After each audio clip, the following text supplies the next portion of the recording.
Hey everybody, how you doing? Let me make sure I'm in the right Zoom room. I believe I am. Good to see you. Good to see you. We're gonna get started in 1 second.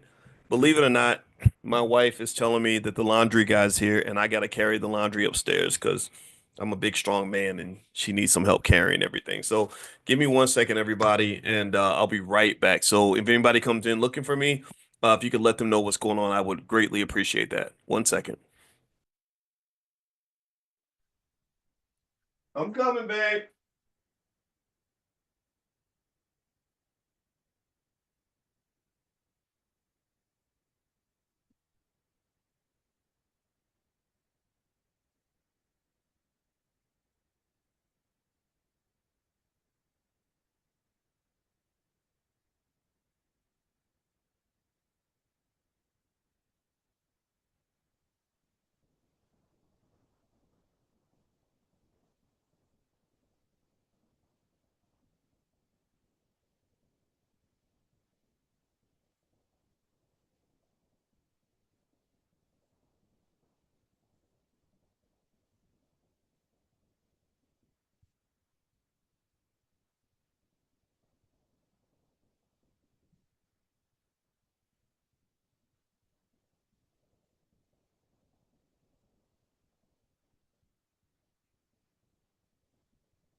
Oh, they can hear me? Okay. Yeah. They didn't say March. I said March on Monday night. I said my assistant will be in contact with you. She's already sent him an email. Oh, okay. All right. All right. See you later.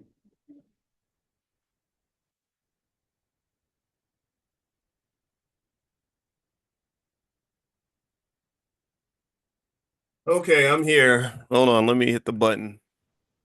Did y'all hear me and my wife yelling back and forth? Like, wait, you said it was March? It wasn't March. What are you talking about? I said, they can hear you, right? They can hear us in here yelling and being ghetto. So please stop it, ma'am. All right, anyway, so how are we doing today? I hope we're doing well. It wasn't really a quarrel though. It was more like a misunderstanding, right? So really that's welcome to marriage, right? Okay, so give me 1 second. Um uh give me 1 second here. All right. So if you have a question, put your question inside the Q&A section and I will answer every single question that you have and I will make you a better investor by the time we're done. Um uh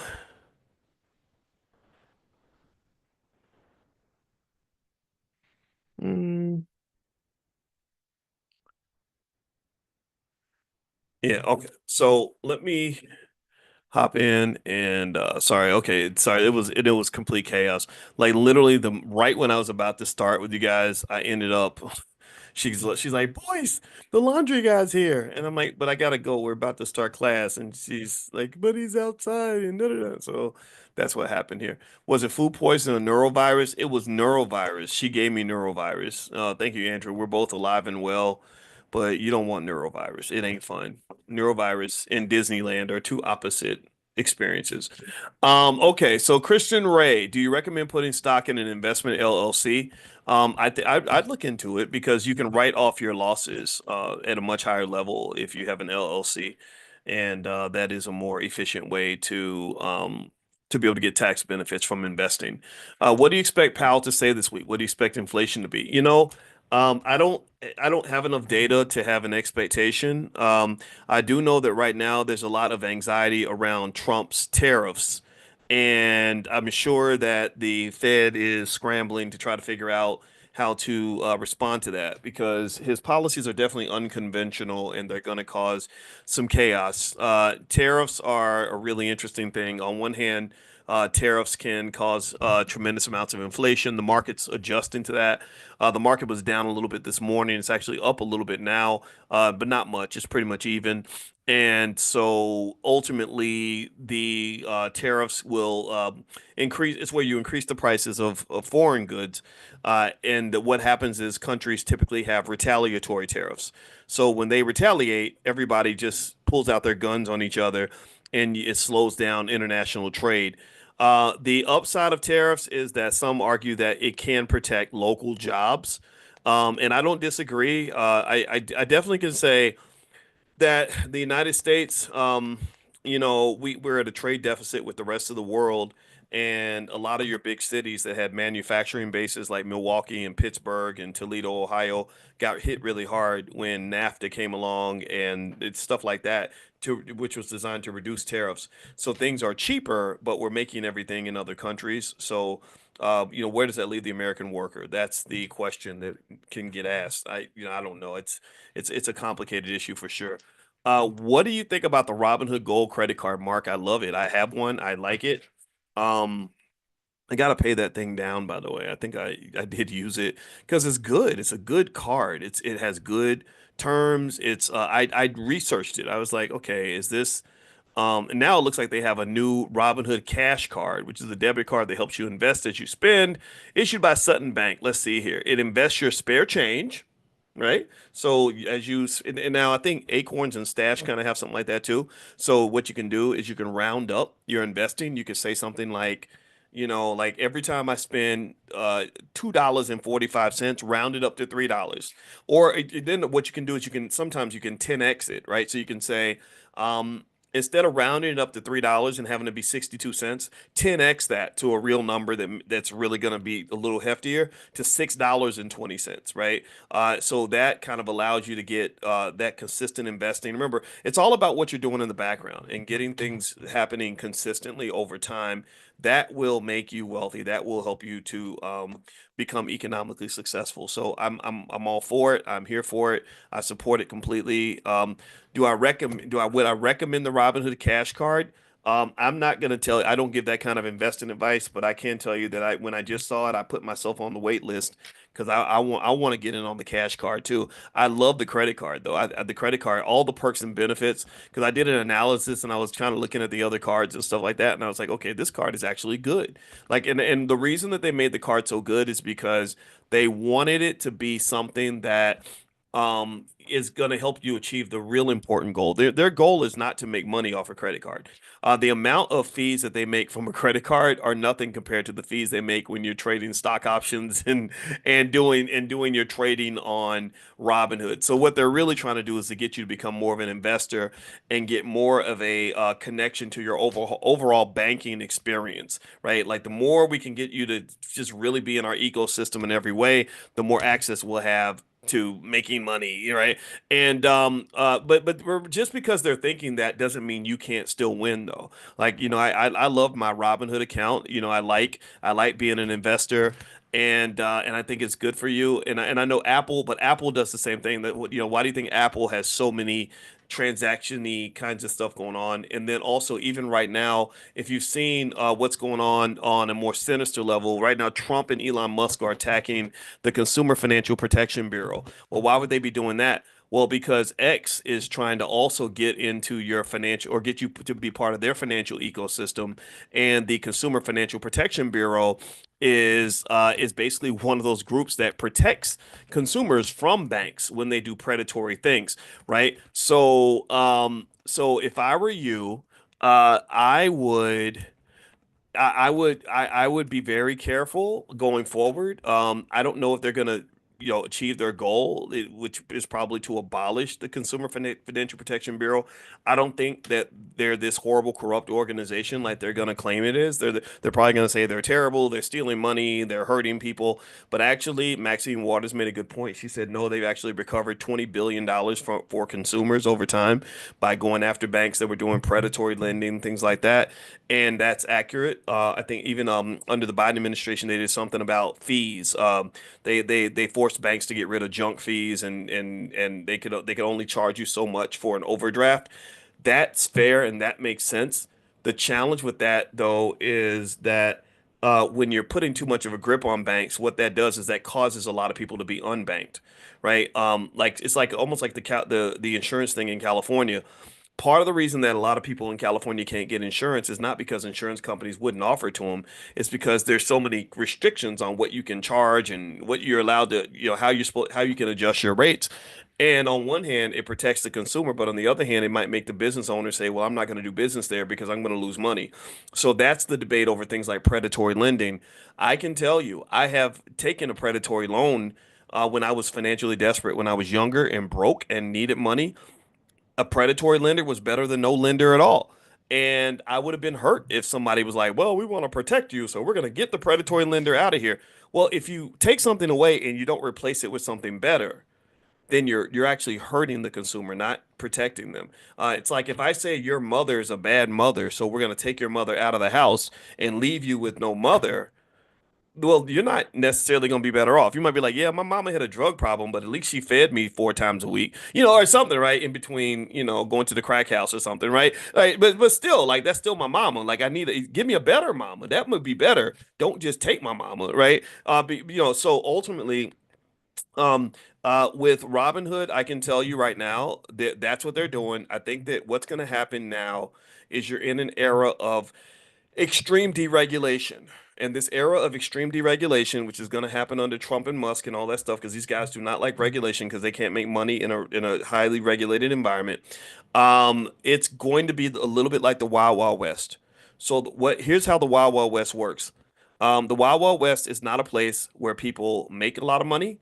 The Wild Wild West is not a place where people lose a lot of money. The Wild Wild West is where the big fish eat and the little fish starve. It's where it's big bank take little bank. It's the prepared people um, do well, and the unprepared people get eaten up. And so by you even coming to finance class and talking to me about these sorts of things, you're one of the big fish. You're not a victim. You're not somebody that's gonna just go and make a financially unsound decision. We all make mistakes, but you're gonna make better decisions than most people will. Unfortunately, most Americans never take a class in basic finance. So most Americans don't have basic financial literacy. I think that that is deliberate because, for example, maybe it's at some point in Money in the Morning, you might have heard me talk about how banks go about sneaking little fees into your transactions in order to make money. That's how they make their money. They wait for people to slip up and you have an overdraft, they charge you $35 or something like that.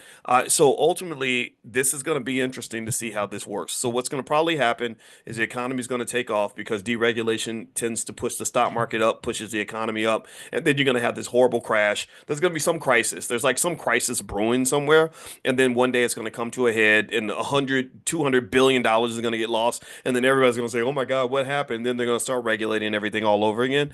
Like I think gambling is one of those areas. Well, as well, we've talked about that. It's like sports gambling. Sports gambling is gotten way out of control. It's hitting black people the hardest because they're using black men in these ads, and it's going to destroy and devastate a lot of families. And there are big scandals waiting to happen. There's some professional athlete that you know of who is, got some sort of financial addiction or a gambling addiction or something, and he's handling that addiction by by cutting the score of a basketball game or whatever. It's going to be all discovered, found out, and then next thing you know, everyone's going to be shocked. It won't shock me because I know these things happen. Even the singer Bruno Mars. I don't know if y'all know this. Have y'all? Tell me if y'all have heard this. Bruno Mars actually. The report is, and this a lot of people have said this, that he actually was in a casino and he got $50 million in the hole with MGM. And he was like, I can't pay you back. So they're making him do all these shows so they can make their $50 million back. So even somebody as wealthy as Bruno Mars and as talented as him could get deep in a financial hole from gambling. So just be really careful with that and talk to your sons about that because as of next year, Robinhood's probably going to offer sports betting too, because the regulators are going to be knocked out of the way and they're going to be doing whatever they want. So it will be the Wild Wild West, which means that personal responsibility is going to be huge in this environment. It's not going to be a game. All right, so let's see here. If you only purchase 10 shares of stock, can you protect your shares from losing money? Well, it's hard to protect from losing any money at all. Protection costs money. It's just like getting security. If you want a security guard, it costs you, or getting insurance. Insurance is going to cost you. So, effectively, if I want to protect against losing money, I buy my shares. Maybe I buy safe companies. Maybe buy some stable companies. Coca-Cola, Exxon, stuff like that. Stuff that isn't going to move much.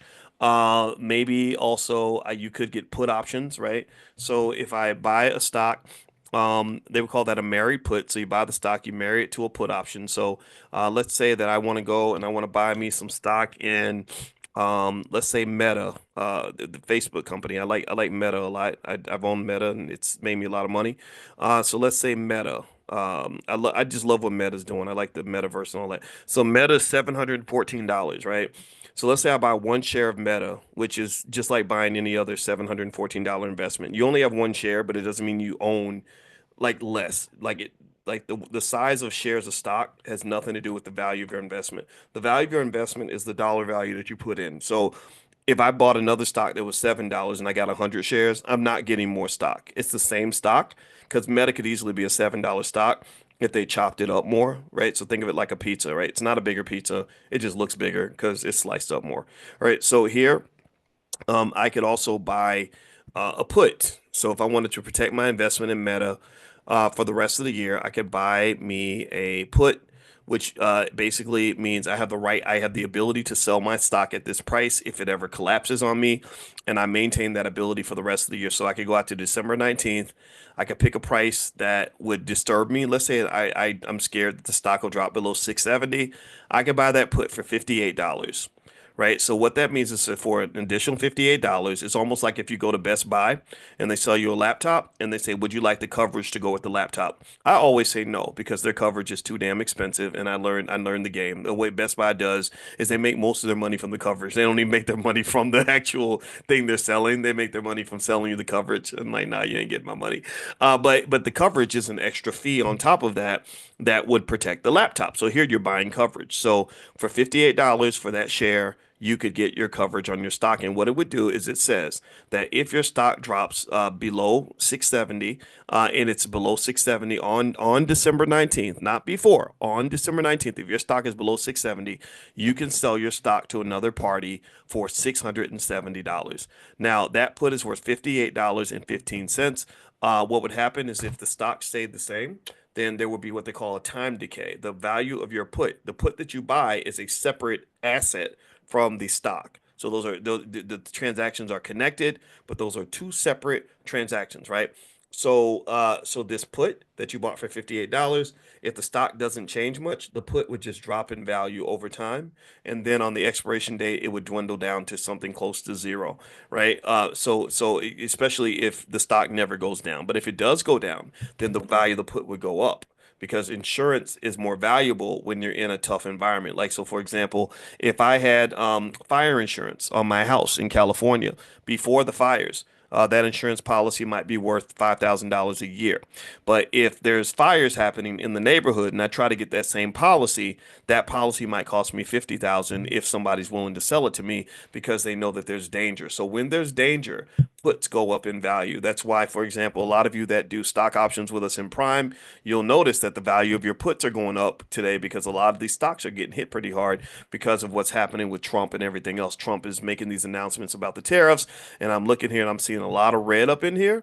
And so this is when the puts kind of kick in. The puts are kind of like your financial antibodies that protect the portfolio. And but that's what it is. Some days it's sunny, some days it rains. That's investing. All right, so let's see. Linda Brown, I want to roll my 401k from my old job into an ETF or traditional IRA. Okay, I'm waiting on the time passcode to the ETF slumber party to understand ETFs. Um, yeah, well, you should be able to get access to the financial slumber party. We've got Amani in the chat right now, and Amani, can you guide Miss Linda to the financial slumber party? Because that recording is in your login, by the way. And we had a blast at the slumber party. So if you want to learn about ETFs in the middle of listening to Prince and Michael Jackson and New Edition, then the financial slumber party is just for you. I'm gonna try to see if it's in there. I think I did put it in there. If you can't find it, just keep our email to the support team nearby. The email is support@theblackbusinessschool.com. That's support@theblackbusinessschool.com. Customer support is really important for us, and we really want to make sure that you're very happy. Yeah, so if you can let us know how we can do things better. We're actually planning to install a 24-hour chat bot, right? We're going to use AI and because we want to be 21st century. So we're going to install a 24-hour chat bot that you can come and chat with and ask questions about your membership, about the school and everything else. And now we're just installing that process. So be patient with us, but we're going to get that in place because we want you guys to be able to have everything you need whenever you need it. All right, so let's see here. Ricardo, what do you think about AA, Alcoa? Alcoa is that's a tried and true company. It's been around for a while. It's not a stock that's going to make you rich, but it will be a stock that probably will protect your money. Let me see. It looks like Alcoa's had a good year, 40% increase. That's amazing. 150% in the last 5 years. Very stable. They make good money. They're very profitable. Let me see. Alcoa. How long is this company? This company was founded in 1886. 13,000 employees. They engage in the mining of bauxite. Um, that's I'm looking here to see, 2/3 of the analysts like it. The third that don't like it, they're not saying sell it. They're saying they're saying hold it. In every stock, there's what they call a bull case and a bear case. So in Robinhood, a lot of times they'll give you the bull case, which is like all the reasons the stocks will go up. The bear case is all the things you want to look out for and the reasons the stock might go down. So it's almost like if you think about the Super Bowl when the Chiefs played the Eagles. You remember the Chiefs played the Eagles 2 years ago, and the Chiefs beat the Eagles. This time the Eagles beat the Chiefs. So in both cases, an analyst might say. One guy says, "Here's why the Chiefs are going to beat the Eagles. Patrick Mahomes is the best quarterback since Tom Brady. Wide receivers, blah blah blah. The defense is da da da, right? But then somebody else might say, well, here's why the Eagles are going to beat the Chiefs. Jalen Hurts is amazing. Saquon Barkley is extraordinary. Da da da da, right? Both of them are right. Both of them are right. What this is what I would almost refer to as a quantum exercise. It's a quantum exercise because you're living in multiple realities at once. You're living in one reality, which was quite feasible, where the Chiefs beat the Eagles. Believe me, if the Chiefs play the Eagles again, You don't know who's going to win that game. They're both good teams. The Chiefs could have beat the Eagles. They just had a really bad day, and the Eagles had a really good day, right? In another state of the world, you're looking at the reality that we do live in, maybe where the Eagles beat the Chiefs, right? And there's an infinite number of possibilities that could have led to that outcome. And so ultimately, when you look at the bull case and the bear case, that's what you're getting. You're getting one reality that says this stock is going to go up, and here's why. You get another reality that says, no, this stock is going down, and here's why. Nobody knows which reality is going to win, right? We have some idea of the possibilities and we have some awareness, but even our awareness is limited in the sense that we know what we know. We know a little bit of what we don't know, but we know nothing about what we don't know we don't know. Do you understand? Like we have no idea how the world's going to change. We don't know about black swan events. We don't know what's going to happen to the bauxite industry 5 years from now. A lot of people couldn't even predict what AI is doing right now. In 2018, nobody saw this coming. If you all saw this coming in 2018, you'd have went back and you bought all the Google, all the Microsoft, all the Meta, all the Nvidia. Y'all would have put your whole life savings in Nvidia. If we had a little time machine, we could go back for literally 10 minutes and go back and buy all the Nvidia we could buy. We'd all come back millionaires. And so here's the reality. This is why you want to be in the game. This is why you want to be consistently investing in planting seeds because you never know when the next flower is going to grow. It's like playing a game of whack-a-mole. We end up chasing these trends, right? And but it's like it pops up over here, then it pops up over there, then the stop pops up over there, and it's like, I'm trying to catch up. And every time you hit the mole, it's too late. The mole done went up and came back down in the ground, right? And now the mole's over here, right? So if you're constantly investing, if you're doing it in a quantum mindset, wow, this is good, man. This I never talked about it like this before. I'm telling you, I've done this 30 years. Every time I see it in a different way. A quantum mindset means I'm going to try to prepare for as many realities as I can. Maybe that's what it is. Maybe we're smart. I invest in a quantum mindset. Let me explain how I invest. You know what I do? I say, I want to plant as many seeds as I can in as many places as I can so that when it happens, I got some chance of being there. I got some chance of being there. It's like, so when someone says, well, why should you invest? The bigger question should be, why not? Why not? Because if you don't invest, you know you're guaranteed to get a negative 100% ROI. So even if you invest, even if you lose a little bit of money, at least you get to keep 90% of the money you put out. People that spend money, they lose 100% of their money. So stop making excuses for not investing, right? So when it comes to investing, the question should be, well, why not? When that's how I got into Nvidia. I got into Nvidia because our son, the 6'9" kid that didn't talk to me for 2 years, that's because 13-year-old boys are protective of their mama, and I respect that. One day he just comes to me and he just says, "Hey, boys." And I say, "Yeah." He said, "You should buy Nvidia." I said, "Why?" He said, "Because they make the chips for the video games I play." I said, "Okay." I bought $5,000 of Nvidia. Didn't think about it for another 5 years. That $5,000 turned into $100,000 just because I said, "Well, why not?" Yeah, I'm trying to impress him. I'm like, yeah, we own Nvidia now. So it's little stuff like that, just being in the game that gives you a chance to possibly win. If you're not in it, you can't win it. All right. That rhymes. That was kind of cool. All right. So here's the bull case on Alcoa. Alcoa is a beneficiary of continued global economic growth and increased demand for aluminum via electrification of transport. Alcoa's commodity facing operations have improved their cost positions in recent years. Alcoa's U.S. smelting operations are likely to benefit from U.S. sanctions on aluminum imports. Ah, yeah, yeah, yeah. So I guess they're arguing that Alcoa is going to benefit. Maybe they benefit from the Trump tariffs. I don't know. They've gone up 10% this week, 9%. So maybe that's it. I don't know. All right, so let's go to the next one. Let's see the bear case. Aluminum is abundant. Barriers to entry in bauxite mining are low, so anybody can do bauxite. There's way too much aluminum. China's aluminum production is willing to behave counter to traditional economic considerations. That's true. The Chinese are notorious for overproducing things. They just jack up the whole global economy because they mass produce everything from cars to solar panels. Like they put out so many freaking solar panels that they were killing the cost of solar panels in Europe.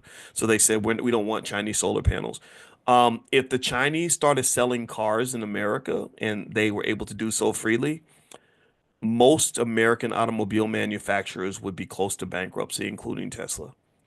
The Chinese have dominated the world when it comes to automobile production. They can make an $8,000 car that is as good as your Lexus. They can make the cars better than Teslas for under 10 grand. And the only reason you don't see these cars all over the road is because the US has tariffs blocking them, keeping them out. It's like your wife knows that the lady next door is a supermodel and she's like, "Don't you be talking to my husband." That's what that is. All right. So anyway, let's keep going. Overcapacity is likely to remain a material headwind to aluminum price appreciation, driven largely by low-cost capacity additions in China. There's China again. Aluminum prices could move sharply lower into the future, weighing heavily on company-wide profitability. Okay, so basically they're talking about the price of aluminum in China, kind of oversupplying the market. But I can tell you, like the last 5 years, the stock has done well. It's a good, stable company. You're not, I would be surprised if you lost a lot of money, from this. The stock may be a little bit inflated because of Trump's 25% tariff on steel and aluminum. If that tariff gets removed, you would probably see a decline in the stock. But I also believe in dollar cost averaging, right? So you pick a stock. I think a long-term relationship is a little bit better than a one night stand. So just add it to your dollar cost average and just keep adding in, buying into it, and then over time you can build some wealth that way. Let's see. Are solar energy stocks like Nova? Okay, let's see. Wyland. Are solar energy stocks like Nova a buy at these lower prices, or is nuclear energy going to take over? I think it's gonna be nuclear. I personally am not a big. I don't know. I'm worried about solar a little bit, um, especially because of the China thing with them pushing the prices of solar panels down, and it seems like solar is just not popular. If you think it's gonna become popular again, that's possible. But right now, nuclear power is the talk. So companies like SMR. SMR stand are small modular reactors. So like SMR kind of makes these small modular reactors, and there's that other company that a lot of you have that you invested in with me called Oklo. Oklo has just been killing it. Um, and let me see. I'm looking here to see how these stocks probably all got hit. It looks like they all got they just did a drive-by shooting and took down all these stocks because they're all on the ground right now. But yeah, Oklo's down 4.5%. Clean Spark is down. SMR is down 4%. So maybe today's a good day to consider buying into these stocks. I'm not sure. It's up to you. Because remember, after the Fed chair talks, you'll probably see a big shift in stock prices as a result of just him saying anything. Like if he wiggles his toes, the market moves. So they're waiting to see what he's going to say, particularly about the tariffs. And if he indicates that there's any economic concern or uncertainty, then that could cause prices to drop. Trump's moves on tariffs right now are going to push prices down, but don't be surprised if he softens his position because I believe he manipulates the market deliberately. I believe he pushes things down so that he can buy things cheaper and then makes money when they come back up. Have you considered creating a matrix for options traders, reactions as deliverables for students, specifically a guide to show how to maximize gains, minimize loss, protect capital in all three market conditions? It would be a great trade. That's a great idea. That's a great idea. One thing that we're starting is you guys have wanted something that was like kind of an options A to Z, like weekly sort of training, like at the end. So we created something called Coin, which stands for Certified Options Income Network. And Coin, it does have a little bit more of a price point. It's in the thousands. We can give you a discount, but basically you go through a 12-week sequence. We meet weekly in a small group setting, and when it's done, you can get a certification on stock options, and you're good. You're pretty much good for life. And then if you want to jump into Prime after that, you can. So with Coin, I think that will be a great thing to add. So I think I can create something like that for Coin. I'll let you guys know about it, and you can tell me what you think. Okay, so good day, Doc. Did you get the credit card? I'm on the wait list for the gold card. Yeah, I got a gold card. It's good. I really like it. It feels heavy. It's like one of those fancy heavy cards. This is the one from Robinhood, and I do like it. Doc, did stock options class? Could you suggest a stock that's better than a penny stock but cheaper than Mara? Is there something that's $5 to $10 with reasonable momentum that my option may expire within 6 months to a year? Okay, so if I'm looking. Let's see here. Cheaper than Mara.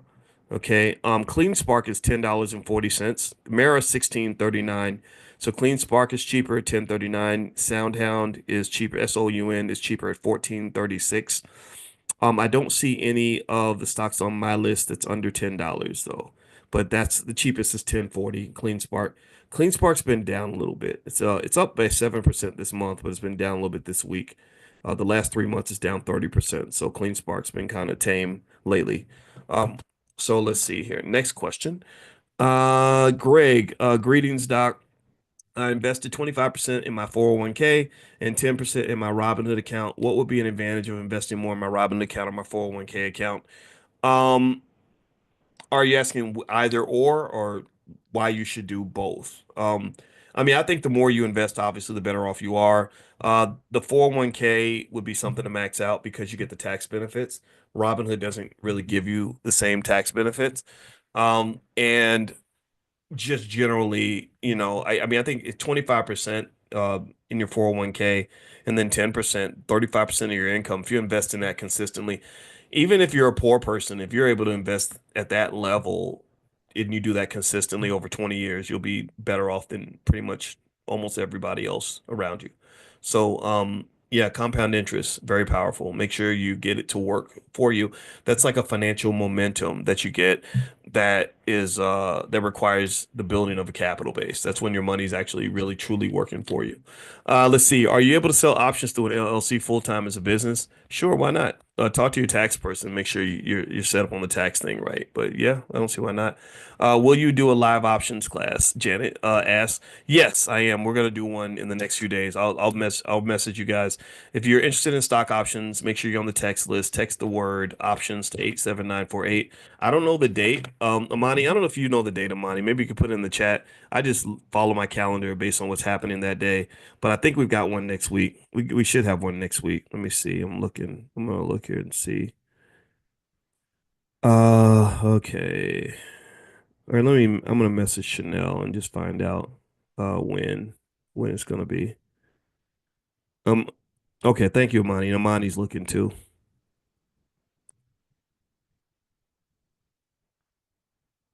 Okay.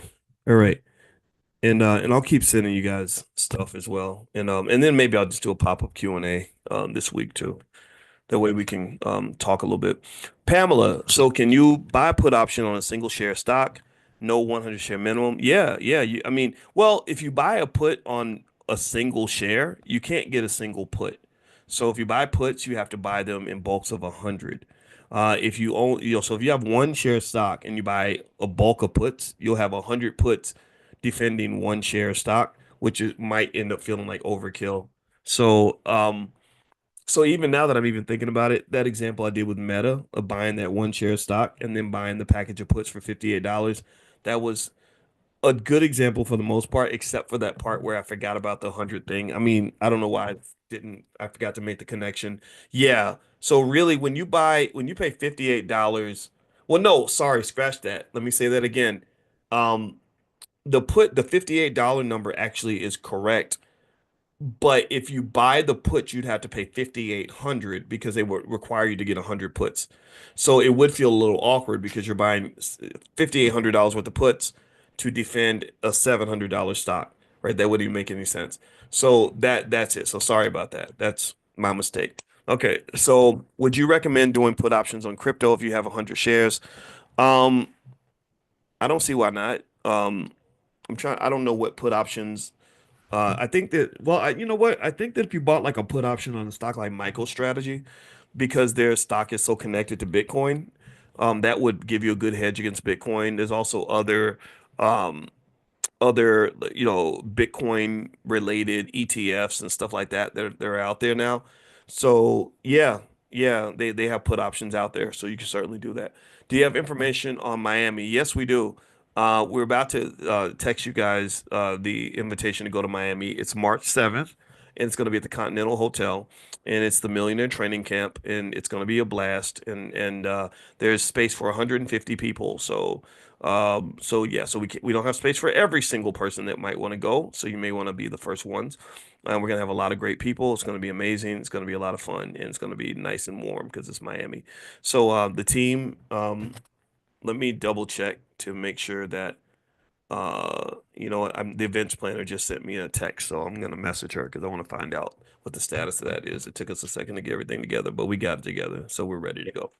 All right, so let's see. Kevin Carter, Trump will only be in office 4 years. Do you believe that the manufacturing industry in America will invest in facilities here, knowing his tariff policy might be short-lived? Is there a potential investment strategy you're considering? You're right. I think, Kevin, with the fact that 4 years is 4 years, and it's not permanent, and things change so fast, that's how I kind of look at I mean, the politicians they come and they go. And you saw when Trump got into office, first thing he did was he reversed all the stuff that Biden said he was going to do. And when Biden got in office, first thing he did was he erased everything Trump said he was going to do.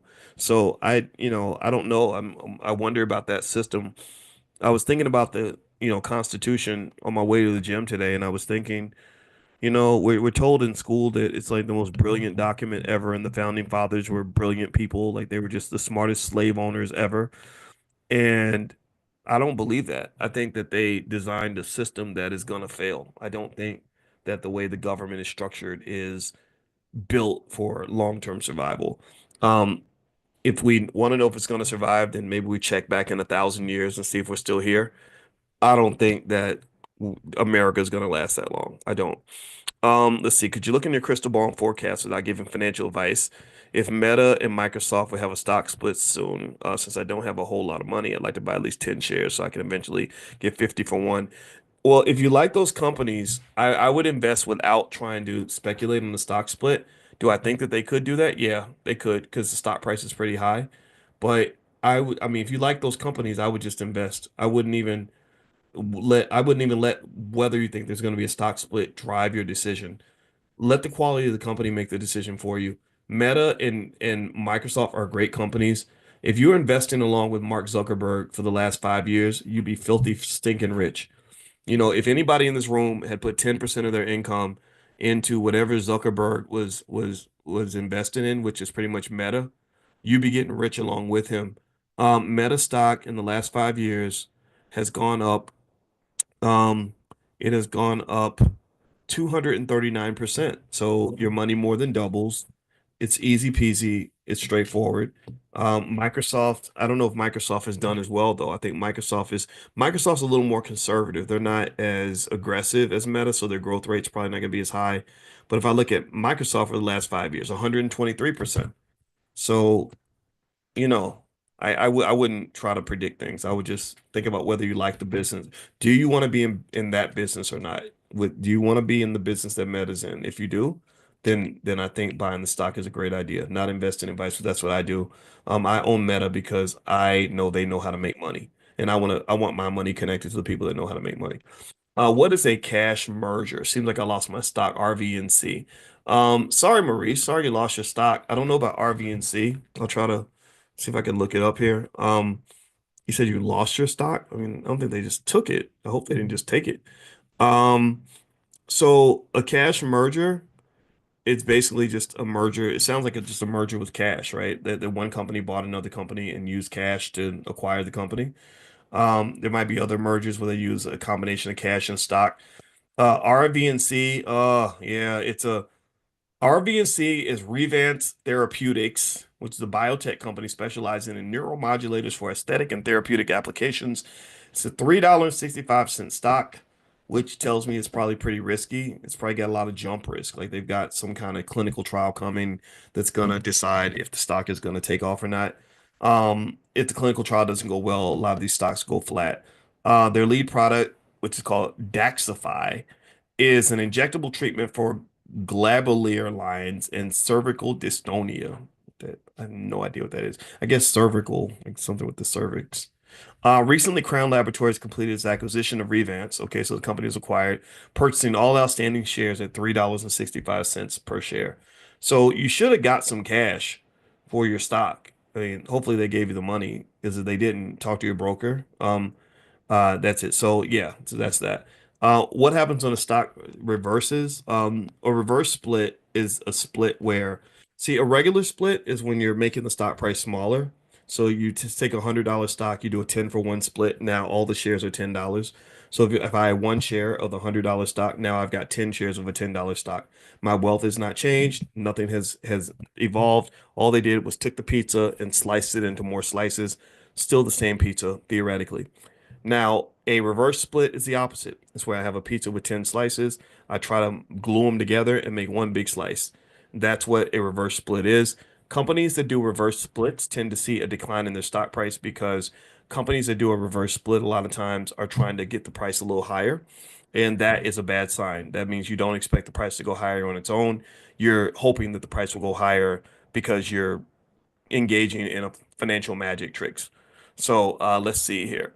Um, let's see. Uh, okay. Next question. Dylan, Uncle Boyce, my 3 and 4 year old loves hearing you. Oh wow, I love that. Oh my gosh. So you're bringing your 3 year old and your 4 year old to investing class. That's what I'm talking about. That's what I call being black. You tell them I'm very proud of them. They say great teacher. Well, they are great. They're going to be greater than me. Are they too young for the Young Billionaires Club? No, no, Amani, can you find is it D Allen or D it's spelled Dialn? Amani, hook up. I don't know if you're a sister, I don't know if you're male or female, but whatever, a mother or father, either way, congratulations. I applaud you.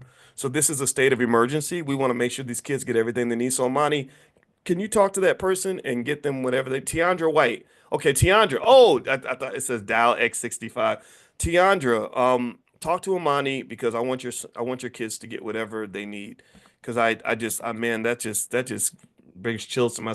I feel like God just said he just tapped me on the shoulder and said, "You got to do this for the babies because we need these babies to be ready for the future." Like I'm a part of something bigger, you know. Like Tupac said, "I may not change the world, but I can change the person who changes the world." So when they go change the world, tell them to just give me a shout out or something. I'll be up in heaven. I'll probably be old and dead by then. But that's what I'm talking about. You bring them 3 year olds, bring those 4 year olds. Ain't come one, come all. Like we got to do this. This wealth thing matters. We know how important money is. We know what it does for our mental health, our physical health. We got our kids out here dying in the street over money, out here just getting on their knees, begging for money, doing unspeakable things for money, stressing out over money, miserable over money. Like you free them from that. You free them to have a healthy, happy life. So this is the greatest gift you can give a child, in my opinion, is financial literacy. One of the greatest gifts for sure. Then at that point, teach them how to be a good person and be healthy so they don't use their financial power to hurt people. All right, so let's see. Stephen Lattimore, Doc, what are your thoughts on selling options on Unity software stock, ticker symbol U? Okay, so the ticker symbol U, let me look it up. I'll look it up, Steve, real quick. Man, wow, 3 years old. Oh my gosh, that's so crazy. And then one day some kid with a deep voice will come up to me and he'll be like 6'5", 21 years old, and be like, "Remember me, Dr. Watkins? My mother's Tiandra." And I'll be like, "Oh my gosh, I'm getting old." I've had that experience too. That's kind of crazy. There's one kid like that. Caleb, Caden. Yeah, Caden, he used to come to class when he was like 5. And I mean, Caden, his dad even told me that he started off, he was a little developmentally slow. He couldn't, he had tough time speaking. Caden is 14. He came, I mean, he found me at InvestFest. He's already finished high school at 14. He's already a millionaire. Like they out here being black. That's what they're doing. They're being black. All right, so let's see, Unity. Okay, Unity software. Would I sell options on Unity software? The stock is 1979. But yeah, this is what our kids are doing. These are the stories that everybody needs to hear. Um, yeah, Unity's having a hard time. Ooh, buddy. This stock has dropped 73% in the last 5 years. I'd really want to know why. And it's not an old company. They develop video gaming software, software solutions to create, run, and monetize interactive, real-time, two-dimensional, and three-dimensional content for mobile phones, etc. Founded in 2004. Um, So would I sell options on it? Maybe it'd be good for something like that. I don't think it's terrible for selling options. I would just be really careful about the risk of it because it seems like this company's having some problems. And when you get involved with a company that's just not good at making money, um, there could be more problems on the horizon. They are losing money. Their price earnings ratio, which is the price divided by the earnings, is negative. So that's another warning sign, that this company could have more issues. But on the flip side, if the stock just suddenly, if the company, gets a new CEO or they make some major adjustments or they have a good quarter, stocks like this can become the ones that can really run on you. So if I'm gonna buy this stock, then what I'm gonna do is if I sell options on it, I'm gonna maybe buy some shares to sell options on, but then I'm gonna hold on to some of those options for myself. So let's say I buy 500 shares.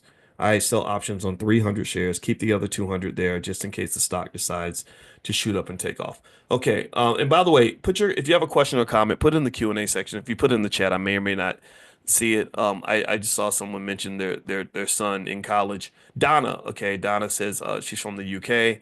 My son's currently in Miami at St. Thomas University studying international business on a soccer scholarship. He would love to be a volunteer at your Miami conference. Are you accepting volunteers to help?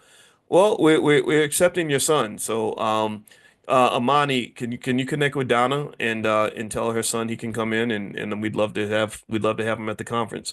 So yeah, so there we go. All right. So congratulations on your family success. I'm very proud of him. Keith, who are the largest traders on options and futures? I don't know. I know that there are these hedge fund guys out there. There's a guy named Ken something. I can't remember his last name, but he makes a ridiculous amount of money. He makes billions of dollars a year. I don't have his name in my head. Gosh, I wish I could remember his name. But anyway, Ken something. And so some of these hedge fund managers make money that would make Patrick Mahomes blush. Like the amount of money an NFL player makes like 50 million, 60 million a year, even 100 million, which none of them do at this point. There are hedge fund managers that make $1 billion a year, $2 billion a year. So there are some massive fund managers out here making insane amounts of money. Hedge fund and Wall Street firms are smaller companies and individuals. So who are the largest futures traders of traders of futures and options? Oh, it's the fund managers. It's not individuals. Individuals, what they call retail trading, is a small percentage. Last time I checked the data, it's a small percentage of total trading. Um, Not small, but like less than a third. I think it's growing though. I think retail traders are growing. And so a lot of the money that's really moving things are the elephants at this point. I got to double check that though to see what's changed because since the pandemic, a lot of people got into trading. Robinhood brought a lot of retail traders into the game, and unfortunately, they just use Robinhood as a personal casino. Um, Kevin, let's see. Poor is a state of mind. Lacking cash is temporary. If you are investing your time to learn here, you are not poor. That's correct. You really are making an investment. What I really want you to do is, as you think about yourself as an investor, there's an investor's mindset. And one thing about an investor's mindset is you want to realize just how wealthy you are. If I'm sitting there, this is how I really feel about life. If I'm really sitting here and I'm thinking about how wealthy I am at a given moment, how much I have to kind of play around with or invest with or what I control, I'm thinking about far more than just money in my bank account. I may not even touch the money. I'm thinking about all the other assets that I can invest at a high level. If I want to pursue a project, I can invest my time, I can invest my intellect. My brain is worth something. I put a lot of strength into that in terms of all the knowledge I have. And now, over time, because I've done this for a long time and have experience, I have connections, I have power, right? So when I'm thinking about an investment, most of the time, money is the last thing I'm thinking about in terms of investing because there's so many things I invest that are more valuable to me and to the world than just money. Okay, so that's important for you to understand because sometimes when we don't have a lot of money, we can somehow falsely believe that we're not as relevant or that this is not as important. You are investing and you have assets around you. And so really like being a mom, that is such an important investment. You're pouring into that kid, you're training that kid, you're teaching them, and that's not just an investment that will affect them and the world, it'll affect you. When my mother got to retirement, I told y'all when she got to retirement, those kids she had invested in, we were her retirement plan. My mama didn't need a social security check. She didn't need nothing because we were like, "What you need, mama? What you want? You want a new car? Okay. You want to pay the house off? Okay. You need a doctor's appointment. You need a nurse. We took care of all that, right? And that was just a return on her investment from 30, 40 years ago. Do you understand? So if she had ignored that and said, "Oh, let me go get the money," and let's say that she had done what I've seen people do this. Let's say that she had just spent all her time at work and been like, "Oh, I ain't got time for kids. I just want to go to work all the time," or just wouldn't have fun. I want to go use drugs or something. We wouldn't have been there for her like that. She would have been struggling. She would have been trying to figure out how to pay bills and how to get a nurse or how to go to work every day with cancer, right? So this stuff is real. This is not me trying to make you feel better. This is me helping you understand what wealth and resources look like. So remember, every day you're making an investment. So right now you're investing time by being here.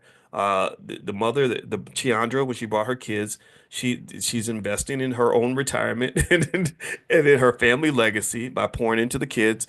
When you got up and went to the gym this morning, you're investing in your health. Because that also directly affects your resources, right? Because the medical care system will take all your money if you allow yourself to get obese and sick and whatever, right? You're running back and forth to the doctor. The doctor's getting all your money now. All your hard work is going into his pocket, not yours, right? So remember, you got to think about investing in a holistic way and then just fit the money into the portfolio. See, the way you pick an asset to add to your portfolio is not based on whether or not you think it's the one that's going to make the most money. You pick an asset to add to your portfolio based on how it correlates, how it connects to the other assets that are in there. It's like fitting a piece into a puzzle. Do you understand? So it's almost like if I pick a wife, um, I couldn't pick a wife who isn't going to connect with my family. That would be insane. I can't be like, well, she got a big booty, man. Like what? No, I couldn't do that. If she don't get along with my mother and my sister, it's not going to work. I picked a wife who not only gets along with my mother and sister, she looks like my mother and sister. She's in the same profession as my mother. She's a doctor like my sister. So we did a stupid little TikTok where it's like, I'm Dr. Watkins. And then my sister goes, I'm Dr. Watkins. And my wife goes, I'm Dr. Watkins. It was like a cute TikTok, right? And so subconsciously, maybe I was thinking when I picked her, I was thinking about fit of that asset. Because believe me, your wife, that woman that loves you, is an asset, more valuable than money. How that asset would fit into the portfolio, which was the family. Do you understand? So keep that line of thinking, because if you don't, then what happens is that when your strategy for making money does not fit with the other areas of your life that are important, like your physical health, your mental health, your relationships, your raising children, etc., what can happen is that one investment that you're making to get money can be toxic and it can disrupt the other investments, right? Like your children are an investment, but so is your job. Now your boss has come in and he's poisoned the whole space. You're coming home angry. You're never with the kids. Your kids are mad at you now. So now one asset's going up in value. You're making money. You're getting promotions. You're climbing the corporate ladder like a good Negro. But then you're losing over here. Your kids ain't talking to you. Your spouse, your husband's sleeping with the maid, and whatever, right? Your life is falling apart in this other direction, and people don't see the balance. That's why you got a lot of rich, lonely people out here. You got a lot of people that are financially successful, but they failed in every other area in life. You got a lot of wealthy people sitting in the ER right now with heart conditions and health issues that they neglected for many years. So I'm not making fun of anybody if you're in that category at all. These are realizations I came to as I approached the age of 50 and beyond. It takes time to kind of see things this way. This comes from thinking about financial theory for 30 something years. So if it doesn't make sense, I understand if it takes time to kind of process it. I just implore you to at least consider what I'm saying. If you make it fit, then you know I do a Johnny Cochran. If you make it fit, then it becomes the shit. If you make it fit, it becomes amazing. If you make it fit, it really works. But if it doesn't fit, then that ain't it. There we go. Shout out to Johnny Cochran. I'm not as good as him, but that was kind of fun. All right, so let's see. What about the stock Teradyne? I think I've seen that. That's not publicly traded? Is it, Denise? Um, oh wait, it is. TER. Okay, $112. They engage in development and sale of automated test systems. Okay, operates through the following business segments: semiconductor test systems, test robotics, etc. Okay. Let me see here. It's done okay this year, 10% ROI, 62% the last 5 years. Looks like a solid, stable company, been around since 1960. Um, yeah, I mean, I don't see why not. Yeah, I don't see why not. I mean, I don't hate it. I don't hate it. Let's see, the bear case is that they have a concentration with Apple in the mobile phone market. So that means if Apple goes down, Teradyne goes down. And lack of exposure to other high growth customers like Nvidia can lead to a lumpy or lower growth versus peers. We are skeptical of the fit of the robotics segments into the business. Management may be chasing growth that isn't aligned with its core competency. So they're trying to grow in ways that don't fit the kind of company that they need to be. We expect continued head-to-head competition with Advantest to be a headwind to Teradyne's growth and profitability. Okay. So that's the bear case. The bull case is we think Teradyne's robotics segment can augment top line growth and offset some semiconductor cyclicality in longer term. Okay. So they got a good robotics segment basically. Secular trends toward greater chip complexity, capacity expansion, and onshoring. Yeah, I think I heard about Teradyne. I think they do something really special with microchips and nobody else does, if I'm not mistaken. Yeah, I mean, why not? Yeah, I don't dislike it. I don't like the, I mean, I think it's a solid company. Let's see. Lisa, is it Lisa Francois? I have some investments in public. They offer to automate your investments. I haven't started any automation yet, but do you have any advice concerning that, at least for a portion of my contributions? Yeah, I think that, well, here's the thing. The two biggest questions that they can ask you when it comes to investing, really, there are two questions that in a financial expert system can ask you that literally would be the only two questions they would have to ask you to invest for you. One is how old are you, and two is what is your risk tolerance? Small, high, medium, or low. Do you like a lot of risk, medium risk, or low risk? Also, how old are you? Are you 25, 35, 45, 55? If they answer those two questions, then they can form a whole portfolio for you. Um, and so if they do use the system, then I would just think about how much risk you want. I personally think that if you're under 50, you should take high risk because risk, to some extent, it can be argued that risk is kind of an illusion, not because it's not real, but because it goes away. It's like bad weather most of the time. When the market goes south, it's south this week. Now it goes north again, or it's down for 3 months. Now it's better again, right? So if you can wait out the storm, then you don't have to get wet. Because if you don't sell your assets, you just own them and that's it. So a lot of the old theories that they used to say that when you get older, you should invest more conservatively because you can't wait as long for the storm to come to an end, which is fundamentally true. But most of the time, when I've seen the market take major dips, it recovers in less than 2 or 3 years. The average bear market lasts about 18 months. So if you don't think you're going to die in the next 18 months, then you can have a relatively high risk portfolio. And if you can stomach it and not let it drive you crazy, then that's how you would make the most money per se. I'm not saying go do that. Because if you do it, you got to be careful. I would say diversify, diversify, diversify, diversify, diversify, diversify, diversify, diversify.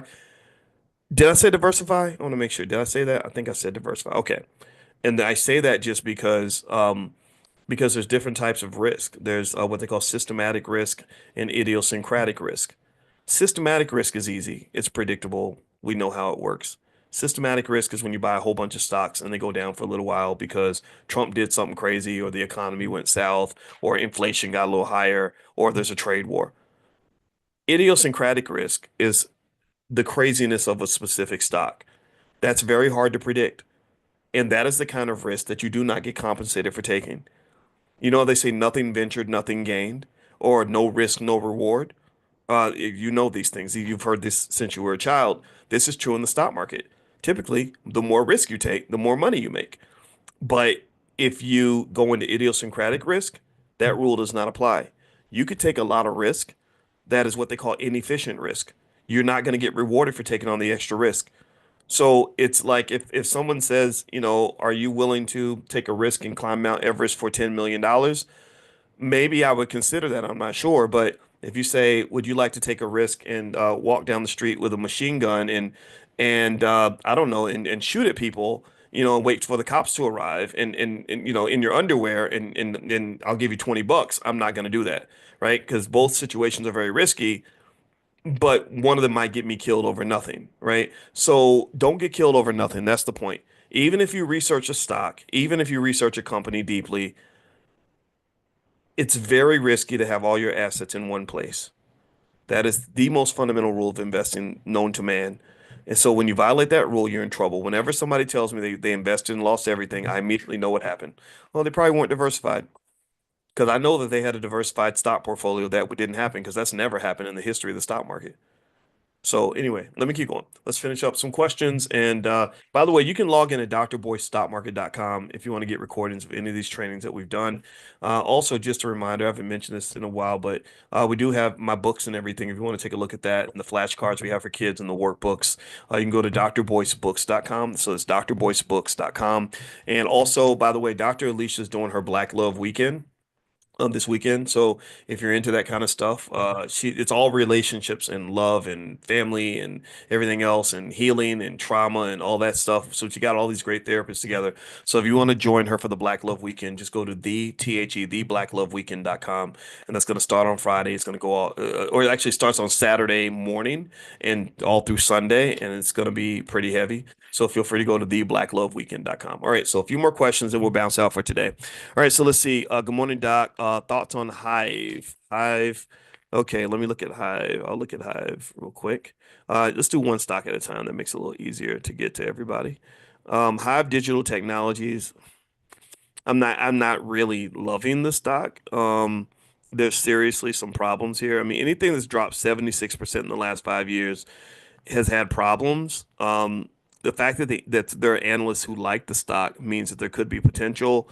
So it would be the kind of that would be maybe the kind of stock that you could consider looking at as something that you hold as a lottery ticket because if it does decide to reverse itself, you're going to do really well because it's only 275. It goes to $6 and you're killing it. But there seems to be something problematic happening with this company. If a stock can't make money in this economy, then I'd be curious if you can make money in any economy. Okay, Michael, you're asking about two different ETFs. Let's look at one of them, AIQ. AIQ, I love AIQ. It's my favorite AI ETF. So I'm a big fan of AIQ. I have a lot of money in AIQ. Greg Harrison, Doc, I want to thank you very much for what I'm learning from you about economics and life. You're welcome. Thank you. I'm so happy that I have some family members listening to you. Love you, Doc. Well, tell the Harrison family I said hello and thank you and bless them too. And it's an honor. It's an absolute honor that you guys listen to me. And if I ever act like I don't appreciate it, just slap me upside the head because I really do. And I'm not an easy black man to listen to. I'm a little bit of a weirdo sometimes, and I appreciate people that will put up with me. When I'm looking for love, I go to the black community for love. I don't go outside of my community, and I go toward intelligent people that get it. I don't really believe in. I don't care if others like what I do or not, or how I do it. I do it for you. Kevin, Dr. Watkins, you're doing great work. Well, thank you. Shifting mindsets while creating financial freedom is tough work, but I see and appreciate you, sir. Well, I appreciate you, Kevin. Let me tell you, I talked to Kevin. I met Kevin one on one, and I was real impressed with Kevin. He has a great family, if I'm not mistaken. Kevin, I know his wife went to heaven with my mother, and I'm sure him and my mother are having lunch in heaven right now. And but he's got some amazing kids, and I was just, I mean, I was really touched. I heard about his family and everything that they've worked through, and I'm hoping sharing the right story. If I got it wrong, forgive me, Kevin. But I was really impressed I was as impressed with you as you are with me. So bless you, man. I mean, some of you have amazing stories and you're doing amazing things, and I really think that should be acknowledged for sure. So keep on going, keep going. John Trey, Doc, should we get term or regular life insurance? It's not really an either or, in my opinion. I think it's sort of a knowing what the trade-off is. I have term insurance. I did not get whole life. Or maybe I think I might have one whole life policy. Most of my insurance policies are term because I was like, let me pay the lower cost, get the 30 years of coverage, and that's it. By the time I'm 80 something, I won't need the insurance. I have assets, that I can just pass down anyway. And I didn't want to pay the extra premium because what they claim, what they will tell you, and correctly, this is not wrong, this is not bad, they're not scamming you, is they say, well, this extra money is like a savings account, so you'll get cash value, and you can pull that out if you want to. You can use the life insurance while you're alive. You can borrow against it, things like that. Nothing wrong with that, but sometimes when I look at those charts are kind of funny. Anybody who sells insurance, you just need to know how funny your charts are. So my friend was showing me the chart, and she's like, "Well, when you're 95, you'll have this much money, and then when you're 102, you'll have that much." I'm like, I won't even know what money is when I'm 102. Like, what are you like, I gotta wait till I'm 102 to really enjoy my money? No, I want my money now. So that was the funny part is like sometimes the charts, the way they amortize, you gotta go way out there to really start seeing some real money. And that just felt a little weird. But I didn't have a problem with the policies, with the nature of the policies at all. I also think it's better than nothing. What you're really looking for is some kind of annuity that actually works for you. And this is my last point. Before I mention this, oh, you said Monday.com looks like it's killing it right now. That's crazy. I didn't know that it was killing it. Thank you, Ricardo, for telling me because I actually bought some Monday.com recently. I got to check on how it's doing. I would I'm sorry I didn't mention it to you guys. I didn't mention it in class, but I was thinking about Monday.com. I actually bought some shares. It looks like it's having volatility today, though. It's down a little bit, but it's up 28% this week. So they must have had a big earnings announcement. That's probably what happened. So anyway, because I literally had bought it right before the earnings announcement. How cool is that? But it was really just good timing. I mean, anyway, but yeah, so here's the thing. Here's the final point. Let's leave on this point. Well, the reason I think a whole life insurance policy is definitely better than nothing is not just because it's life insurance and we know the benefits of life insurance and also disability insurance and make sure you have that coverage in case something happens, but also you need an annuity that's working for you. See, here's the deal, and this is something I've never shared in a class before because it never came to me like this, but I'm gonna share it now.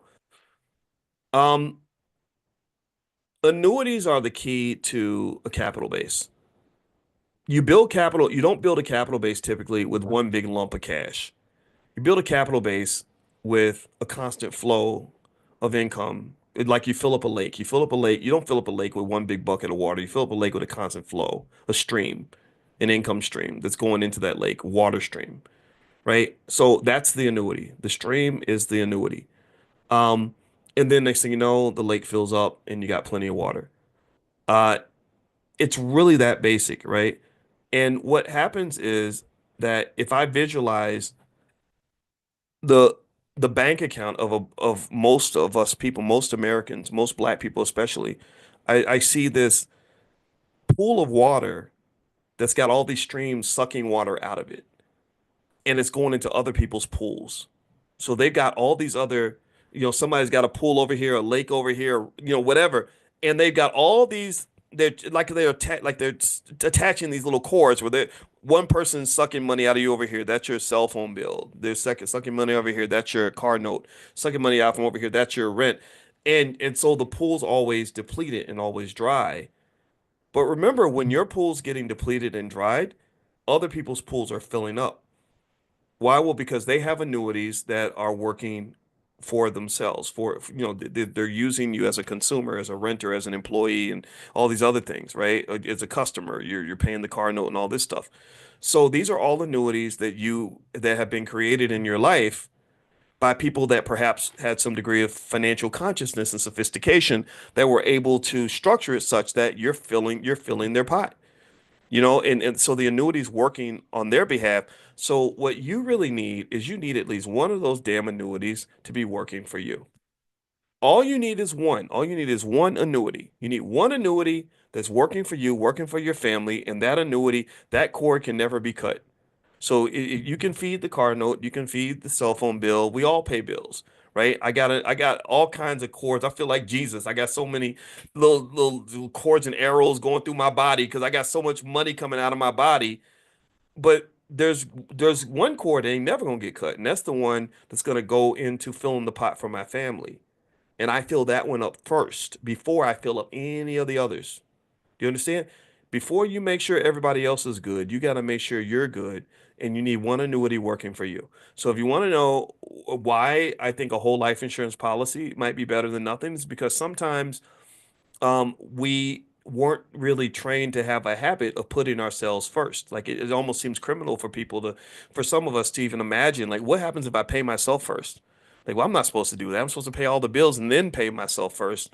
But I don't agree. I think that it should be the opposite. I think you pay yourself first and then you let them figure it out, like with what's left.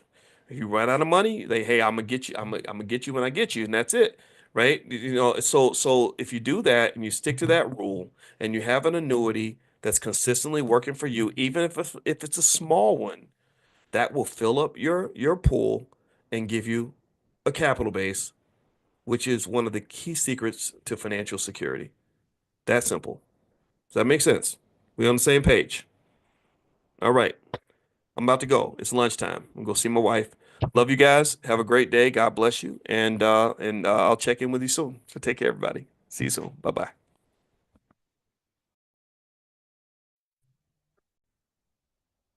Good morning, everybody. Good morning. Come on in. I hope you guys are having a great day. Welcome to Money in the Morning. My name is Dr. Boyce Watkins, and Money in the Morning is where we get together. It's a millionaire training camp. This is for anybody who wants themselves and their families to be millionaires in the future and to do well financially. We will break all that down. Every day we talk about money on a regular basis just to make it a habit. Your habits will define you. Your habits will shape your life. Your habits will determine whether you succeed or fail, and that's just the reality of it all. So anyway, how's everybody doing? I hope you're doing well. And I'm doing well. Let me tell you what. I was sick as a dog this weekend. I had norovirus. I think I mentioned that to you guys, and that was you don't want that. You don't wish it on your worst enemy. I was in pretty bad shape, and but it lasted. It was really bad for about 24 hours, and then after 24 hours, it kind of started to dwindle off, and I finally got a chance to go back to the gym at my 5 a.m. time slot, and that really felt good. But my sleep schedule's way off because when I get sick, all I do is sleep, sleep, sleep. I just sleep and rest. I read a lot of studies about health, and I found that health is heavily determined by how much you sleep. I didn't know sleep and water consumption were so important. So if you don't want to get sick in your old age and get dementia and too much or reduce your probability of cancer and all the other bad things that can happen in old age, drink a lot of water, get a lot of rest. They even say that people that work like the graveyard shift when they're young, that they have a much higher probability of dementia when they get older. There's something, it just does something to your brain. And I can tell you, when I was in college, I worked the graveyard shift at the University of Kentucky. And I used to I did that out of survival because I just kind of had to. And I remember never feeling quite right. I remember sleeping like I would work either the 12 to 4 shift or the 4 to 8 shift, which I could adjust to because either you had to stay up late or get up really early. But the worst shift ever, like torture, was doing the 12 to 8 shift. The 12 to 8 shift was just, it just didn't feel natural because I was like, man, I feel like I'm supposed to get some sleep somewhere in here. And no matter how much I tried to get back to normal after I got home, it just didn't feel right. Right. And so ultimately, I would say take care of your mental health. Your mental health matters. Is something that I think a lot of us struggle with. I think a lot of our people struggle with, and actually every study shows that Americans we do very good when it comes to money. Americans are good at making money because we worship money. America is a capitalist society that puts money at the top of the priority list. Right now, your government's being run by a bunch of billionaires who are doing a lot of stuff so they can fill up their own pockets and the pockets of their friends. And so America is a country where the society makes a lot of money. But when they look at quality of life, mental health, physical health, things like that, quality of your family structures, things like that, they say that we're like worst among the industrial countries. Like we're literally kind of this country that's decided to have this one-dimensional fixation on money at the expense of everything else. And so one of the things that we really impress upon you in this space in Money in the Morning in our millionaire training camp is I want you to be a real millionaire. Like I want you to be a real millionaire. I want you to actually have real wealth. Like a millionaire, in my opinion, means somebody who's really wealthy. Some people think they're wealthy because they have a lot of money, and some people think that because they don't have any money that means they're broke. And I've been in many rooms, many situations where the guy with the least amount of money was the richest person in the room, and the person with the most money was the poorest person. Take it from a guy I've met the celebrities, I've met, Kanye's a whole billionaire, right? He was a billionaire. First thing he told me when he talked on the phone is, I'm a billionaire. I'm like, I don't care. I don't care how much money you're worth. You need to go see a damn doctor, you crazy man.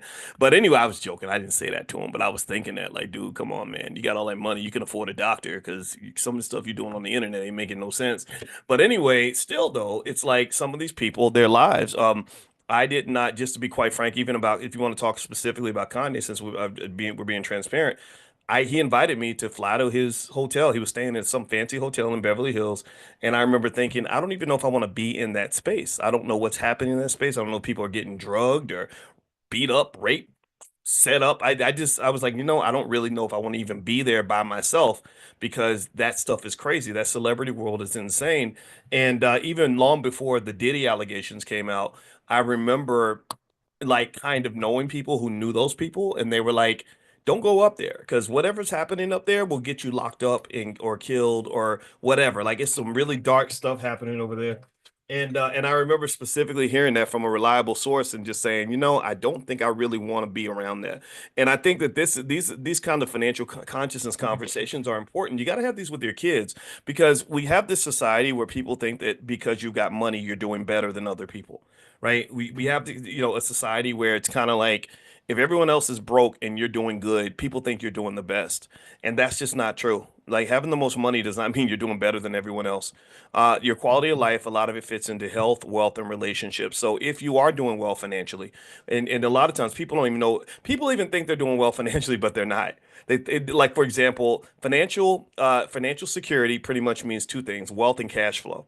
If they got plenty of cash flow and they got plenty backups, they got a plan A, a plan B, a plan C, and a plan D, then they might be doing well financially. When all the coffers are full, all the guns are locked and loaded, all the shields are up, right? Somebody can't just take their little black job and put them in the poorhouse. Somebody can't just cut the DEI program and take away your take away your check. Somebody can't just decide that they don't want to do the government grant anymore, and next thing you know, your organization falls. Somebody can't just come along and decide that corporate isn't hiring people in your department anymore, and then have you screwed. People that are financially secure have to have a lot of different ways to solve financial problems, and that's one element of financial consciousness that I think gets overlooked. Also, all money ain't good money. Sometimes getting next to like Jeffrey Epstein. Remember Jeffrey Epstein? Jeffrey Epstein was a guy who understood that for Americans, financial consciousness is very low. Jeffrey Epstein played an easy formula. It was kind of similar to what they might say Diddy did. He knew that if he's a billionaire, everyone's going to want to be around him. Everybody wants to be his friend. Every woman wants to sleep with him. Every guy wants to be his buddy. People want to take pictures with him. Right? He knew that. And I believe he was Israeli intelligence. I believe he was a spy, and I believe that he was using his wealth and his influence to get access to people and things. He wanted to get inside institutions. He wanted, like Harvard was one that fell for it because they'll get close to anybody who can write a big enough check. And he made a lot of celebrity friends, and then next thing you know, they're all distancing themselves, right? Because everybody wanted to be next to the rich guy. And I can just tell you, it's not that that everybody can't get caught at some point or that you might not make a mistake, but I think a little financial consciousness kind of helps you say, okay, I see you have money, but how did you make your money? Where'd all that money come from? Why are you just walking around just paid and balling like that? You're not even that smart. Who's paying the bills, right? I think asking questions like that helps you understand economics a lot better too. Usually when you know who's paying the bills, you know why certain things are getting done. Like if you want to know why politicians do stupid things that don't even support the American people, well, just find out who's paying the bills, who's funding them, who's making the donations. That'll tell you everything. Because the voters, they show as hell ain't working for the voters. Why would they work for the voters? You're not their backer. You're the commodity. You understand? You're traded. They trade us like cattle. They get in the back room and they say, I'll give you another $10 million so you can go recruit more voters if you make sure that this bill gets passed. So they say, okay, I'll get this bill passed as soon as I'm elected. Just write me the $10 million check so I can get all these suckers to come vote for me because I'm going to say something about trans people or I'm going to say something about putting the Bible back in school or something that's not going to have any impact, not any real economic impact on anybody's lives that's voting for me, but it's going to have a huge economic impact on you because you're about to get that $10 billion government contract. You understand? So there's a money game and then there's like another game, right? So just be thoughtful about that. Those are my thoughts. That's what's on my mind today. All right. So what I wanted to do today is I wanted to answer some questions. In terms of stuff going on in the Black Business School. If you guys have any questions or whatever, I just want to run some stuff by you, let you guys know what we're doing and why. And it came to mind today because someone was asking me about Donald Trump and Musk and all those guys going after the Consumer Financial Protection Bureau. The Consumer Financial Protection Bureau is a very important part of the government. They're kind of like financial police officers that protect consumers from banks and stuff that do dirty stuff. And I don't agree with what they're doing. I think that it's a little bit overkill. And And I this is a move that I can't agree with. But the problem is everything has kind of an origin story to it, right? So if you look at their attack on the Consumer Financial Protection Bureau, it's a great organization in terms of what it does, but there is kind of an indictment of the government of just wasting so much freaking money. Now, the Financial Protection Bureau was started just in 2011, so it's not that old. It came out of the mortgage crisis back in '07, '08. They created something called the Dodd-Frank Wall Street Reforming Consumer Protection Act, right? And basically, what they do is they regulate financial institutions. They oversee a lot of banks and credit unions, things like that, which is necessary. They enforce consumer protection laws like the Truth in Lending Act, Fair Debt Collection Practices Act, things like that. They handle consumer complaints. If consumers complain about a lender or something, then they'll deal with that. And they educate consumers on financial education tools, reports, etc. They have stuff like that. And also they sort of supervise risky practices, like they monitor like predatory lending, hidden fees, discriminatory practices, etc. Because here's the deal. Look, banks will always be looking for sneaky ways to get you to sacrifice your future so you can have something today. That's what they do. They live off of instant gratification. They eat instant gratification the way a zombie eats dead bodies. That's what they do. They look at you and they say, "Are you financially desperate? Are you financially insecure? Are you greedy? Are you hungry? Do you want it now? Are you impatient? We can make things better for you." That's what they do. They say we can make it better for you. Just sign on the dotted line. It's a Diddy deal with the devil. That's what it is. And they're like, come on, girl, just sign. All you got to do is just sign right here. And see, because the thing about debt is debt feels like freedom when you first sign. It feels like freedom. It's a drug. It feels like freedom because in the moment you sign the piece of paper and you got $10,000 to go shopping with. You can go on vacation. You can get that card you wanted. You get to be fly now. You get to drive around in something nice. Anybody ever had that feeling, right? And then what you don't realize is that the future you is screaming like, please don't do it. Don't do it. No, it's a Diddy party. Don't do it, girl, please. But it doesn't matter because in the moment, all these emotions are going off and we're signing pretty much everything. So banks, they use hidden fees, they have fine print, they have all kinds of stuff to seduce you into making these financial decisions. Predatory lending would fall in that category as well. And it gets to the point where they are going to come get you, right? And so I do think that we need a Consumer Financial Protection Bureau, 100%. I think that where they put themselves into trouble though and drew this scrutiny is because the government spending has gotten out of control. The deficit is insane. The government debt is ridiculous. It's both the Democrats and Republicans' fault. If you look back in history, the Republicans supported Reaganomics, where they pretty much cut the government revenue substantially. The Bush tax cuts cut government revenue because they stopped really taxing rich people the way that they should and investors the way that they should. But then the war in Iraq was insane. That put us deep in debt. And then after that, we had the pandemic where we overspent dealing with the pandemic. They could have really not spent. They could have really got us through the pandemic. I don't know how many trillions they spent getting us through the pandemic. They probably could have got us through that pandemic for $50 billion. Most of that spending was so unnecessary. It was poorly targeted. And it was basically a reminder of something Rahm Emanuel once said when he said that he said you never waste a good crisis, right? So because in a crisis, people freak out, people are nervous, so they trust their leaders and let the leaders do whatever. And your leaders pretty much just went insane in the government. They went. I mean, since we were running with the Diddy party analogy, they had a Diddy party on the government finances. That's what they did. And so really, if you want me to believe that what Trump and Musk are doing, that this is the first time in history this has ever happened. That's not true. I believe the last administration did the same thing during the pandemic. They wrote a $15 million check to Harvard that Harvard sent back.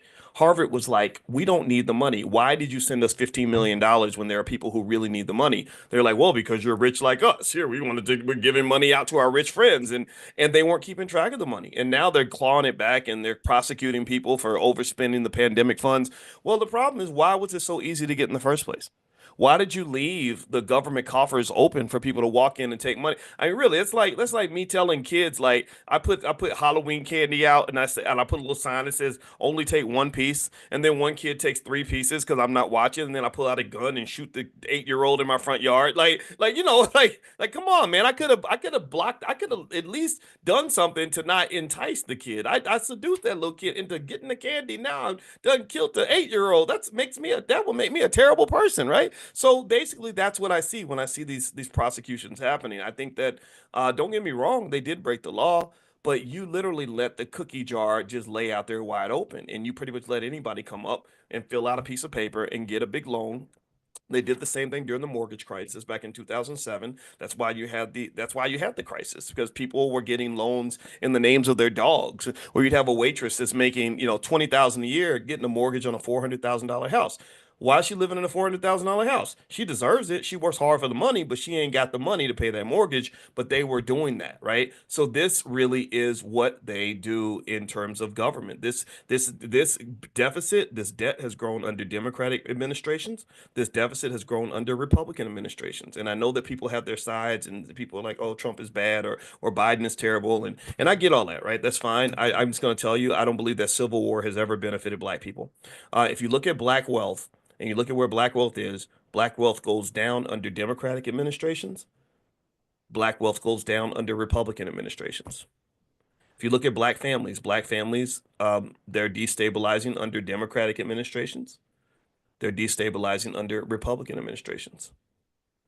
If you look at quality of life, tell me one area. Look at education. Look at these kids in the schools. These kids in school can't read. They can't read when there's a Republican in office. They can't read when there's a Democrat in office. A lot of the cities like Chicago are 100% Democrat. And I can tell you there's about 42 schools in the city of Chicago that are mostly black and brown, where the children cannot read. So when people come up to me and they say, "Oh, you're a Trump supporter," or "Oh, you're a Biden supporter," I say, or they call me a Trump supporter, I say, "Well, that's just as offensive as calling me a Biden supporter." They call me a Biden supporter, I say, "Well, that's like calling me a Trump supporter." I'm neither one. I'm a black supporter. I'm black first. And the reality is that I think that that's the solution. You don't have to agree with me. No one has to agree, right? And I know people want to fight about this. And what's interesting to me is that I've seen black people who will fight harder over Democrat Republican stuff than they'll fight for their own damn community. They'll fight harder for Biden than they'll fight for their own damn kids. They'll fight harder for Trump than they'll fight for wealth for the next generation. They'll fight harder over politics than they'll fight to clean up their own damn community. And so, this idea of us believing that there are some magical white people that are going to appear in Washington who are going to sprinkle fairy dust over the black community and make everything better, I don't believe the same fairy tale. I'm not big on fairy tales. That I've never seen that happen. Maybe it could. Maybe if you keep praying, and maybe you pray to white Jesus, black Jesus, and baby Jesus, they can all get together and do a blessing loom and make it all happen. It's like those blessing looms. You ever see those blessing looms they put out there where they where they send your homeboy send you an email and says, "Family, we gotta build wealth in the community. So if you put your $500 in and I put my $500 in and she puts her $500 in, then we'll have $10,000 apiece." And I'm like, that's not math, asshole. Like, what is that? That is not math. That is lying. That you're lying. You can't 500 plus 500 plus 500 does not equal 30,000. Who told you that? Right? Who told you that? But when people sound good when they say it, like the pastors sound like the rappers. They know how to rap and rhyme when I wish I could speak like some of these pastors. I'm sorry, I love my pastors. I love my black churches. I really do. But y'all know what I'm talking about. When you got those pimps in the pulpit, those pastors who like rhyme when they talk, and they literally will talk an hour and not be saying nothing, just be repeating themselves. And Jesus, and Jesus, and Jesus, and I praise him, and I pray, and I get it, but it's kind of like, let's get to a solution at some point, right? Emotionality can't be the default response to everything that's happening to us, because what that also does is that's really bad for your health, by the way. It's just really, really unhealthy. Like, if you want to know, for example, why we die so young, it's not good for us to be like emotionally riled up like that all the time, or to use emotional like cortisol levels. That's part of it, fight or flight, like using that to just get through the day. That is not good for you. My wife is a therapist. She has a whole doctorate in this stuff. She can tell you high cortisol levels will kill you. High cortisol levels can explain a lot of why black people die from cancer at early ages. High cortisol levels can explain a lot of the hypertension and all the other issues that we run into, the diabetes added on to all that, right, from the food. So ultimately, I really encourage you to really consider like what does wealth really look like and how do we actually get to that point? Now, you might ask, well, where's the finance? I saw somebody ask that question. That's a great question. If you don't know that I've been talking about finance the entire time and wealth the entire time, then this might not be the class for you. I want to make that 100% clear. One of the things that we don't do in this class is we don't just do like, well, here's how you do your taxes and here's how you fill out your 401k. There are plenty of people that can talk to you about that basic stuff. I have a whole doctorate in this stuff. And one of the things I can tell you is that if you don't understand the psychology and the sociology behind your economics, then you will never understand your economics. The number one thing you must understand about being broke is you first got to understand why you're broke. See, a lot of people are like, I don't want to be broke anymore. It's like, well, why are you broke? I don't know. Like, well, I'm dying and I'm sick and I want to be healthy. Well, how did you get unhealthy? I don't know. It just happened. So, so you're playing basketball and you think you're on a football field because it's hard to dribble a basketball on a football field, right? You do know that, right? And you're dunking the basketball in the end zone and it's the wrong end zone. So you're trying to get me to show you how to play basketball, but you're showing up in a soccer uniform on a football field and you're playing the rules of tennis and wondering why you're not winning NBA championships. So what you got to understand is that your economic security is like a house. And a lot of people think about it like shopping for a house, right? A lot of people might go in. You ever see somebody shop for a house and they don't understand the basics, like the like real estate's complex. Like I respect my real estate agents, like Constance Carter, people that have that skill, because they understand that buying a house can be deep. You can really lose a lot of money that way, right? There's all these inspections that have to happen. Like literally, you can even buy a house and not even be buying it from the right person. You have to do the title, the check on the title and the deeds and all this other stuff. Make sure that the person selling it to you actually owns it. You got to do all kinds of research on the foundation. You might have termites eating through the basement. You have all these issues, right? That requires a complete full inspection before you buy the house.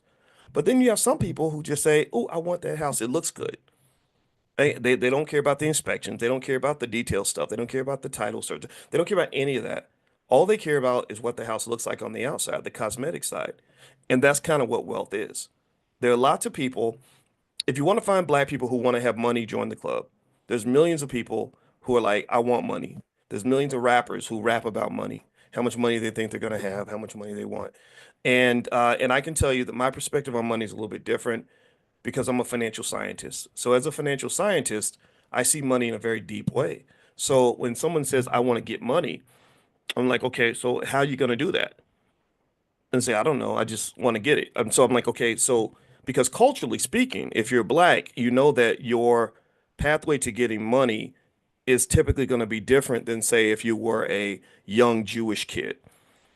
When I was 11, I went to the school called Kentucky Country Day. It's like this all white rich kid school that that I got a scholarship to go to because my parents didn't have any money, so I got to go for free. But the tuition now there's like 25,000 a year. It costs as much as a college does, and I only went for 2 years. It was a really bad experience, honestly, but I learned a lot. And when we got on the bus, we would come home, and on the bus every day we would stop at a Hebrew school, and half the kids would get off the bus because they were Jewish. And all these kids would go to school after school was over. And I remember thinking, why the hell y'all got to go to school after school's out? Like that's crazy to me. And and then they explained it to me. Now, by the way, let me ask you all a question. Can y'all hear me? Give me a yes if you can hear me okay. Let me know if the audio's coming through because somebody said they can't hear. So if they say no sound, I just want to double check. Okay, looks like the audio's good. Okay. So I didn't think about that for 30 years. It was just a thing. But then later on, when I started thinking about the difference in the educational process between a black kid and a Jewish kid, and I read books like An Empire of Their Own, how the Jews invented Hollywood, I realized, okay, wealth is not just about X's and O's and tax forms and what kind of job you have. Wealth is culture. Wealth is very, very cultural. What the Jewish community figured out because of their version of oppression is they said, we don't trust your system to educate our children. Your system is never going to give our kids what they need. Your system's not going to tell our kids what they need to know about who they are.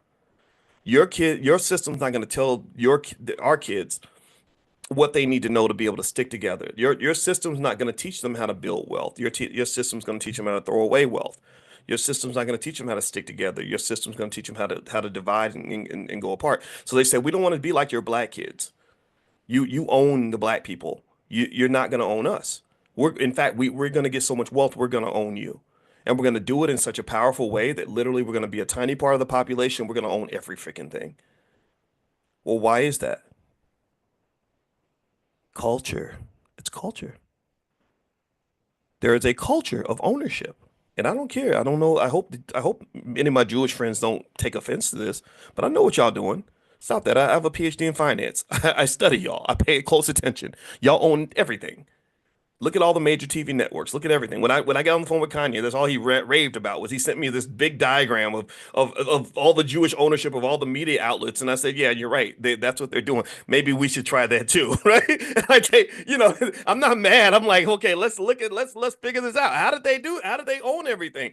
And even right at that time, I kid you not, that was when another bank that's heavily influenced by that community, not Wells Fargo, J.P. Morgan, sent him a letter that day saying, if you don't come to the bank and take out your money by Tuesday, we're going to send you a cashier's check for whatever the amount. It was some abnormally large amount of money. It was a few $1 million or 100 million or something. We're going to send you a check because we don't want your money. That's how real it was, right? So my thought here is maybe we should take some notes, right? Maybe there's a point where we get serious about economic strategy. Maybe there's a point where we start to question everything in terms of how the kids get raised and how we go about thinking about money. Because right now, what you're really seeing in America is you're seeing a lot of economic desperation. Trump comes in, gets rid of all the DEI programs, everybody's scrambling. A lot of government, and if you're in that situation, my heart goes out to you. So you're scrambling because the DEI program got cut at the corporation, so they used to fund your programs, or that was your job, and now the job's not there. Maybe the office that you work on in the government is gone. I had a friend who told me about that. She said, "Yeah, we went into the office and they told everybody that our jobs might not be there, and so it's tough. It's really hard." But one of the things that I do believe to the core of my soul, I don't believe this, I know this for a fact, is that if you prepare in advance, if you give your children the psychology of money at an early age, the psychology of wealth and financial security at an early age, they are less vulnerable to those economic shocks than people who just go around willy-nilly like there's nothing wrong, like everything's okay. Um, I think that being black is very risky. I do. I think that being black is more risky than being white. I think being black is more risky than being Jewish. I think being black is more risky than being an immigrant. I really do. And so when you're in a risky situation, you only make it worse if you engage in risky behavior. Because what you're doing is you're adding risk on top of risk. It's like eating a ham sandwich and putting pork bellies on top of your ham sandwich and putting it between two pieces of a donut, right? You're just adding nastiness on top of nastiness. You're getting more and more unhealthy as the sandwich gets bigger.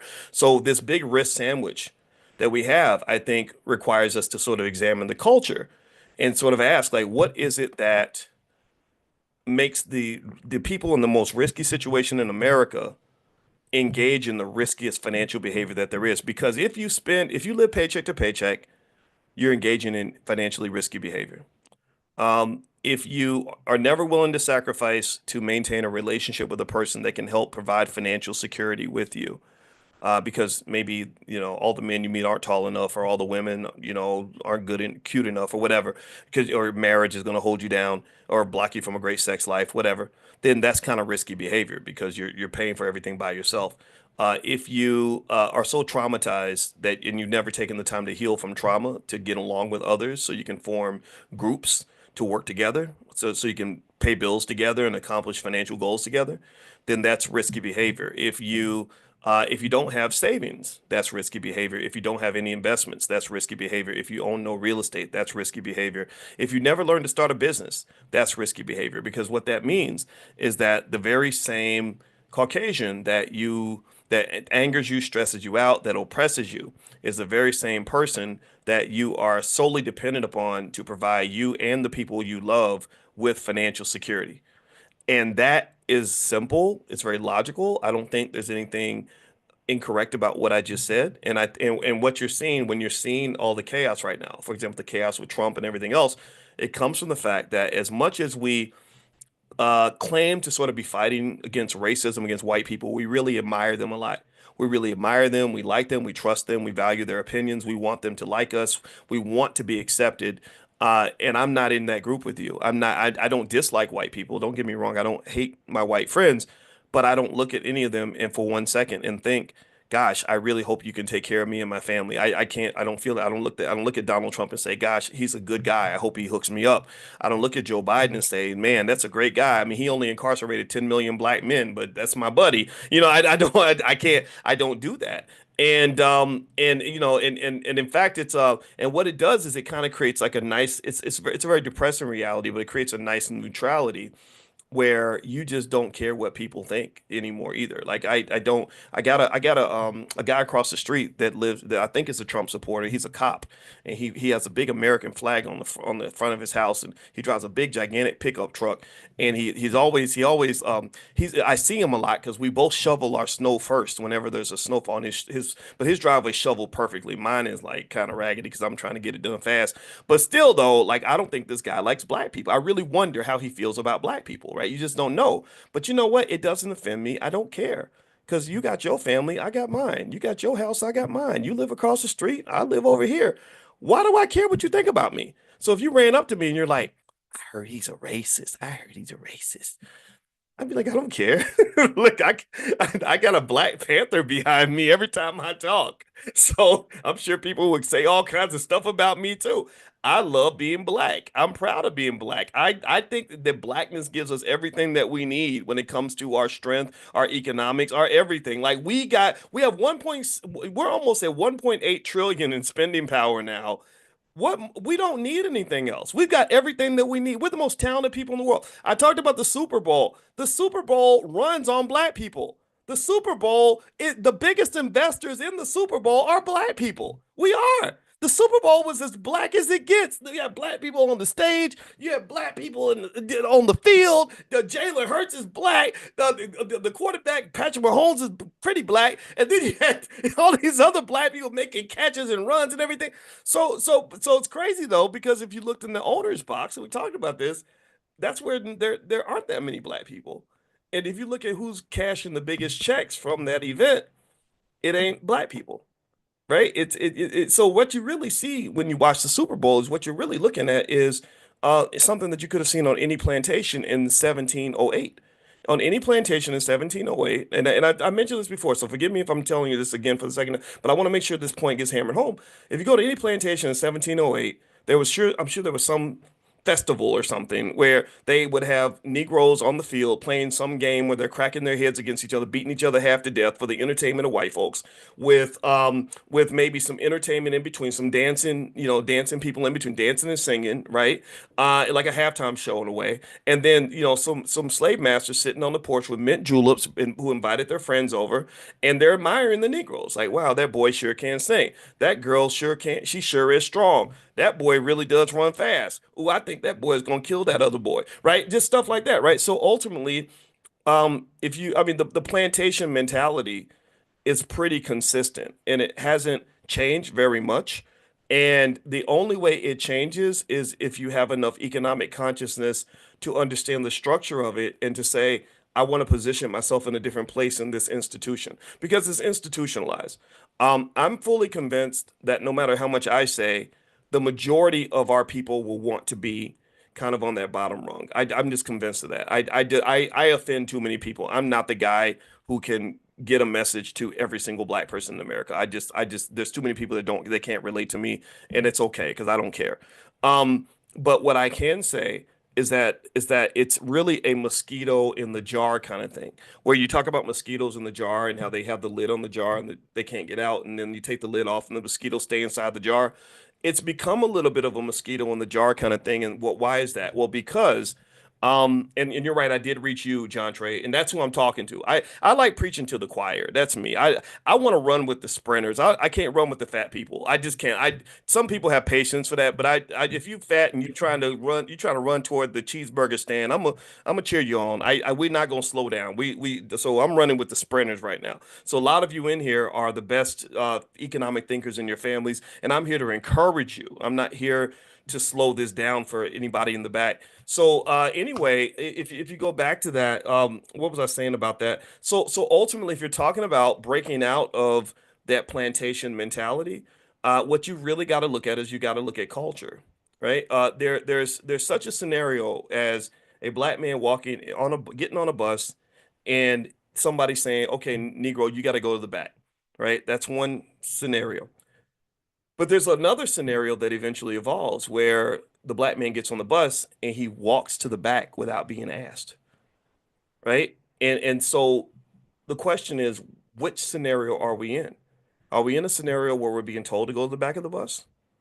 Or are we in a scenario where we just walk right to the back?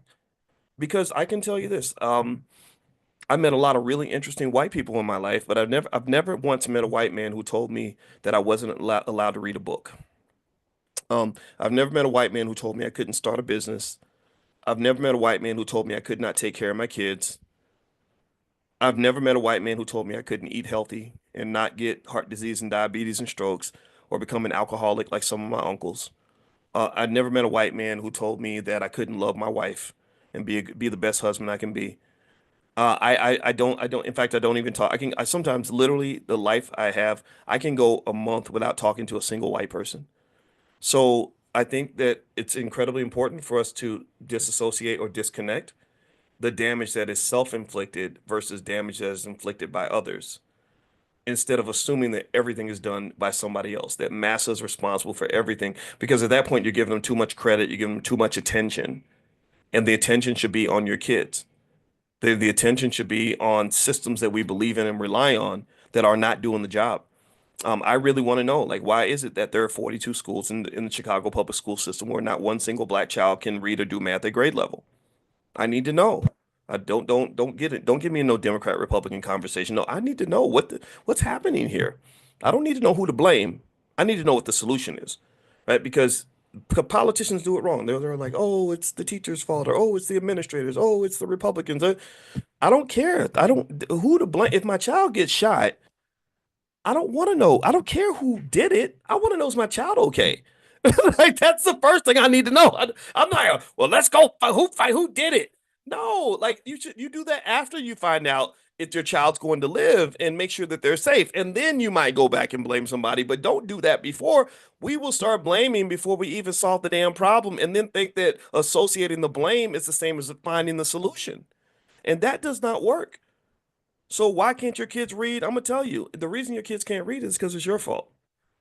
Because they're your kids, they're not his kids. You gave the responsibility of your kids to that person. They're your kids. The reason they don't know the basics of finance and they out here struggling at 25, 26 years old, broke as hell, homeless, can't pay rent, can't survive in the economy, it's because you didn't do the job. You didn't know. And I get it. Sometimes we just don't know. Don't get me wrong. Sometimes we just don't know. Even as my beloved mother was dying from her colon cancer after, a lot of her life, she got fed a lot of slave food. I did too. That might be my fate. I have no idea. But even then, she was like, well, what if you just didn't know? And you're right. Some stuff we just don't know. But see, now you know. Now you know you didn't know. And now that you know, with knowledge comes responsibility. So now that you know, the question is, are you going to apply it, or are you going to keep relying on the lame excuses that you could have used when you didn't know? And when you know that you know, now you're lying to yourself. Now you're being lazy. Now you don't want to do the work. Now you don't want to evolve. Now you don't want to do the really tough part, which is shifting habits. It's the habits that get us in trouble. It's not knowledge. Like we used to be able to say in the 80s, like, well, the reason we don't know economics because white people, they put it in the books and they hide it from us. They don't tell us nothing. You got the internet. Stop it. Stop that. I have a whole PhD. Do you know, I was the only African American on the entire planet to get a PhD in finance in the year 2002, and I was smarter than 99% of my classmates. So don't act like you don't have access to knowledge. Knowledge is everywhere. So stop that. It's a decision, it's a choice.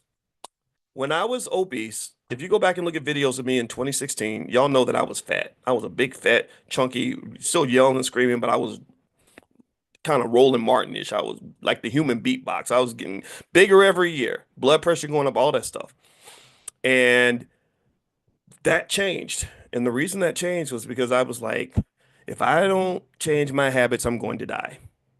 And when I got to the point where it was time for me to make that decision to make that adjustment, because the late poor lady took my blood pressure, the lady, the black nurse, and she's like, "Oh, baby, let me take your blood pressure again." Like, 'cause she couldn't believe the number was so high. I was like, "Okay, damn." And here's the thing, at that point, it wasn't like it was a mystery of what I needed to do to lose weight. I knew what I needed to do. I needed to go to the gym, stop eating cheeseburgers and stuff and crappy food, and exercise a little more. Right. But but the hard part was actually the implementation. That's the idea. The hard part is the implementation. So if you want a secret to success in any of this stuff, work on something small and hold yourself accountable for the implementation. So let's really drill in on the economic thing. It's a couple specific economic instructions you can apply that will make a difference in your family for the next 100 years. You ready? You ready? This is the implementation. Number one, invest some amount of money every week in the stock market and do not sell that stock unless you absolutely have to. Do that every single week. And we've talked about this. Um, you already do this. You already invest in other people's stuff. You pay your car note on time. You pay your cell phone on time. You pay your rent on time. So you've invested in the cell phone company. You invest in the car dealer. You're investing in the landlord. You probably if you've been paying rent for 20 or 30 years, you bought your landlord a mansion by now. They probably if they've invested that money, they made over $1 million by now. They literally have. I can show you the math. I know I'm good at math, and I that's all we do as finance professors. Is we calculate stuff. So doing that and sticking with that plan ensures that your family has an endowment. What is an endowment? An endowment is basically a pile of resources that protects the institution from economic shocks and financial chaos or economic problems or uncertainties or risk. Like now, like Trump coming in and cutting all the DEI programs and cutting half the jobs or whatever he's doing. Well, if you have a family endowment, then you're safe from that. You say, man, times are tough. We're going to have to pivot. Good thing we've got $1 million in stock that we can live off of until we get everything figured out. So that is, and most black families don't have any kind of endowment. It's hand to mouth, paycheck to paycheck, and it becomes very stressful when something goes wrong. When Massa says that we're laying off all the black people today, and then suddenly the income stream shuts off and it becomes very hard. Now, I am not making fun of anybody in that situation. I've been there. I understand. I get it. But that is a habit that has to shift. That is a cultural shift. Believe it or not, the Indian families are really good at this. They are very good. They because for them survival is not a game. They don't have no welfare programs. They don't have nothing. They don't got no safety net, nothing in India. So for them, family is the safety net. So they keep the family together no matter what. They ain't no like, well, my baby mama was tripping, so I had to walk out because no, they don't do all that. No, they figure it out and then they start businesses together and then they reinvest in each other's businesses and force that to grow and they create a family endowment so that the institution becomes safe so nobody's financially insecure. The family always has a pile of money somewhere that they can use to fund things you're trying to do or help you out in a tough spot. It's not true for every family. Some people struggle, right? So it's not true for everybody. You can't stereotype, but that's one thing that they do when they do it well. So studying these families, I think, is extremely important. There are Indian families that have gone to cities like Detroit and taken over damn near all the gas stations in Detroit. They are so gangster with their economics and their economic culture that they can come up in your neighborhood, buy up all of your shit, and own all of your stuff, and then create a stream of revenue off of your community, and you will smile and gladly hand them your money. That's what they do. That's what they're doing. That's what they're doing in Detroit and in other cities across this country. And I'm not even mad at them for it. I'm not mad at them for it because they understand that economics is very competitive. So again, in terms of specifics, one thing you have to realize too is that families that want to be wealthy are conservative. They preserve their resources. This is where I get mad at my rapper friends because I'm like, why are y'all so flashy? Why do you think that every time you get money, everybody has to know about it? Why does it have to be shown by spending it? Why not show your money by investing? Show me something that you invested in. Show me where you created 10,000 jobs. Then I'll be impressed with your money. But don't show me a Gucci bag and somehow make me think that means you're financially secure. That doesn't mean you're financially. That means you're an idiot. That means you're stupid enough to go buy a $10,000 bag that cost somebody $500 to make. That doesn't make you smart. I don't admire that. There's nothing to look up to with that. So ultimately, when you're talking about culture, a wealthy culture is one built around wealth preservation. Because conservative, financially conservative, I'm not talking about socially conservative, but financially conservative cultures are into sturdiness. They're built, they develop consistency. Like corporations tend to be somewhat conservative financially because they want to maintain the structure and the consistency of the institution. So the question is, what institution are you preserving? And I'd say that your family is a great place to start. So do that thing that I mentioned before, pick some stock every week, go in there, buy, SPY, VOO, Victor, Oscar, Oscar. Those are great funds to start with. You could literally invest in those two funds for the rest of your life and execute the plan with complete precision. And the other thing I would encourage you to do is don't get cheap when it comes to your future. You got generous when it came to paying the car note. You got generous when it came to paying the cell phone bill. You're generous when you're paying the landlord. So be generous when it comes to you. Be generous when it comes to your family. Be generous when it comes to preparing for the battles that are not yet fought.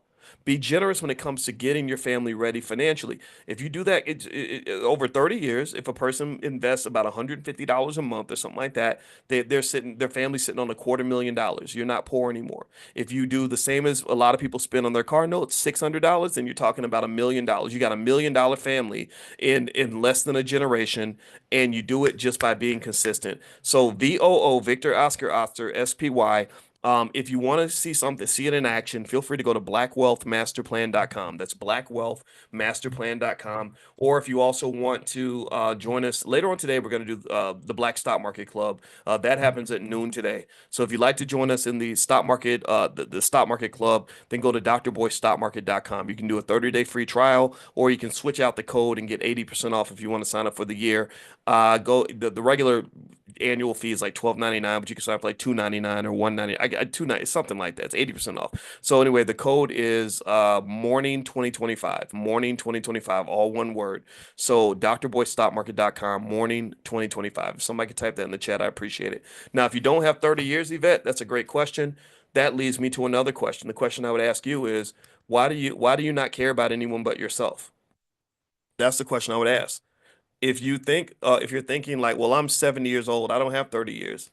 Maybe you don't, maybe you do. I hope you do, but let's say that you don't. Um, I would ask that question. I would say, well, why do you act like the world's going to stop spinning after you're gone?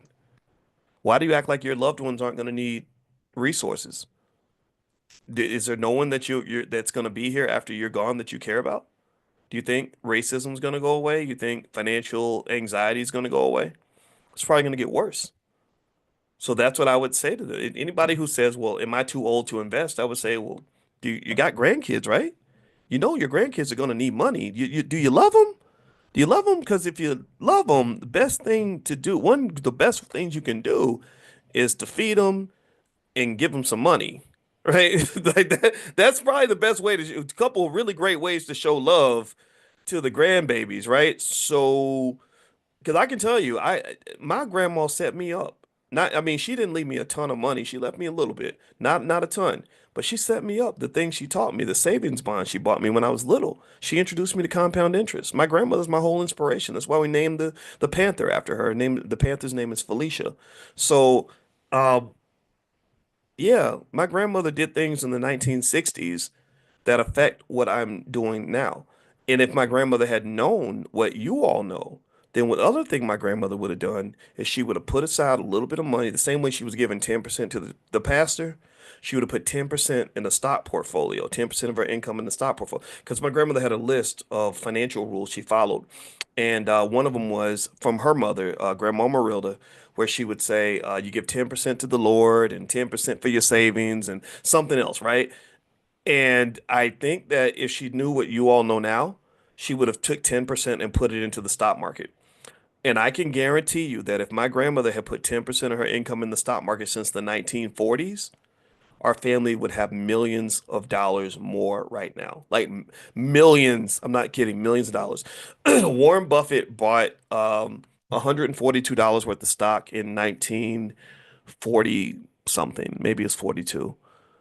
That stock is now worth about $650,000. And that was one investment. And by the year 2030, it'll be worth, I think, $6 million because that's what compound interest does. So if you want to leave a gift and a legacy for the kids and grandkids, leave them the gift of compound interest because only you can do it. Only you have the privilege of being alive in 2025. Your great grandkids are either they're not alive, or if they are alive, they're too young to even value money. So they're not gonna use the time for investing because they don't even know. They're 3, 4 years old. So our job as parents and grandparents is to protect them while they're not aware. We protect our babies because the babies don't know what's going on in the world. They don't know what the threats are, right? You do know. So you got the opportunity now. The decisions that you make or don't make are going to affect them. If you don't make a decision to make their life better in the future, then their life won't be better, and they're going to go through a lot of pain because of a lack of preparation. Because they're still going to be black. America's still going to be what it is. After Donald Trump is dead, his son Barron is going to take over. He's going to be just like his dad. It's going to be hard for them. And I encourage you to make sure that we learn how to compete and not just complain. Competing beats complaining. I should probably put that on a t-shirt. I want to compete, not complain. Or competing over complaining. Yeah, there we go. Like they have assets over liabilities or earn your leisure. I should get competing over complaining. I think I'm gonna make that into a shirt because that drives me crazy. I'm a mathematician, right? And we never solved a math problem by complaining about it. Come on now, that's crazy. All right. So anyway, yeah. So if you want to join us this afternoon for the stock market club, I'm going to give you some stocks that I like, and we'll talk about what's going on in the market. So, if you want to join, just go to drboycestockmarket.com, drboycestockmarket.com, and that code to get 80% off is morning 2025, all one word. It's a special code for you guys, so feel free to use that. And also, if you're interested in the relationship stuff, I told you relationships linked to wealth. That's why we created the first ever Black financial therapy department in the Black Business School with my wife Alicia, who is a PhD level therapist, and also she is a full professor of social work, and she knows lots of therapist friends, and they're doing something called the Black Love Weekend this weekend coming up, and it's literally going to be just literally a gathering, like a big conference online of Black, highly educated, high octane therapists that can really help you heal, fix things. So that you can have healthy families again, start talking to your cousin again, work through your relationship issues with your spouse, get along with your kids, have better sex. Like they're covering everything. They're literally covering everything. So anyway, if you guys want to join, you can go to theblackloveweekend.com. It's going to be Valentine's Day weekend, Saturday morning and Sunday morning. They're 100% serious. They've been planning this for months. I think you guys are going to love it. So feel free to go to theblackloveweekend.com, and her website also is coachingwithdralicia.com. That's coachingwithdralicia.com. She's good at what she does. I'm gonna bring my wife in class so you can kind of hear from her directly. But the partnership that we have that I really appreciate is that she really got me thinking about how family structure is so connected to wealth. If you look at most communities that have wealth, ain't no community on the planet that's wealthy that has as many broken families as black people.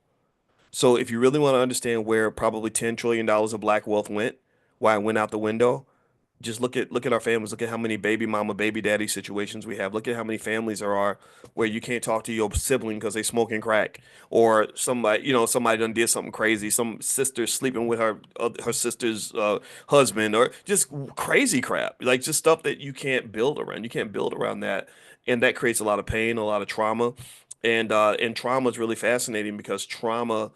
I didn't know this, but she got a certification in trauma because she's really into this stuff.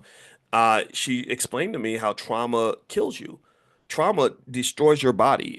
It causes the cancer. It causes the heart disease and the all these other things. So I would encourage you to look into that, because it's hard for a traumatized person to navigate the world and make logical, smart long-term decisions. Trauma responses to things, like if you operate in constant fear, anxiety, overreaction, like no, like if you're living like that, you're gonna make a lot of mistakes, not just in your relationships and in choices, but also in your wealth, because a traumatized person can't really do well in the stock market. When they freak out, they sell everything. And so black people lost over $1 trillion in the 2007, 2008 crash, because when the stock market started crashing, we were selling like crazy. We were running for the hills. And experienced investors were like, "Sure, I'll buy your stock from you." This is where white people tricked us again, right? So that's what we say. They tricked us again. But what they did was they said, "Well, this too shall pass." Because anybody like, and this is something I was trying to explain back then. I didn't have a lot of people that listened to me back in '08, so '07, '08. It was really hard to get urban radio stations to even talk about investing, because they were like, "Well, black people don't want to invest. They don't want to hear about that stuff, doc." And I was like, but I think that they do. I think that we need to talk about money in our community. So back then, nobody talked about it. Now, a lot of people do. Back then, nobody would. But I remember at that time, I was like, no, the data says that when the market goes down, that's an opportunity. There's never been a time where the stock market has ever crashed and it didn't recover. All you got to do is wait, hold your nose, close your eyes, and just wait. Keep investing, keep being consistent. And what happened was the people that did that, they made so much money. They made so much money because think about this. You have a stock that's $100, the price drops to 60, you're buying at 60, it goes back to 100, and then it goes to 200.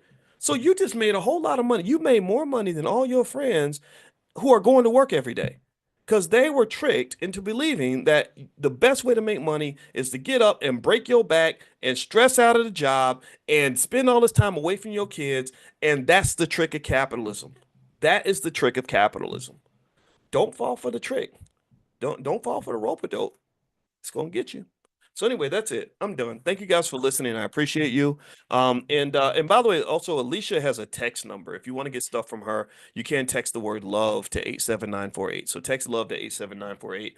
And because she also does mental health Mondays, and she does a book club on Sunday. So she's deeply involved in stuff, and I want to support my wife because I love her. All right. So anyway, have a good day, everybody. God bless you. I'll see you all soon. Take care now. And thank you for tolerating my rant. It was on my spirit today. Lord Jesus, I had to let it out. I'll see you all tomorrow.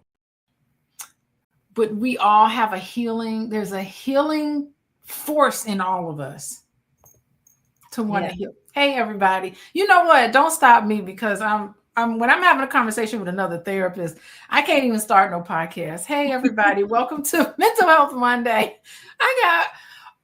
We welcoming back Miss Naquan Lewis. You didn't put anything behind your name. She got a whole lot of acronyms, a whole lot of letters behind her name. You should update yourself. I do. It never fits. Let me tell you, the title of today, hello everybody, is Barriers in the Bedroom. We got expert advice here about what to do in the bedroom. I didn't want to put the SE word in there because I didn't want the algorithms keeping y'all away from this beautiful content. So I'm talking about barriers in the bedroom, but actually what we're talking about is intimacy. Y'all know what I'm talking about. That type of intimacy. And it's so important that we get into this today, particularly because look, everybody, look what we got going on this weekend. Hello, everyone. This weekend is the Black Love Weekend. And guess who's going to be joining us at the Black Love Weekend? It's Miss Naquan Lewis. Oh my God. She's a sex therapist. How many sex therapists do y'all know? I don't know any. And by the way, I went to look up what all it takes to get to be a licensed sex therapist. And I thought I had to start school all over again. I wasn't going back to school. And I don't need to, because I got Naquan with us. Welcome so much, Naquan. Thank you so much. You know, I love coming here on Queen Nubian, and it is a phenomenal time. And make sure you guys grab your tickets, because we will have a time this weekend. We're going to be uplifting Black love in all areas. Yes, we're going to be uplifting Black love. And we're also going to talk about how important it is to connect with each other, not just mentally, not just emotionally, not just physically, not just intellectually, not spiritually, but also there's stuff we do in the bedroom that is equally important. And it's so nice to have you here. And on Sunday, we're going to have Naquan come on in the VIP. That means you get the recordings and you get to sit and listen to Naquan talk about this. But let's talk about it today because we really want to talk about sexual intimacy. Let me just go on and say sexual intimacy. To heck with the algorithms. But that's what we're talking about today because I think it's so important between partners to express yourself in a way that is comfortable, in a way that's healthy, in a way that is so beautiful with two consenting adults, and how important it is when you're in a relationship, the emotional piece, how it connects with the satisfaction piece in the bedroom, and how it relates to the overall health of the relationship. Let's start there, Naquan. How about you talk about and comment on why these things are so important? So I want to just reinforce that Alicia hit on the different forms of intimacy, right? Yes. And intimacy as a whole does not only mean sex, but it includes it. And right, so we want to prioritize intimacy as a whole. We want to make sure that we're connecting on these various areas, and it is important. And sexual intimacy specifically is important. One, it is a result of a healthy relationship, right? And it leads to connection. It leads to connection. It increases and enhances vulnerability. It's also important to know that vulnerability is required, right, for a good and exciting and healthy sex life. And so not having that, so let's be clear. Although sex is a healthy part of a healthy relationship, right, you have various types of relationships where that may not be a factor for whatever reason. But if it is a factor, right, and if it is desired by one partner, if it's a problem for the partner, it's a problem for the relationship, right? So if it's a problem for one, it's a problem for all. And so it is required, and it is a healthy way to connect when you have two consenting adults in a healthy, secure, and emotionally, physically, mentally safe relationship. Oh, you mentioned vulnerability. And, you know, I'm finding in my practice and even with individuals who aren't in a relationship, that vulnerability piece is so frightening for people. I think what happens is that people are confusing the actual act of intercourse as a true sexual intimacy. And I'd like for you to clarify some of that, because how does vulnerability show up so that we as Black people can understand, number one, what is healthy sexuality and what is something where we feel comfortable just being vulnerable with another person like that? So vulnerability can be scary for a lot of people because oftentimes the world has shown us as Black people that it's not safe. It's not safe to trust, right? We've been stabbed in the back, we've been mistreated and all the things. And this does bleed over into our relationships, especially we were just talking off camera. We were talking about, the childhood aspect of it all, right? Unresolved trauma. All of us have stuff. Be clear. I got stuff. Alicia has stuff. We all have stuff, right? If you don't understand how your stuff shows up into your relationships, not just romantic, right? Platonic, professional, friendship, all the things. If you're not aware of how your stuff shows up in your relationship, vulnerability becomes an issue. And if you are afraid of vulnerability and aren't in either an emotionally safe relationship, or the barrier is more so you and that fear, it absolutely leads to disconnect. It can lead to disconnect, which can then impact the bedroom and impact the quality of the relationship as a whole. Oh, the quality of the relationship. This is really interesting. I'm writing down as you're talking because I see so many people become so avoidant. Mhm. And when you start asking them questions, I mean, people can't tell you about their childhood. Like usually no one can say between the age of 0 and 5, what was your childhood like? Was somebody there for you? And you never really know. I mean, no one really remembers, but you can look at their behavior, people's behavior right now and say, wow, you're having an issue with vulnerability because, for instance, maybe you are just avoidant. And we know that a lot of that can come from parents who try to get you not to open up about how you feel. Like parents themselves are uncomfortable with the range of emotions and they're not attending to you. And so you learn, in order to keep the peace, I need to avoid talking about how I feel. I need to avoid all of these things. And so fast forward, when you get into a relationship and your partner is like wanting you to open up and be vulnerable and connect and have intimacy, and you're all frustrated and mad because they're not, it's like you're pulling teeth out of this person. Come tell me who you are. Come on, I want you all into me for a little bit. It's so difficult for them to do this. You're pulling something out of them that they've never been comfortable doing because they spent their whole life trying to stuff everything in and not even being comfortable, being vulnerable. Absolutely. Gosh. Absolutely. And really, and what people don't understand is that also is a form of trauma. People think trauma is when someone lifts their hands up and be spanking and whooping on little kids and stuff. That's not necessarily trauma. Most trauma is neglect. So that is a form of trauma, which you mentioned, right? But it's very subjective. It is very subjective. It does show up in forms of neglect, intentional or otherwise, right? Yes. It shows up in physical, financial, mental, right? Sexual. It can happen in so many ways, which is why it can be challenging to understand when it's your stuff coming up or it's what's happening in the relationship. So what do you do? Oh, what do you do with this? Because I know I'm always with this question.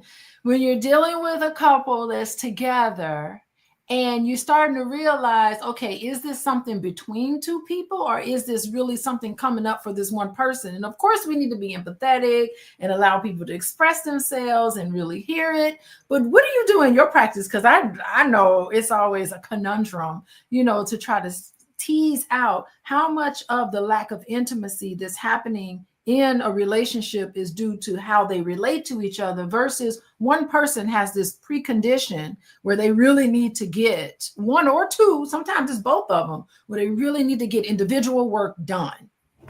What do you do? In my practice, I want to be clear, the arts of sex therapy, very rarely do people come to me because things are amazing and they want to enhance. That is something that I do as well, right? Okay. But the majority of what I do, understand that sex therapy is understanding how all the things, unresolved trauma, communication issues, conflict resolution issues, all of those things impact the bedroom. Hey, Ayana, Houston here. What up, H-Town? And so all of those things impact the bedroom. And so we are definitely deconstructing and pulling the layers back in couples therapy. I'm teaching couples how to identify their triggers, right? How to emotionally regulate. Not too many people that I work with know off top how to emotionally regulate. And what I mean by that is to understand your physical cues of emotion when you hit more of a 5 or 6, so you can then intervene on your behalf. Because if you're communicating at a 10, you ain't got no business doing it. Mm-hmm. And because either I'm going to explode or implode, right? I say things I don't mean, can't take it back.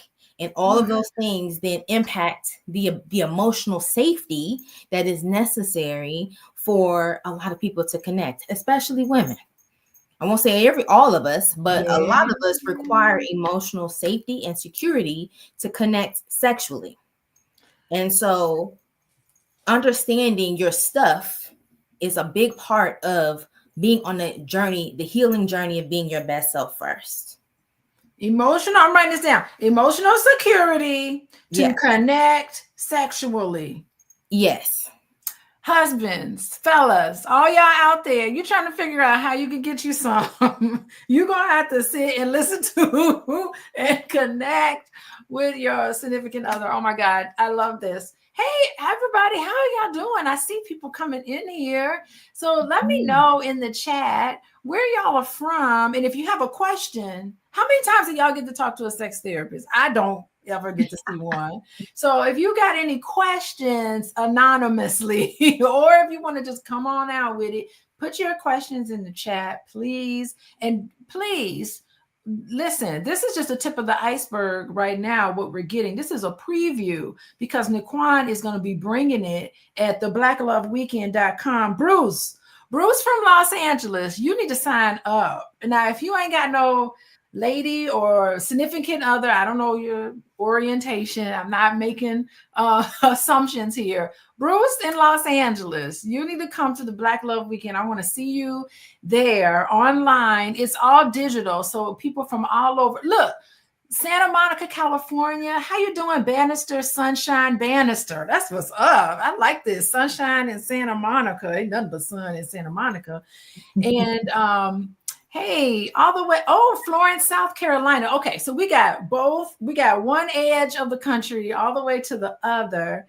And I'm married to a beautiful woman. Bruce, this would be the best. Let me tell you something. This would be the best Valentine's Day gift you could ever get your wife is a ticket to the Black Love Weekend. And even if y'all busy, it's during the daytime. It's Saturday and Sunday this weekend during the day. So in the evening, y'all can go out to dinner and you can talk about everything that we are addressing. This is a great time. I don't know how long you've been married, Bruce. Put in the chat how long you've been married. But whatever it is, there's no perfect childhood. There's no perfect relationship. There's always room for improvement. And even if y'all are hot and heavy in the bedroom, you still got to make sure that you work on maintaining that because that takes a lot of work. What? Look at Jessica. You got some fans, Nikwan. Me and my husband tuning in, and we sure could see Miss Nikwan Lewis Services, and we contact her. Okay, wait, how do we contact Nikwan? She didn't listen. Here's her contact information. Contact me. Come on, Jessica. Listen, it's 2025 up in here. We ain't got time to play around. So be sure to contact Nikwan. There's her information. And, everybody needs something to help. Yes, help and support. Brenda from Philly. Congratulations, Brenda. What? They not like us. That's what's up. They not like us. It was so great to see Philadelphia it wasn't even close. What was Kansas City doing last night? I don't know. But yes, Brenda, I know y'all are so happy. Philly did it again. Philly did it again. Yes. Hey, Brenda. I want to see you too next weekend. Black Lexicon has a tough question. Listen, Nikwan, Black Lexicon is one of our favorites. So he has a tough question to answer, even if it's not today. Are there biblical references to good love making for the married couple together? Black Lexicon, that is a phenomenal question. Ooh. I don't have an answer at this moment, but I will get it to you. My aunt is a pastor, and we will work together sometimes. I am a believer, but that is more of her area. Good lovemaking.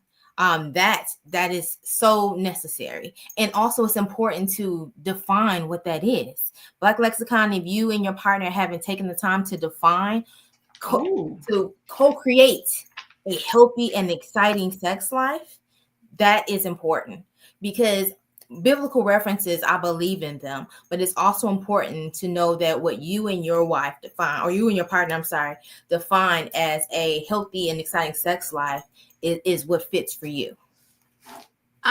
So and not only does it depends on what fits for you and your partner, and if you get another partner, if suppose that relationship dissolves and you find another partner, sometimes it ain't even really the same. You can't have the same with everybody. That's So why you got to co-create it. Sometimes what's good with one person ain't gonna work with another person. So you got to find new ways. Like Elder Barge said, love me in a special way. You gotta love me in a special way, because what worked before ain't gonna work for me.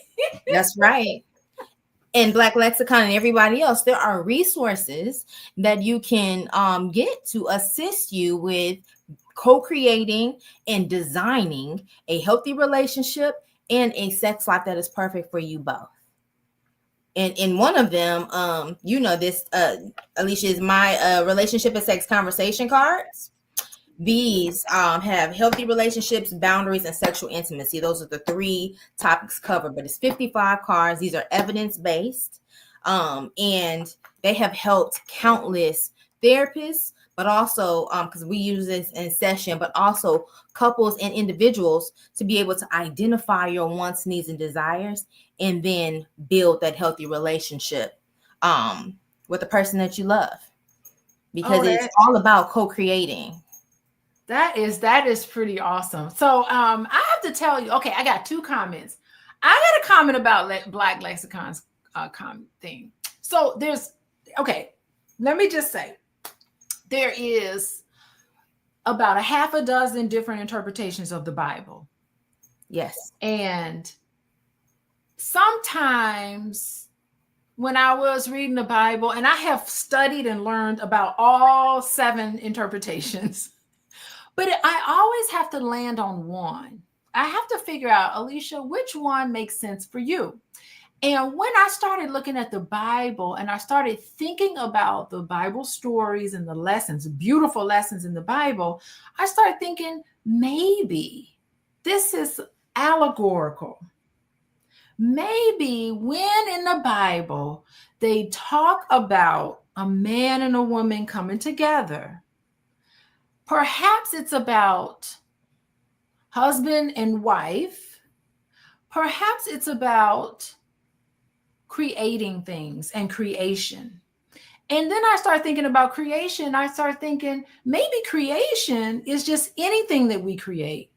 And part of it is to be, sometimes I'm inspired by my conscious mind and my subconscious mind. So when your conscious mind and subconscious mind come together, because I have a background in psychology and all of that, when they come together, you create. That's the creation process. And you start having little children, which are ideas, which are thoughts. Like my conscious and subconscious mind came together, and I said, you know what? I want to do the Black Love Weekend. I want to be able to educate Black people on how to love each other. And so therefore, the Black Love Weekend is my creation. It's my children. So the coming together and to making love together is kind of what I do when I want to be creative. So in a way, it is a part of not necessarily lovemaking, but it's a marriage between my desires and the fact that I have this desire in me, which is the God force working through me to create things here.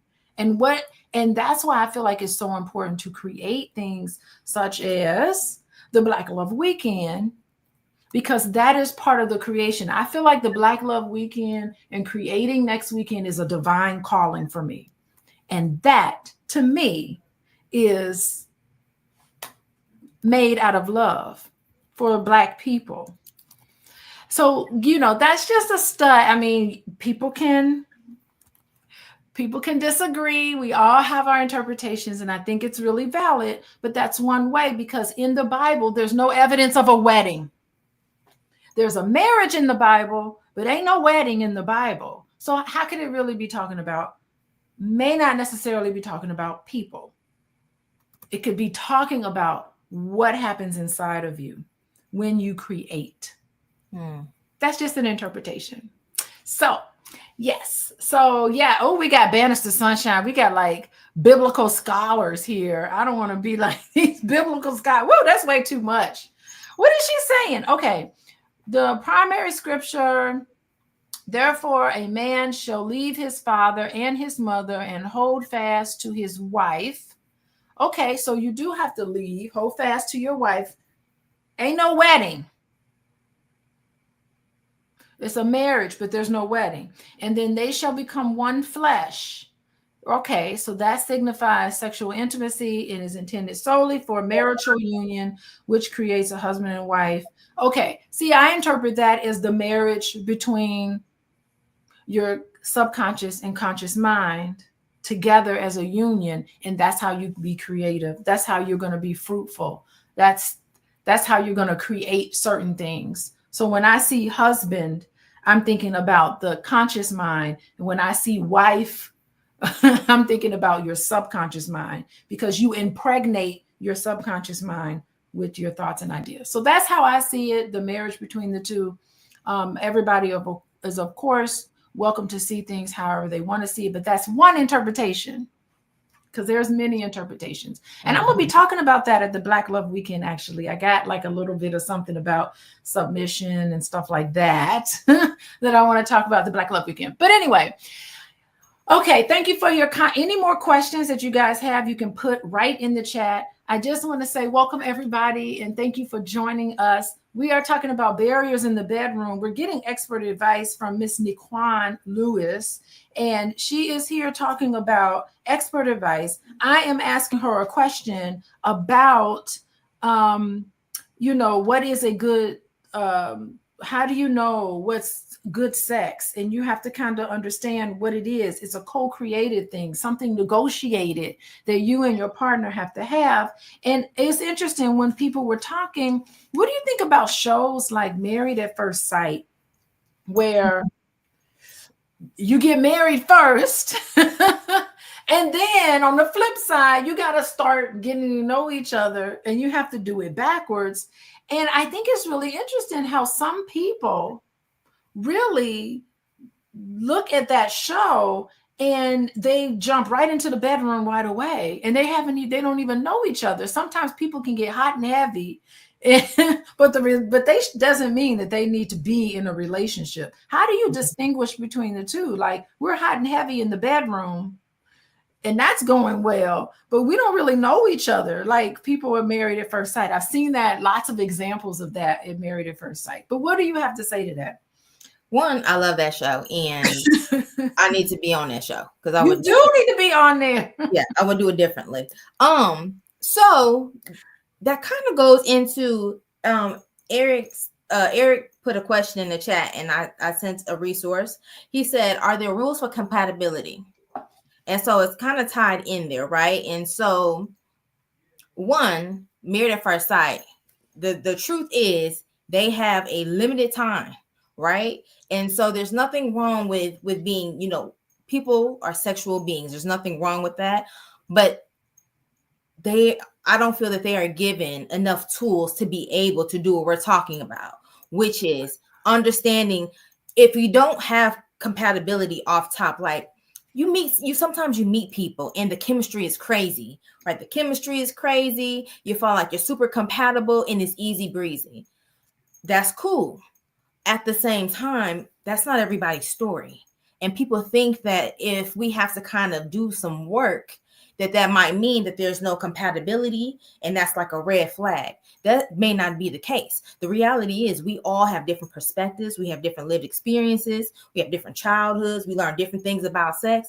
We learn all these different things. And sometimes you do have to create compatibility. Now, I'm not saying force a round, circle into a square peg, okay. But I'm saying understand that we're different.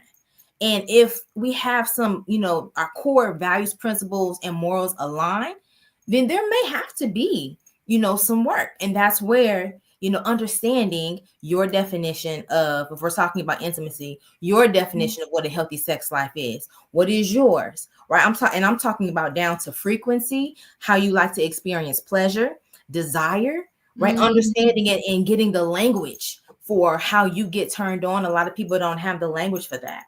And then there's the expectation that folks who just have sex on the brain, That's more of a responsive desire. Some people, I'm sorry, that's spontaneous. That's spontaneous desire. Some people are responsive desire, which means they require a stimulus of some kind. They require a physical touch. They require to feel safe, emotionally and connected. They require a smell, or some watching something sexy or reading some erotica. They require something, and then sex gets on the brain.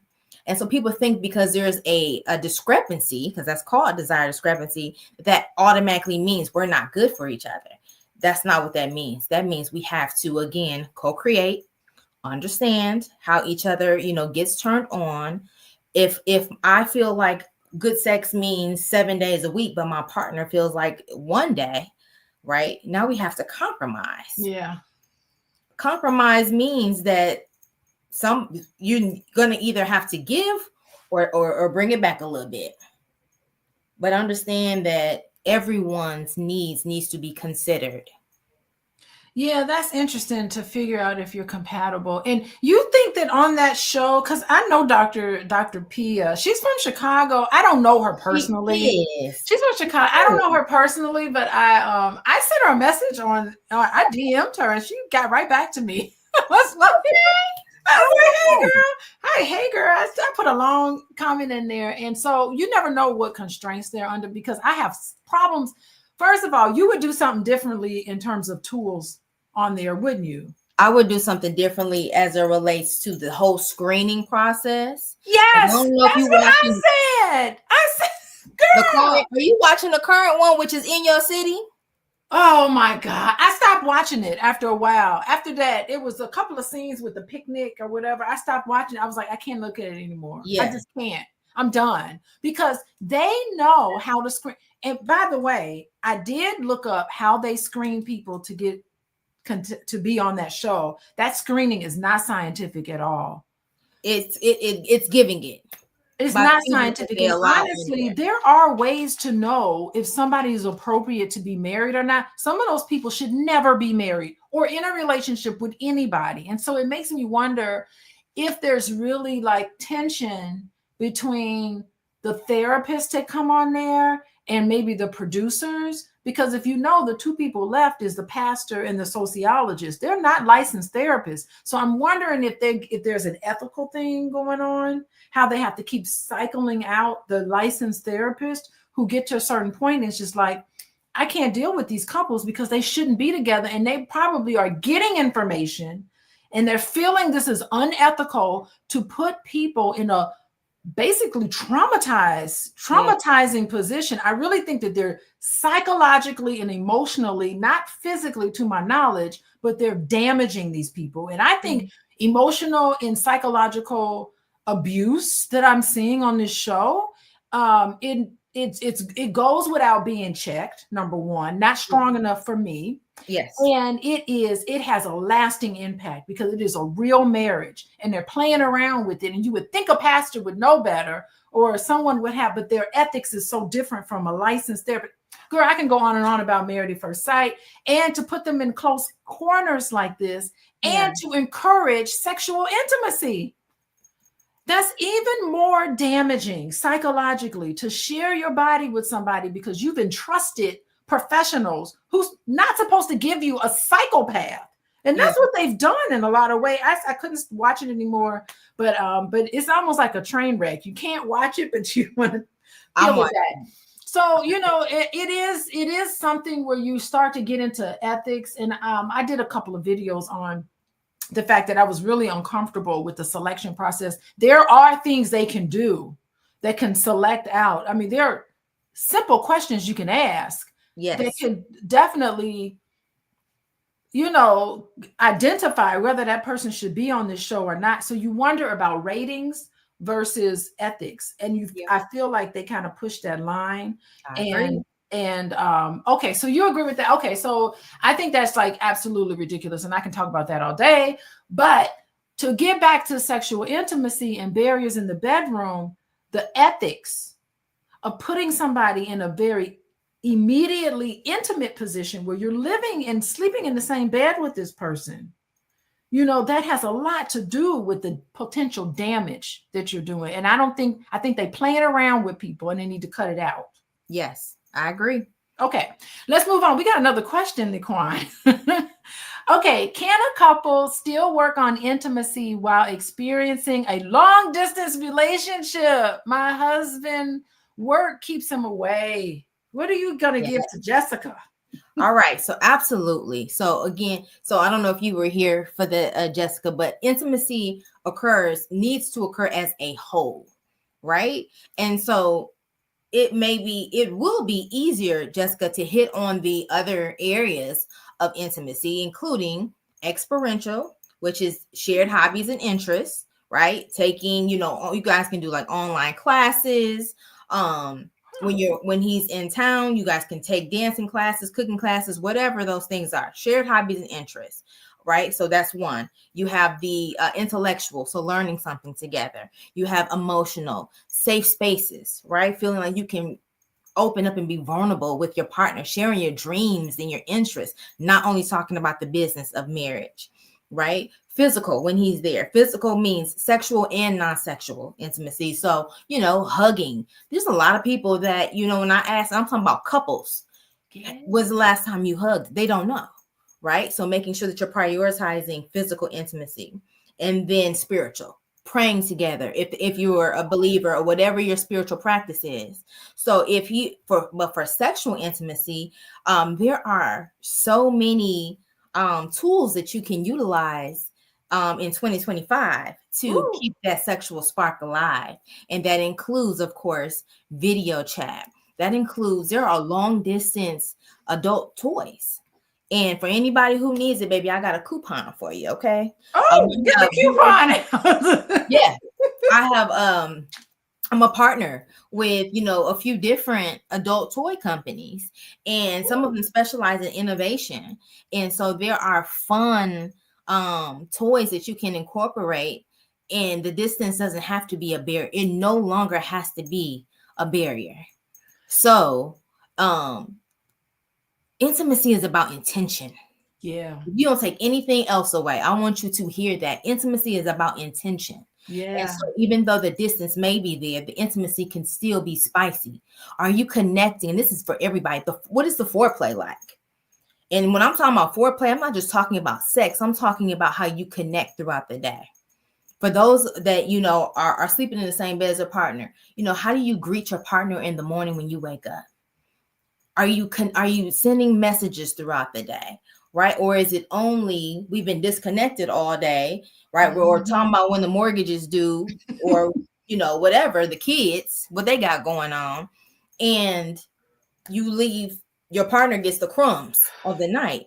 And then you wonder why intimacy ain't hitting like you want it to, right? Foreplay, you need to expand your definition of what foreplay is. It's not only sex. It can include it, but it really is communication and connection. So those are definite ways, Jessica, to increase and to prioritize intimacy long distance is being intentional, incorporating technology, whether it be video and toys, and enhancing foreplay.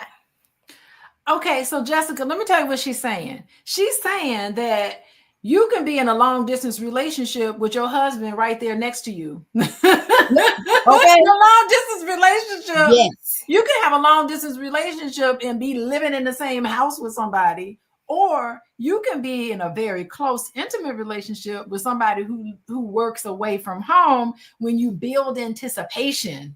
Ooh, I can't wait to see you. When you do things to kind of build anticipation and excitement to see each other again, what is your ritual for how you separate? What is your ritual for how you come back together, Jessica? It could still be hot and heavy. Mm-hmm. And even when he's away, you can flirt. Yes. And apparently, Niquan got some coupons. I got some promo codes for you. Okay. She got some coupon codes that we could put in. So Jessica, that's a great question. You don't worry. And I think men love that. Men want to be faithful. Everybody I talk to, all the men I talk to, they don't get married just to go and mess it up. Like they want to be faithful. And I think there's different ways for Jessica to sing. Jessica sang on here. So we got another question. Oh my God, we got so many questions. Y'all keep putting your questions in. Bannister Sunshine Bannister is saying, oh, how cute. I like them glasses. Anyway, she's saying, how do you keep your marriage romantic when you're in partnership with your spouse in your business? Yes, baby. Listen. I want to know that because I got that problem too. Keeping it romantic. Mm-hmm. It is about healthy boundaries, healthy and perfect. So personal and professional boundaries. And so when you are in business with your partner, when you're in business, I'm an entrepreneur. So is Dr. Alicia, right? Yeah. We have private practices. It could be like I'm on 24/7, right? Which is not healthy.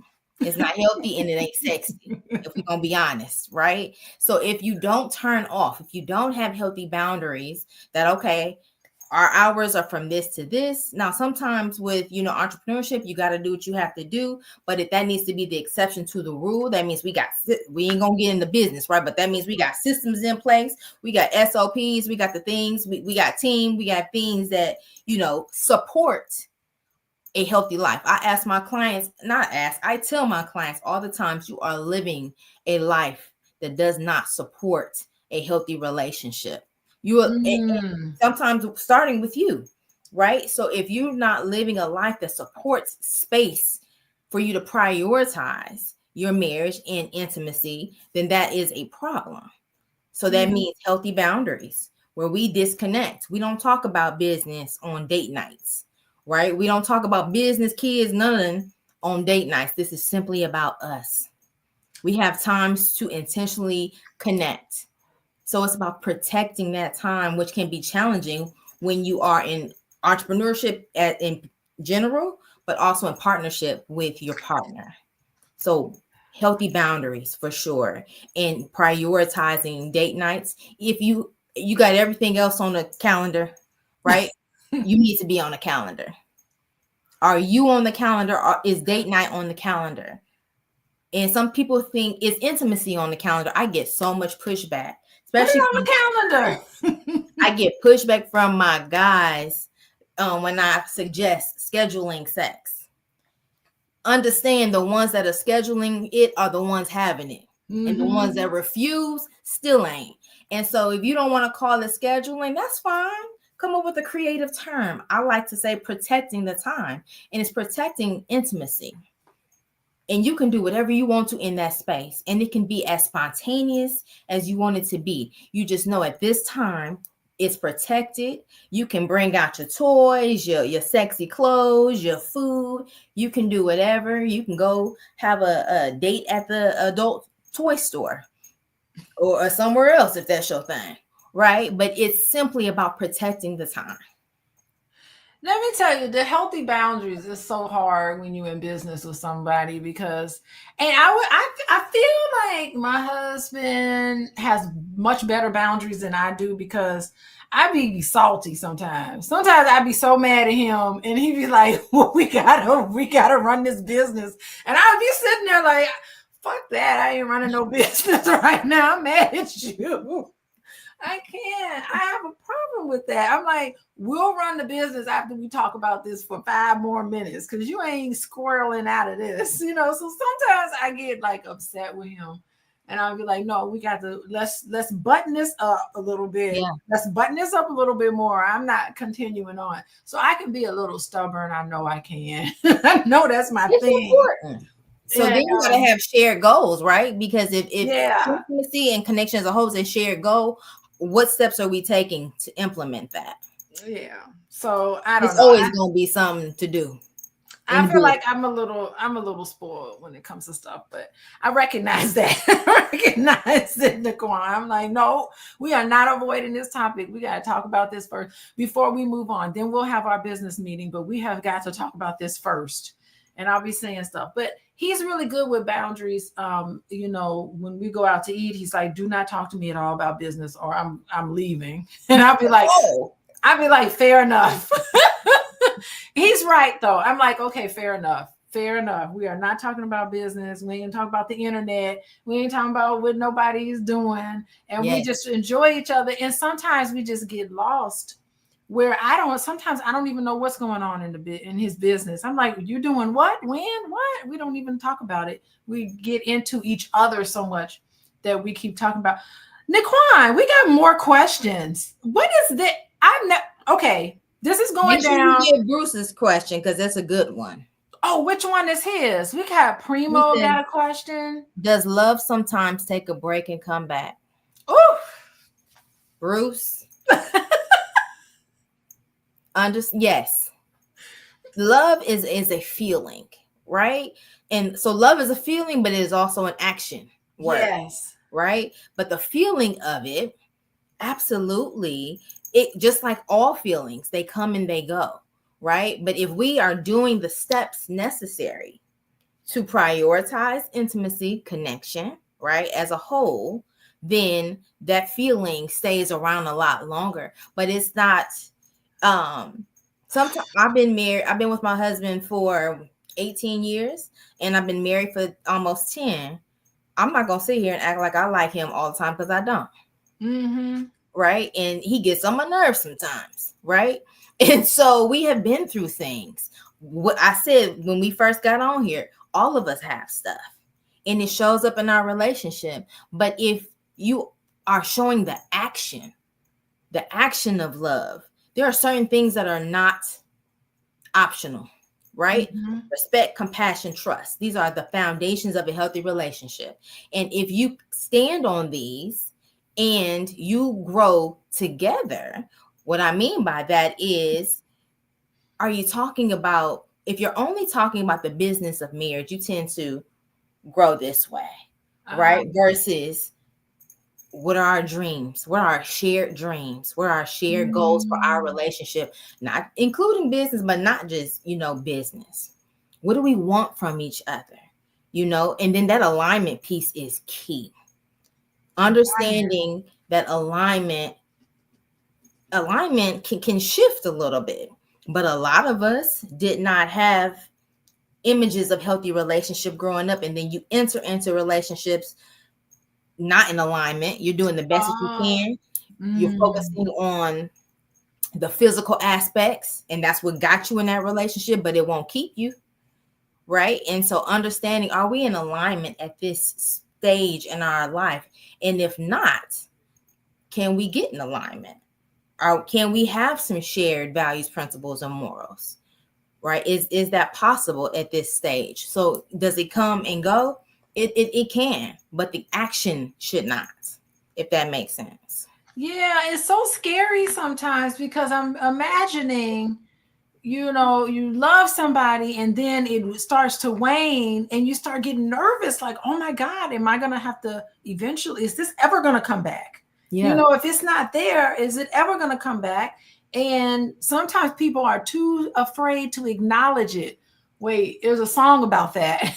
We don't want to talk about it. Neither one of us wants to be the first to say goodbye, if that's even possible, right? So people just don't want to, they get kind of nervous because they're like, I'm not feeling it the way I used to. And I don't know what to do about it. People get stuck and they wonder, if it's gone, is this ever going to come back? And if it doesn't come back, what's my future going to look like? Can I live this way for the rest of my life? And a lot of people thinking, oh my God, I can't be so lonely like this. So that's a really good question, but it's a frightening reality for so many people to who are experiencing it. This is a very real feeling. Then once you realize that I don't feel no love for this person anymore, is it going to come back? Once you realize that, what are you going to do with that? When you got a mortgage and kids and a dog, you've accumulated a car, you've accumulated all these things in a whole lifestyle, and then you're struggling trying to keep that love there and wondering if it's going to come back. Bruce, that's a really good question. And it is frightening for most of us because we're talking about potentially uprooting your entire life Girl, Niquan, we got so many questions. I've never, ever, ever, ever done a video where I've had this many questions. This tells us y'all can't. She ain't answering no more questions. If you want to come and get your questions answered, you got to sign up to the Black Love Weekend. Come on and see you. I'm done with Niquan. There's some really good questions on here, but one thing I want to give Bruce some actionable steps. But Bruce, you also need to come see us because Sunday I'll be there for an hour and a half. That's right. Actionable steps. If you are wondering about the love and how to get that back, ask yourself, am I operating as husband, right? Am I operating as the husband that I said I would be? Not based off of what your partner is doing, but do you feel like you are in alignment with the role that you say that you're in? One, if you need support with reconnecting, because it's a real thing and it happens. I do it every single day. Reach out for, support to assist you with reestablishing that connection, because it does happen. Also ask yourself, am I doing the things to stay connected? If me and my partner ain't talking all day, if we're not dating each other, I don't care if you've been married 30 years, you should still be dating one another. That's if right. You are not doing the actions of a couple that is in love, are you being realistic with, the expectations, right? So reach out for some support because it is available and you are not alone. That's right. Reach out for some support. And I see you, Primo Supreme. Primo Supreme got really good questions. I like this last one, but we ain't even got time to deal with it. But Primo, you got to come to the Black Love Weekend. I'm going to answer all your questions. I do have a Q&A for the VIPs only. So you'd have to upgrade, Primo. It ain't that much money. So come to the Black Love Weekend, everybody. And y'all just got to meet one of our speakers to the Black Love Weekend. Ain't she knowledgeable, you guys? Are tickets per couple or individual? It's per couple. I mean, I'm not going. You and people can hover around hover around the laptop if you want. So, look at Primo. You're just babbling. Primo can't get his question answered. But Primo, I want to see you because I want to hear what you have to say, and we'll get your questions answered and everybody's question answered at the Black Love Weekend. And we can. The tickets are per couple. Yeah, you can come as a couple. And also be sure to join us. And thank you, Primo. Primo wants to see you. I want to see you too. Yes, I will see you there. And come on in and you will have access to the recordings. You will also have access to my handouts. And so, and that's just for the VIPs. You can have a general admission ticket, which is $99. And that's for you to come and join and participate in the workshop. I got great stuff coming in. We are going to be talking about all the different types of intimacy. And if you haven't found the love of your life yet, you're going to be ready to find them when you see them after next weekend. So be sure to join us. Thank you, Niquan. Parting words for what's in store for everybody this weekend from you, because I know you're putting together a fantastic presentation for us. Absolutely. And so parting words are intimacy is, vulnerability is required for genuine connection and intimacy, right? And it's not something that just happens for everybody. It's completely natural if it takes effort and, work, and understand that you're worth it. And we all desire and deserve pleasure. It is our birthright. Yes. And so on Sunday, we'll be talking about some barriers to why couples aren't having the sex that they want. And we'll talk about, what are some ways that you can get around that. And also for anybody that's in Houston, any Black women in Houston, I am having an event on the 23rd here to show women how to prioritize themselves and how to achieve the pleasure that they want and deserve and utilize it as self-care. Yeah, self-care is self-love. Prioritizing yourself is something that I think all women, especially mothers, need to know how to do, because you can lose yourself in taking care of everybody else. Oh my God. Thank you, Niquan. That is so important. Y'all come to that. What day is that? How do they sign up? Is it in February person? 23rd, and I put it in the chat. So Ayana, you put it in the chat. Y'all come to that. Come on, come on, come on. I need to If sign anybody up in for that. Houston, you can get to Houston. I wish you were here. I wish You so know, too. What part of Houston yeah. are you in Houston? Oh my God. Yeah. What part of Houston? Yeah, I gotta go to, I gotta spend some time in Houston. I know Yes, a lot you of do. people out there. I got married in Houston. I need to go back Yeah. and enjoy my maybe, I don't know, maybe for my anniversary, I'll get my husband to take me back to Houston. We gotta hang out and gotta do some things. But anyway, Daquan is dangerous. I am dangerous. Okay. Michael Jackson. That is so great. Thank you so much. Y'all, vulnerability is required for connection. And if vulnerability is crippling for you, scary for you, you're going to end up being lonely and alone. And I'm going to tell you something. On the other side of vulnerability, on the other side of connection, whoo, y'all just don't know. It is the most beautiful place to be. And so it's your mind that's holding you back. And so really that's what we're doing here. We're trying to crack open that nut in your head. No pun intended, but so that you can get to the other side of connection, because it is your birthright. Thank you for saying that. I am going to talk about that too this weekend, about how it's our birthright as Black people. Listen, if it wasn't for the love of a Black man and a Black woman, all of civilization would not have existed. So how can we not reclaim what's ours? That's right. Okay, on that note, I'm going to say goodbye to you, and I'm looking forward to seeing you on Sunday. Bye, Daquan. I'll be there. See y'all. Hey, what's going on, guys? I hope you guys are having a wonderful day. My name is Dr. Boyce Watkins, and I want to welcome you guys to drboycetv.com, the home for intelligent Black people, and also Dr. Boyce Daily Stock Market. That's my Spotify podcast, where I do daily updates on the stock market. So if you go to Spotify and look up my name, Boyce Watkins, you'll find a couple of podcasts I have there, and I hope you'll go there and check us out. Anyway, I want to talk a little bit about some of what's happening with the Trump DEI stuff. I heard a poor young lady who works for the government. She hit me up and she was telling me about how tough things have gotten. I think that her office got one of those orders to come back to the office and, stuff like that. Because as you know, when Trump got elected, he really went gangbusters with a lot of the executive orders and things like that. And I just listened. And this poor lady, she's a single woman and she's in her 50s. And I don't know if there's a lot of retirement savings. I don't know if there's a lot of investments and assets. I know that there's no one else there to depend on financially. And it really got me thinking. It really got me thinking about something that I really wanted to address with you guys. And I don't know. I just kind of wanted to come in really quick and kind of give some thoughts and perspectives on this. To kind of give you a point of view. Now, if you stick around to the end of the video, I'll give you a stock that I just bought. I just bought some shares of a company that I like. Again, this is not investing advice, but as you guys know, I like to tell you guys what I'm invested in to give you an opportunity if you want to participate. It's not me telling you what to do or anything. It's just me letting you know what I'm buying, because I like to buy stock for my family all the time. And so anyway, if you want to learn more about the stock market, I wrote my dissertation on it. That's what my doctorate's in. So feel free to go to drboycestockmarket.com. That's drboycestockmarket.com.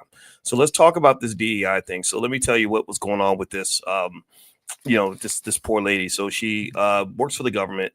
She's a single woman in her 50s. And basically the government told her that she had to come into the office. So they kind of freaked her out. I think she lives far away from the office, and she came in and it was crazy. I guess with Trump in his orders, he just basically threw out the order and didn't think about how it was going to be implemented.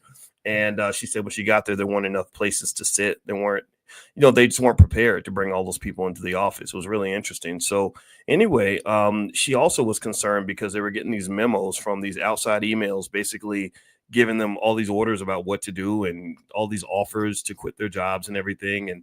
And all this stuff is really real. I know a lot of you work for the government. Feel free to say something in the chat if you've seen something personal. I know I got a lot of friends in DC. We got a lot of supporters from all over the world. And I know a lot of you are going through it and dealing with it. And my heart goes out to you. And so one of the things that I was talking to my wife about today, and I was explaining this to our son, is I said, at times like this, remind me of why in the Black Business School, I said from the very beginning, I said, I will never take money from corporations and we will never take money from the government.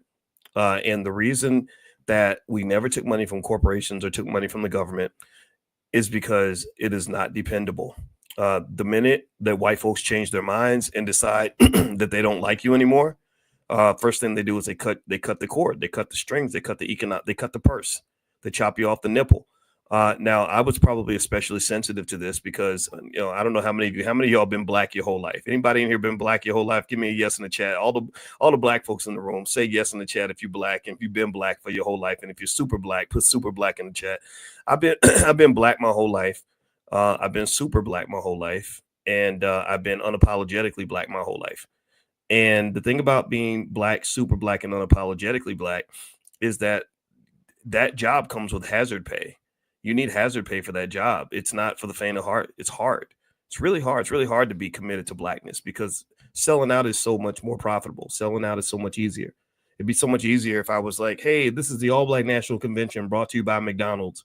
Or, hey, we're partnering with rapper Lil Moochie Mooch, and we're about to go on, Amazon just wrote us a big check, and now I'm going to be on CNN next week. It'll be so much easier to do stuff like that. But I never, ever, ever, ever wanted to do that because I know how these people can get. I know what these people do. I know that one day they will love you. One day they will dump you. One day they will kiss your ass. Next minute they're kicking your ass. And they've been doing this. This has been going on. This ain't nothing new. This is history, man. This is history. And also, I'll say I was probably sensitive to it also because during my doctoral study when I was at The Ohio State University, go Buckeyes, we won the championship. We whooped everybody's ass in the championship. So if you're a football fan, you know what I'm talking about. And when I was at Ohio State, I studied risk management in extreme detail. There's a lot of financial theory behind risk management. And it made me, I studied under this guy named Renee Stoltz. And if you look him up, he's probably still there. He's probably the highest paid faculty member on the entire campus, or one of the highest. And he's one of the leading risk management experts on the planet. And what that really got me doing is I was proofreading his book on risk. And it really got me thinking about risk on a deep, deep level, on a deep, almost like multidimensional subconscious level. Like I'm talking about playing like fifth dimensional chess and understanding what risk looks like and how we perceive it, how it works, the things that we should be afraid of, the things that we don't even know we should be afraid of, the known, the unknown, the unknown unknowns, just all of that, right?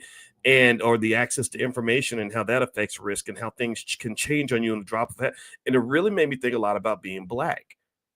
It made me think a lot about being black, right? And I think that one of the things that we don't always know as black people is how risky it is to be black, because I truly believe, I don't know, how many of you think that being black is risky? Give me a yes in the chat if you think that being black in America is a risky venture. Give me a yes if you agree.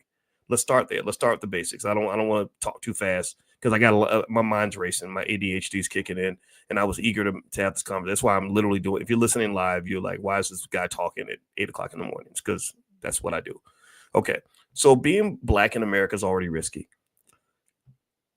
And what I never understood is I said, if being black is that risky and we know how risky it is, why are we not prepared for the future? Why do we spend such little time really preparing our kids for that risk? Here's what I mean. If you know that winter's coming, you're going to get a coat, you're going to build a shelter, you're going to find some warmth, you're going to get some firewood, you're going to get ready for winter, or because if you don't, you're going to freeze to death. So if we know our kids are going to be in a risky environment where there's going to be economic insecurity everywhere, threats everywhere, problems around every corner, then if I'm raising that kid, I'm getting them ready. I got their head on a swivel. I'm teaching them about economics. I'm teaching them how to start a business. I'm teaching them how to survive. I'm teaching them how to go get money. I'm teaching them how to avoid traps. I'm teaching them about how the world works. I'm getting them ready. And I see so many young black kids that are just not ready. I just do, honestly. I see so many people that are like trained to be like sitting ducks. And it's a whole mix of issues, right? Maybe if you have a little boy who doesn't have a father in the house, his mother does her best, but maybe she didn't tell him the things that a man could tell him or something. I don't know. And it's not anybody's fault. I'm not blaming anybody. It is what it is. Just that kid doesn't have everything he needs for preparation. And I think it's a problem. I really do. And so I really don't know if we perceive risk in the way that we actually should, because this situation with Trump, this situation with them cutting all the DEI, this situation with them cutting all the corporate money, this situation with them cutting all them damn government jobs, this situation with them just suddenly coming in and wreaking holy hell on people's financial lives is exactly the kind of risk that I've always talked about. You know, it's one of these things where I've always said I don't really trust these. I don't trust the liberals or the conservatives. I don't dislike white people. I have white neighbors. They're very wonderful people, but not at any point would I ever depend on somebody who doesn't understand me to be the primary provider for me. Right. And again, I'm not saying that anybody who doesn't get this is stupid, because maybe I understand it because I became sensitive to risk from studying it so much. But I'm here to really share this with you so you can kind of understand what I'm seeing with all that's happening right now. Right now, you're seeing panic. You're just seeing people just freaking out. You know, with the DEI's gone, the corporate money's gone, all the people that had these little flashy opportunities. You know, like I got my black dolls in all the Walmarts across America. They're all worried now that Walmart's going to stop putting black dolls in the grocery store aisle. You know, people the heads. I know so many people that are heads of corporate diversity and stuff like that, and or giving speeches at universities telling white people how to be less racist, since they're doing anti-racism trainings and all that stuff is good. I'm not saying it's bad. I think it's fine. You know, I like it. I think it's great. They need that stuff, right? But I never felt like that was stable. Right? I never felt like that was safe. I felt like at some point, as Aaron Magruder from the Boondocks said, and I agree with him, he said at some point we're gonna sort of lose that margin of grace that the world gives us. At some point, they're gonna say, you know what, we're done. We're not interested in this anymore. And at that point, you're gonna have to survive on your own. And that's why I've always told you from the very beginning, the Black Business School, we never ever took corporate money. We never took government money. We've had teachers come in and teach on how to get government contracts. And I say, gosh, I hope you get one. I just don't want one. Dr. Boyce, you could do a government contract on this. No, I really don't, because money is a drug. You become addicted to money. So we get that government contract for $10 million. Next thing you know, we're operating on a bigger budget. Think about how many of y'all know organizations like there's organizations out here that I know one organization, for example, after George Floyd died and everybody became generous with DEI, they tripled their budget. Wow, because suddenly all this money was flowing in. Suddenly DEI was like the most popular thing in the world. And this was not long ago. I mean, think about this, people. This was 3 years ago. This was 2021. So DEI is the most popular thing in the world. They tripled their budget. And then suddenly DEI is gone. Now they're kind of stuck. So again, I'm not making fun of anybody in that situation at all. So if you are in that situation, just know my heart's with you. I'm not at all ridiculing you at all. I'm just here to teach. And I hope that you're willing to hear me on this so we can understand this, so we can learn from these mistakes. Okay. So anyway, before I move on, do me a favor, please hit the thumbs up button, thumbs up, share, subscribe. I do a free financial class every morning. That's my contribution to the world. So, and it's 100% free. Over 10,000 of you have signed up. Millions of you have watched the content. So if you want to come in the morning at 9 a.m., it's called Money in the Mornings Financial Consciousness Training. All you got to do is text the word morning, MORNING, to the number 87948. So text morning to 87948, or you can go to drboyceelevate.com, drboyceelevate.com. The URL's on the screen. All right. So here, so let's go through this real quick. So right now, Donald Trump is cutting everything. All the DEIs cut. Social support, public support for DEI is dropped. Corporations are no longer supporting DEI. A lot of the corporate money's gone. Everything else. A lot of people are struggling. I'm thinking about this particular case of the woman who has the government job, who's now kind of mortified, and for rightfully so, because this is her only stream of income. She doesn't have anybody else to depend on. She's really kind of going through it, and I get it. So what I want to do is very quickly kind of go through some of the fundamentals of financial security that you should understand, because one of the things you have to understand is that, people have lost their interest in various topics like this in the past. This has happened before in America. I don't know if anybody knows the history of the Vietnam War. I learned a lot about the fall of Saigon. If you ever want to see something interesting, look at the fall of Saigon. Saigon was an example where the Vietnamese came to really depend on the Americans without realizing how fickle the Americans are. So the South Vietnamese depended on the Americans for military support. They depend on the Americans for financial support. They depend on the Americans for access to information, right? And what happened was basically the Americans just said, we're kind of tired. We're going to take our ball and go home. We don't want to do this anymore. And when they lost their will to provide the support that they were providing, they literally just walked away. They literally just left them there to die. They left them there with no support, no backup, no nothing. And those poor people were getting Like there were men and women being shot in the street in front of their children. Like literally, it was crazy. It was horrible. It was absolutely horrible. And so the same thing happens, I think, in the Black community. We have the fall of Saigon every few years. The fall of Saigon, economically speaking, happens in the Black community on a regular basis because I don't think we've ever really learned how risky it is to be Black. We also haven't learned how risky it is financially and what it means to manage risk financially. So let me give you some pointers on what it means to prepare financially. And let me know if you got kids. Give me a yes if you got kids or children or people in your family that you care about and you want them to understand what financial security looks like. Let me give you some basics. Number one, whenever you have one stream of income, you're in danger. So that means if you're a single mom with one job, you're in big trouble, right? A lot of us think that dating and relationships are just so I can find somebody cute to go have an orgasm with. That's what young people think dating and relationships are all about. I'm just keeping it raw, keeping it real. The thing is all about, I'm gonna date the cutest girl, I'm gonna date the tallest guy. He ain't got no swag. I'm gonna pop a balloon because he ain't tall enough. Like just all this crazy crap. And they don't understand family is part of your economic survival. Your ability to get along with that man or that woman is going to have a huge impact on how your children are in terms of mental health and physical health, how safe they are, whether that child gets molested or not growing up, whether that child ends up in a secure, healthy environment, whether or not you are secure. When my mother passed away on Christmas Eve of 2024, my father took care of her until her last breath because she married a man that had certain value systems instilled in him. And they stuck with each other. Even when both of them were less than perfect, they stuck with each other. They stuck with each other. They stuck with each other. So as a result, she had someone right there next to her when she died.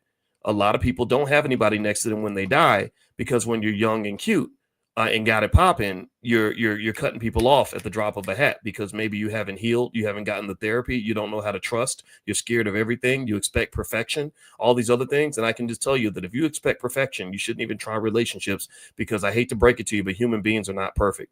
So some people spend their whole lives looking for something that doesn't exist. They spend their whole lives looking for people that are perfect. And I can tell you, if you do that, I believe you're going to spend your whole life looking. But that's just my 2 cents. I'm not here to tell you what to do. Actually, my wife is a relationship expert. If you want to join, she's actually doing a Black Love Weekend. I don't know if a lot of people are paying attention, because it's not a twerking party and it's not a Sexy Red concert, but she's bringing together Black therapists who understand how to have healthy relationships, how to pick the right partner, how to make good decisions with your mental health. So she's bringing together all of her therapists. My wife is a PhD therapist. She trains other therapists how to get their license. That's how good she is. And she's doing the Black Love Weekend on Valentine's Day weekend. So if you go to theblackloveweekend.com, you can sign up for that. The URL's on the screen, theblackloveweekend.com. Second of all, here's another aspect of financial security. If you have one stream of income, you're in trouble. Being married, having a good partner, raising smart, healthy kids that can become financially productive at when they become adults is huge. A lot of people are going broke because they're taking care of their broke ass kids. Their kids are broke because their kids never learned how to be financially self-sufficient. Their kids can't be financially self-sufficient because the economy isn't giving jobs the way that it used to. The jobs don't pay enough. And also the kids don't understand how to save and invest or even start a business. So therefore, that becomes a drain on the family as well. So raising healthy kids that know how to manage money and make smart financial decisions makes a big difference. And I hope it's okay. I hope I don't sound arrogant because my family's not perfect, but I'm going to use my mother as another example. When my mother died, Robin Watkins, that was her name. When she passed away, she was surrounded by 3 kids we were in our right mind. None of us owned crack. None of us struggling financially. All of us could get on an airplane to go see her. When she needed a $40,000 treatment, we pulled together the money. When she needed an in-house nurse, we got the money. My sister was a medical doctor who was right with her when she took her last breath, right next to my father. And all this was planned. This started in the 1980s. It started in the 1980s and 90s because when I was a crazy ass teenager, they could have gave up on me. My father, who wasn't my biological father, I don't know what happened to my biological father. I don't know if he died alone or not. But I do know that my father that raised me, he didn't have to raise me. He invested in me. He built me. He made me into the kind of man such that when he got older, I came through for him in a certain way. So the way you raise the kids has a huge impact on your financial security.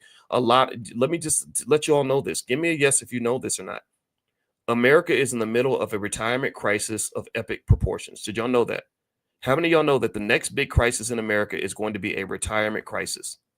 I hope you know this. That is going to be huge. Right now, millions of people are not ready for retirement. They're not ready because they never learned the fundamentals of retirement. We live in a society that really pushes for instant gratification over delayed gratification. We live in a society that encourages spending over investing. We live in a society where people think it's not cool to invest your money or whatever. They think it's all about spending it and whatever. People like to brag about that. So now they don't have anything saved. They also don't have any family that can provide for them. They thought kids were just a pain in the ass. They hear all these stories. Oh, it costs $300,000 to raise a child. Well, that's a hell of an expense. That's a hell of an expense. $300,000. That's a hell of an expense. That means you got 5 kids. That's $1.5 million expense. How the hell are you gonna pay that? That's like the student loan from hell. $1.5 million expense. Oh my God. I wouldn't pay a $1.5 million expense to raise no kids, but you know what I would do? Y'all know what I would do? Oh, I would love to make a $1.5 million investment. Did y'all catch that? Do y'all see the difference? A $1.5 million expense is like what a rapper does in the Gucci store. Just takes money and blows it, flushes it down the toilet. A $1.5 million investment is a financial boomerang. That's money that goes out and comes back with friends. That's money that comes back and gives you what is called an ROI, return on investment. That is when you put money in and more money comes out. That is when you are developing a structural institutional framework that's allowing you to grow old gracefully instead of having to work at a Costco when you're 72 years old. So ultimately what I'm telling you is that your children, those of you who are raising your kids right, I love y'all for that. I appreciate you because you're saving the community. A lot of people out here ain't got time for the kids. They either too busy working, too busy twerking. I ain't got no interest in the kids. They think that they're just a burden, or they don't even want to take care of their kids. Making babies everywhere, having babies with any old guy, and next thing you know, these kids are filling up the penitentiaries and killing people and all kinds of stuff. So those of you that are raising your kids right, I want to thank you. Not only are you helping the community, but you're helping yourself. You're helping yourself. So your children are part of your retirement plan. What else? Let's talk about financial security in terms of income streams. Also, every Black child should know how to start a business by the age of 12. I don't know how many times white people have to lay us off for us to realize that they're not going to be a reliable source of employment for the Black community. I don't know how long Black wealth has to keep going down before we realize that our HBCUs, unfortunately, are doing us a huge disservice by training millions of our kids to become employees for white people. I'm not making fun of HBCUs. HBCUs are beautiful, wonderful, amazing. There's lots of excellent symbolism in terms of the teaching of Black history. The concerts and the football games are extraordinary, and the knowledge is great. The knowledge is excellent. But one area where the knowledge is lacking is in the powernomics space. You need to start teaching these damn kids how to survive financially in an economy that does not like them. If you got millions of Black youth that are growing up thinking that they're going out, they're looking at a Donald Trump in fear because they're hoping that they can go one day work for him. They look at Barron Trump. He's 18 years old. They're thinking maybe one day I can get a job working for Barron. Then guess what? You're training them for slavery. You're training them to be good servants. You're training them to believe that if I hold his balls up just well enough and rub his testicles nice and soft, he'll treat me nice. He won't kick me in the head because he's got all the power and I don't. I don't think that is a good strategy. I think that strategy has been a failure because, again, you see what happens when they decide to wreak havoc and they end up just pissing all over us because we get on the floor and they're stepping over our heads. And then we're just mad because we're getting peed on, but we don't stop for a second and say, maybe we should stop letting people do an economic R. Kelly on us and start actually planning so that we can stand up and actually own something. And that requires a whole different culture, it requires a different mindset. It requires literally making it mandatory for every Black child to know how to start some sort of business, sell some sort of product, become some sort of investor at some point. Not everybody's selling shea butter and whatever else, like silly stuff, simple stuff. I'm talking about complex industries. Like, what does it mean to build an industry? What does that look like? What does it mean to raise the capital to start a chain of restaurants, or a chain of even automobile manufacturers? I mean, I know that that's a big one. That's a big one. That's hard to do. But literally stuff like that. I mean, think about this. You have a whole lot of wealthy Negroes on TV. You got all these damn rappers always showing off how much money they got. I got money. I get money. I get money. Yeah. I know you get money. I saw you on a picture of on the cover of a magazine with money, but you ain't built nothing. You're a financial version of a little boy. There's no industry that came out of what you're doing. There's no structure. There's no investment. There's no job creation. There's nothing. So what's the point? Who cares that you got money? Who cares how rich you are? And really, the truth is, we got to start really challenging and start talking about what maturity looks like. Part of the reason that the men don't grow up as much is because you have a lot of immature men that are taking the lead, right? Even guys like a Snoop Dogg. I don't dislike Snoop Dogg, but unfortunately, Snoop Dogg has been reduced to a corporate clown. He goes out and he acts goofy, and they like him because he's lovable. He's a jolly old man, kind of like a skinny black Santa Claus, and that's why they love him. He tends to be featured with comedians and stuff like that because they like that. They like the idea of the black man being a safe, little lovable, like cartoon character / like a little cuddly little doll that you can hug. Right? They don't like the idea of black men being prepared, intelligent, and dangerous, and really competing. That idea is really a problem. Right. So again, that without disrespecting him, because I already have a little bit, I don't mean to, but it's the truth. At the end of the day, we've got to build a different kind of black man, build a different kind of black woman. So let me go through and kind of give you the final points on this, and then I'll give you the stock that I just bought in a second. Do me a favor, hit the thumbs up button, thumbs up, share, subscribe. If you are interested in learning about things like estate planning and legacy, that's really important. We have a legacy investors group, Dr. Boyce Lift. It stands for Legacy Investors for Tomorrow. So if you want to learn all about estate planning, preparing your wealth to be passed on in the future for the next generation, I put together a whole curriculum there. Feel free to go to drboycelift.com, and we meet once a month, and you guys can jump in and participate with that.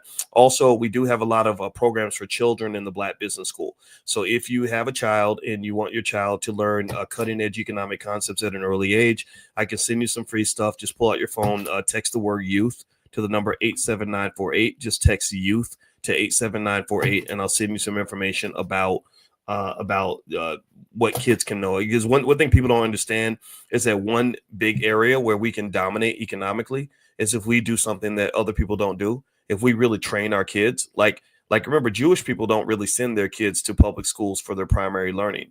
I remember when I used to go to this private school called Kentucky Country Day. I went there for a couple of years because I got a scholarship. We didn't have any money, but they let me in for free. It was like kind of one of those black kid scholarships. It was kind of a tough experience because I was the only black kid in the class and all that. But for 2 years, I went to this school. And I remember when I would get on the bus and we'd go to school and we'd come home, they would always stop at Hebrew school.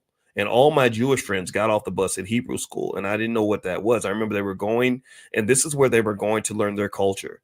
This is where they were going to an institution developed by their people to prepare them for what it meant to be a Jewish person in America. This was their preparation. And I said, man, I now that I look back at that, I'm really impressed by that. Right. And I would say, where's black people's equivalent to Hebrew school? Where are we doing powernomics training? When I was on the phone with Kanye West for 12 hours, it was unfortunately it ended up being a waste of time because Kanye needs help. He needs therapy. Kanye needs some medication. He's kind of, the poor guy, he's kind of lost it. But I remember I said, come on, man, look, you got all this money. I don't know what you're doing with it. I don't see anything being built around it. You don't have the temperament to be a leader. I said, you need to take this money, give it to a board of people. I'll help you construct the board. I don't want a nickel of your money. I have enough money. And we will form powernomics training camps all around the country. We'll form a whole system of powernomics training camps where we will train millions of black youth on the basics of powernomics. You love Dr. Claude Anderson. I love Dr. Claude Anderson. That's why we're on the phone. And I will give you full credit. I said, I will fill your whole ego can be filled. You get all the credit. You get, we can name it after your mama. How about that? We call them Donda Centers or something, or Kanye Don, whatever you want. I don't give a damn. People don't even have to know I'm involved. I said, but you have the money. I saw his finances and I said, come on, man, let's do this. And unfortunately, it's like if someone's not raised on the right mindset, they just don't get it. So maybe Jaylen Brown with the Boston Celtics, I hear he's talking about a Black Wall Street. The implementation of systematic solutions that can help our people is easy. The implementation of a systematic process is not hard. This is not rocket science, people. Communities have done this for 100,000 years. Jewish people did this. They created something called Hollywood. They created the Hollywood system to create jobs for their people. And look at how much power they have right now. They created Hebrew schools everywhere. They go through the synagogues and they pull their money together. They'll buy your entire block, kick your black ass out of the neighborhood and tell you never to come back, and then raise the rent after you're gone. That's what they do. They don't care you've been there 30 years, 40 years. They don't care that your grandma been living there since the 60s. They don't care that you almost got shot because you was claiming the block that somebody else owned. They don't care about that. They'll come and they will buy your damn block, write you a check, tell you to get your black ass out of here and go live somewhere else. That's what they'll do. So what I'm telling you is that we can sit around and we can keep crying about how hard things are. We can keep crying about what other people are doing. We can get mad when other people are making moves. Or we got some people in the community who are ready to make moves. So Jaylen Brown, I like Jaylen Brown. I never met him. I know somebody that knows him. Maybe one day we'll meet. I like him because he's making moves. If you have a capital base with people that can make moves, that put the egos to the side, I think you can do something pretty amazing. So long story short, so the same idea I proposed to Kanye, I'd give it to Jaylen. I'd give it to him 100% for free. Maybe I'm not persuasive. Maybe I'm not a great bridge builder. Maybe I'm too much of an asshole to get people to listen. I have no idea, but I hope somebody listens. And I think that they should put together a nice little board of Negroes with no egos. Negroes with egos should be a no-go. That's what Dr. Ken Harris says. Negroes with egos is a no-go. Too many of these damn rappers, big ass egos. Too many damn athletes, big ass egos. Everybody wants the credit. Everybody wants to be the man. Stop trying to be the damn man and start trying to be a man. Stop trying to be the man and start being a man. Because if you are a man, you don't need to always be the man. If you are a man, then you know that I am a man, you are a man, everybody can be a man, and we can all sit together as a group of men and do something that one man can never do. So no, I never wanted to be King Kong consciousness. Then this is what Umar, he's been using that term for 10, 15 years. I think it's crazy. It's weird. I ain't never trying to be none of that. I'm trying to simply present ideas that will help us solve a serious problem, because at some point, we're going to have to decide that enough is enough. At some point, and some of y'all are already figuring it out. And the beauty of it is that this doesn't have to be a community-wide solution. You don't have to get out here and get everybody on board. You just need a few good men and a few good women, and a couple people with deep pockets that are willing to invest in things. And I think you can do something pretty extraordinary, because we're so far behind. It's almost like a basketball game where you're so far behind that literally any change in your strategy will close the gap. Like, you're literally looking like the Kansas City Chiefs did in the third quarter of the Super Bowl when they played against the Eagles. Like, you're getting your ass kicked so bad, you might as well try the second string defensive back. You're getting beat so bad, you might as well give that running back a shot. You might as well. What have you got to lose? What have you got to lose? You can only go up from here, black people. Your wealth is dropping. You can only go up from here.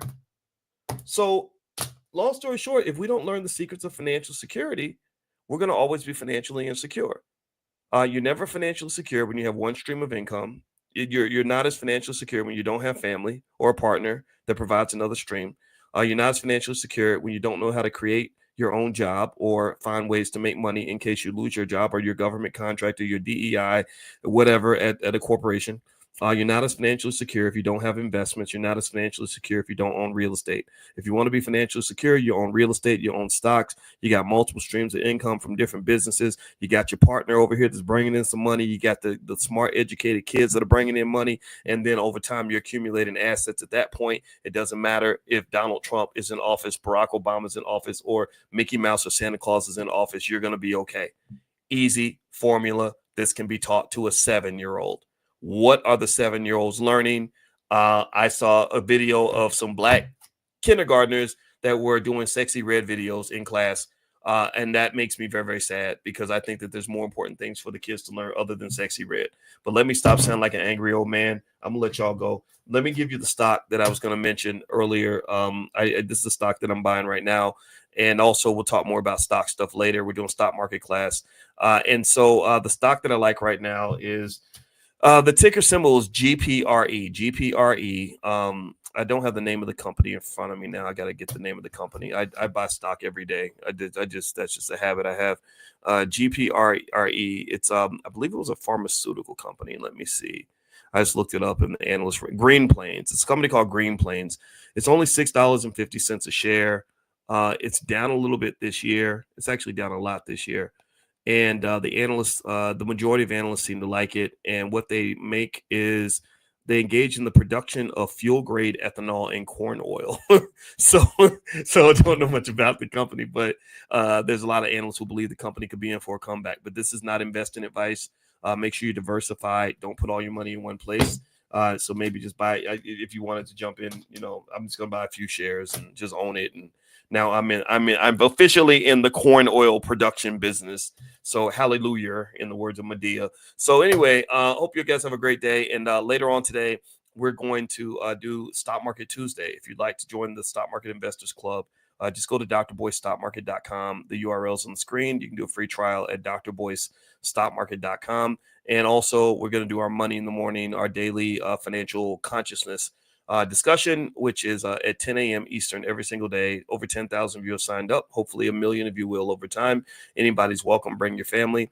And you can get an invitation by texting the word morning, MORNING, to the phone number 87948. So text morning to 87948. I'll send you an invite. Have a wonderful day, everybody. God bless you. Thank you so much for listening. And thank you for putting up with me. I know sometimes I sound super angry, and I don't mean to offend anybody, but I don't give a damn. I don't know if y'all feel the same way, but when I see us losing, I get pissed. I don't know if anybody else agrees, but when I see us just scrambling and bug-eyed, like some bug-eyed slaves, scared to death. Oh, Lord Jesus, they done did it again, y'all. They coming to get us, y'all. They're coming to hurt us, y'all. Well, what's this we gonna do, boss? Like, I can't do that. I can't do the shuck and jive and buck dancing nonsense. It's not fun for me. I'm sorry, man. I was raised around men. I was raised around strong women. I was raised around people that plan and prepare. I'm not gonna keep getting my butt whooped, because I was asleep at the wheel, right? So if you're gonna get me, you're gonna have to really come get me. You're gonna have your head on the swivel, because you ain't gonna get me because I was just sitting around slipping. So don't let them catch you slipping. You'll have your financial security tight.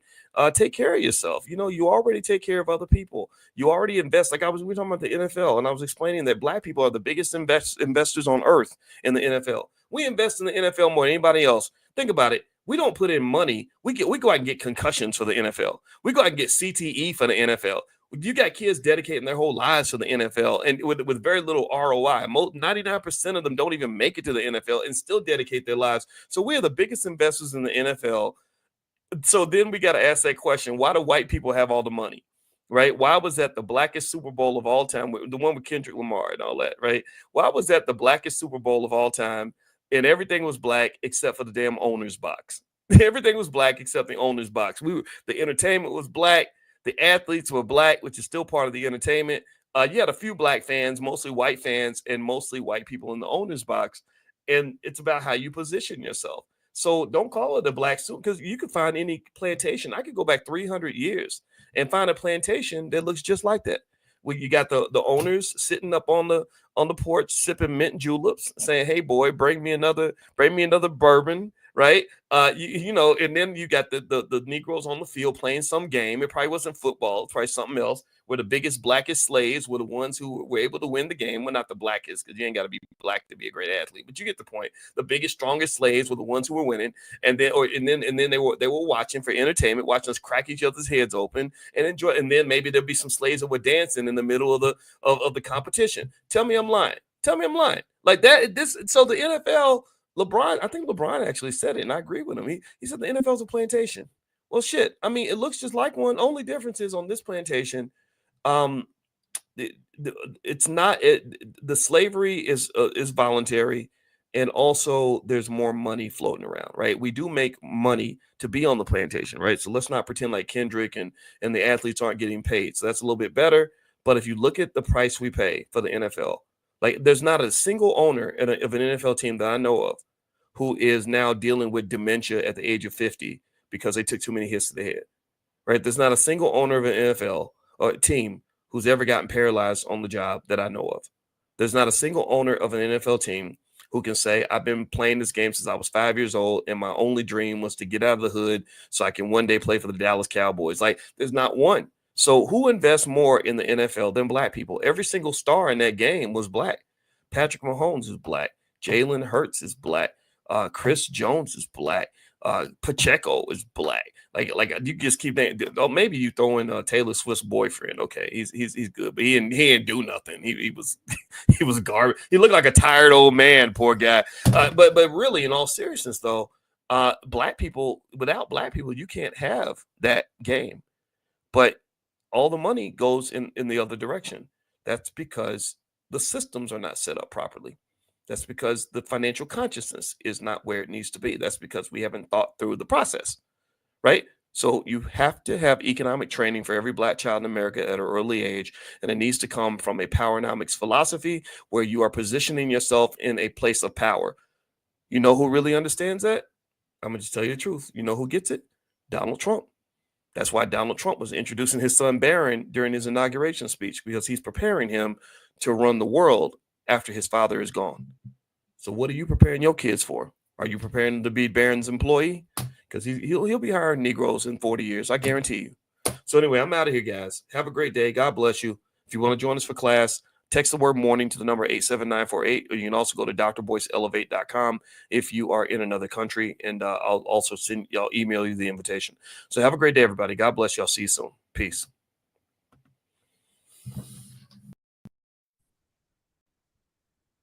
Good morning, everybody. Good morning. I hope everybody's doing well. Welcome to Money in the Morning. My name is Dr. Boyce Watkins. It's so great to see everybody, and I hope everybody's having a great day.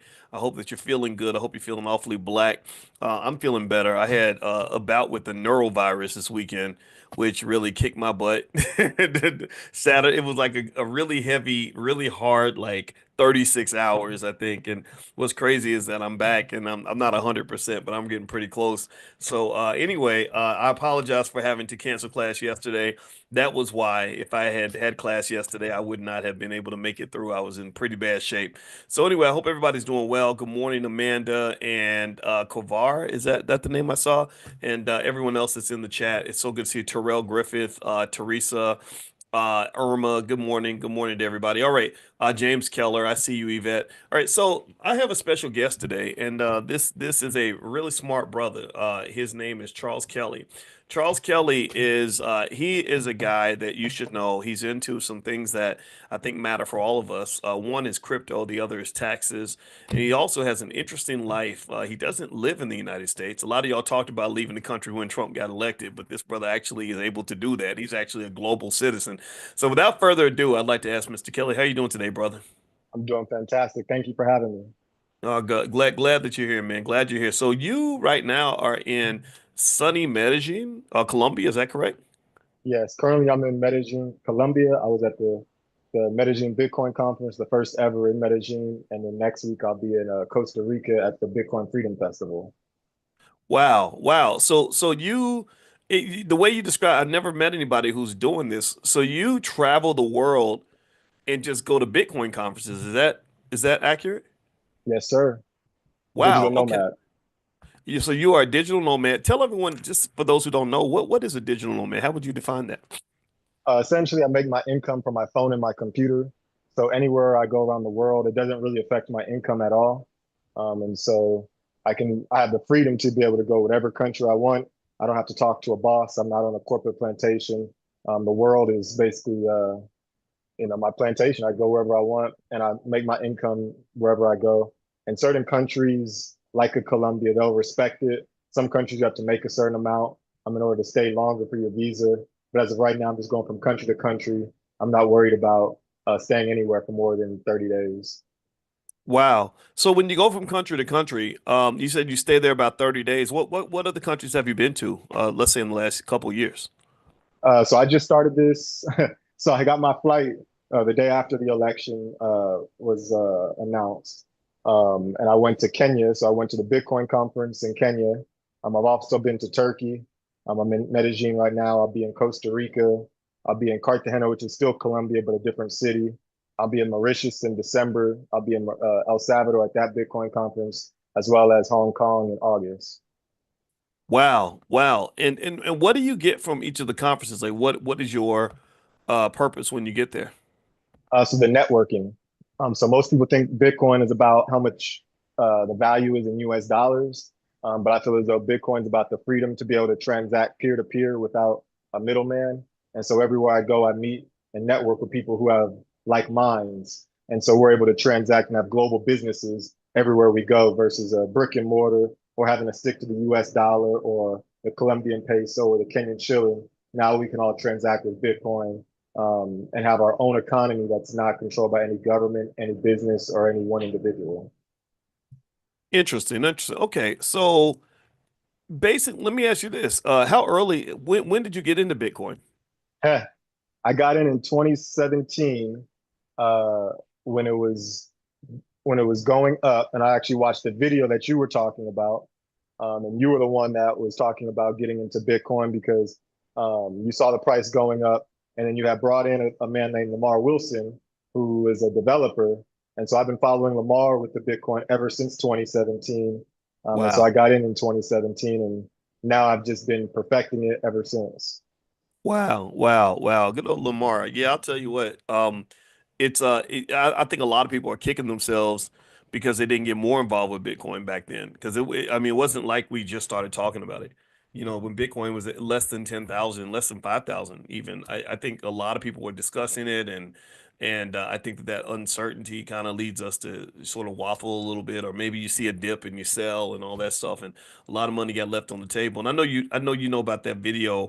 What was that guy? What's his name? Da Vinci, the guy Oh in yeah, 2013 that was begging everybody to yeah, $1, $1. Yeah, that to me is the greatest flex like in human history, in my opinion. The fact that he has that video and he can go around and show that he was screaming and begging people to buy it. And the thing is that it wouldn't have taken much to just be in the game, just to participate, you know. And Correct. you wouldn't even have to be a fortune teller. You wouldn't have to know the future. You just say, okay, well, why not? Right? Like I think a lot of people ask themselves, like, why should I invest? Well, I think the bigger question is like, why not invest? You know, what are you gonna Correct. do? Spend your money, throw it away, you know, right?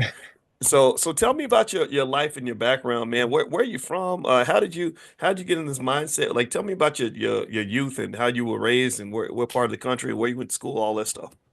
Yeah, so I'm originally from Los Angeles. My family moved me from South Central to Rialto, California, went in the 90s when it got crazy. So I went to a school called Carter High School. Um, I got to learn what money was from when it was up and it was down. My dad was a computer programmer who went to Germany to learn about systems with SAP and to introduce those systems into companies based in the US. But when 9/11 hit, uh, the companies were no longer thinking about implementing these systems, they were thinking about safety.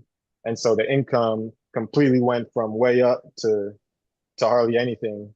And so I went from one of the best private schools in junior high to a school that made national news for its fights. And so I got to see the world from both sides. I was blessed to be able to get a full ride scholarship to Texas Southern University in Houston, HBCU.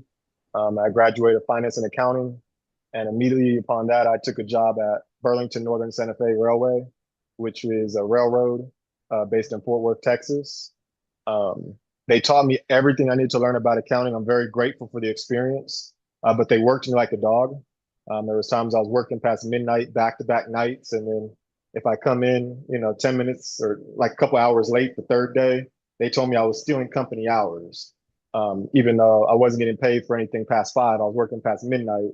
Now, if I Mm. miss 2 or 3 hours in the morning, I'm stealing. And so I was actually watching your videos talking about get off the corporate plantation.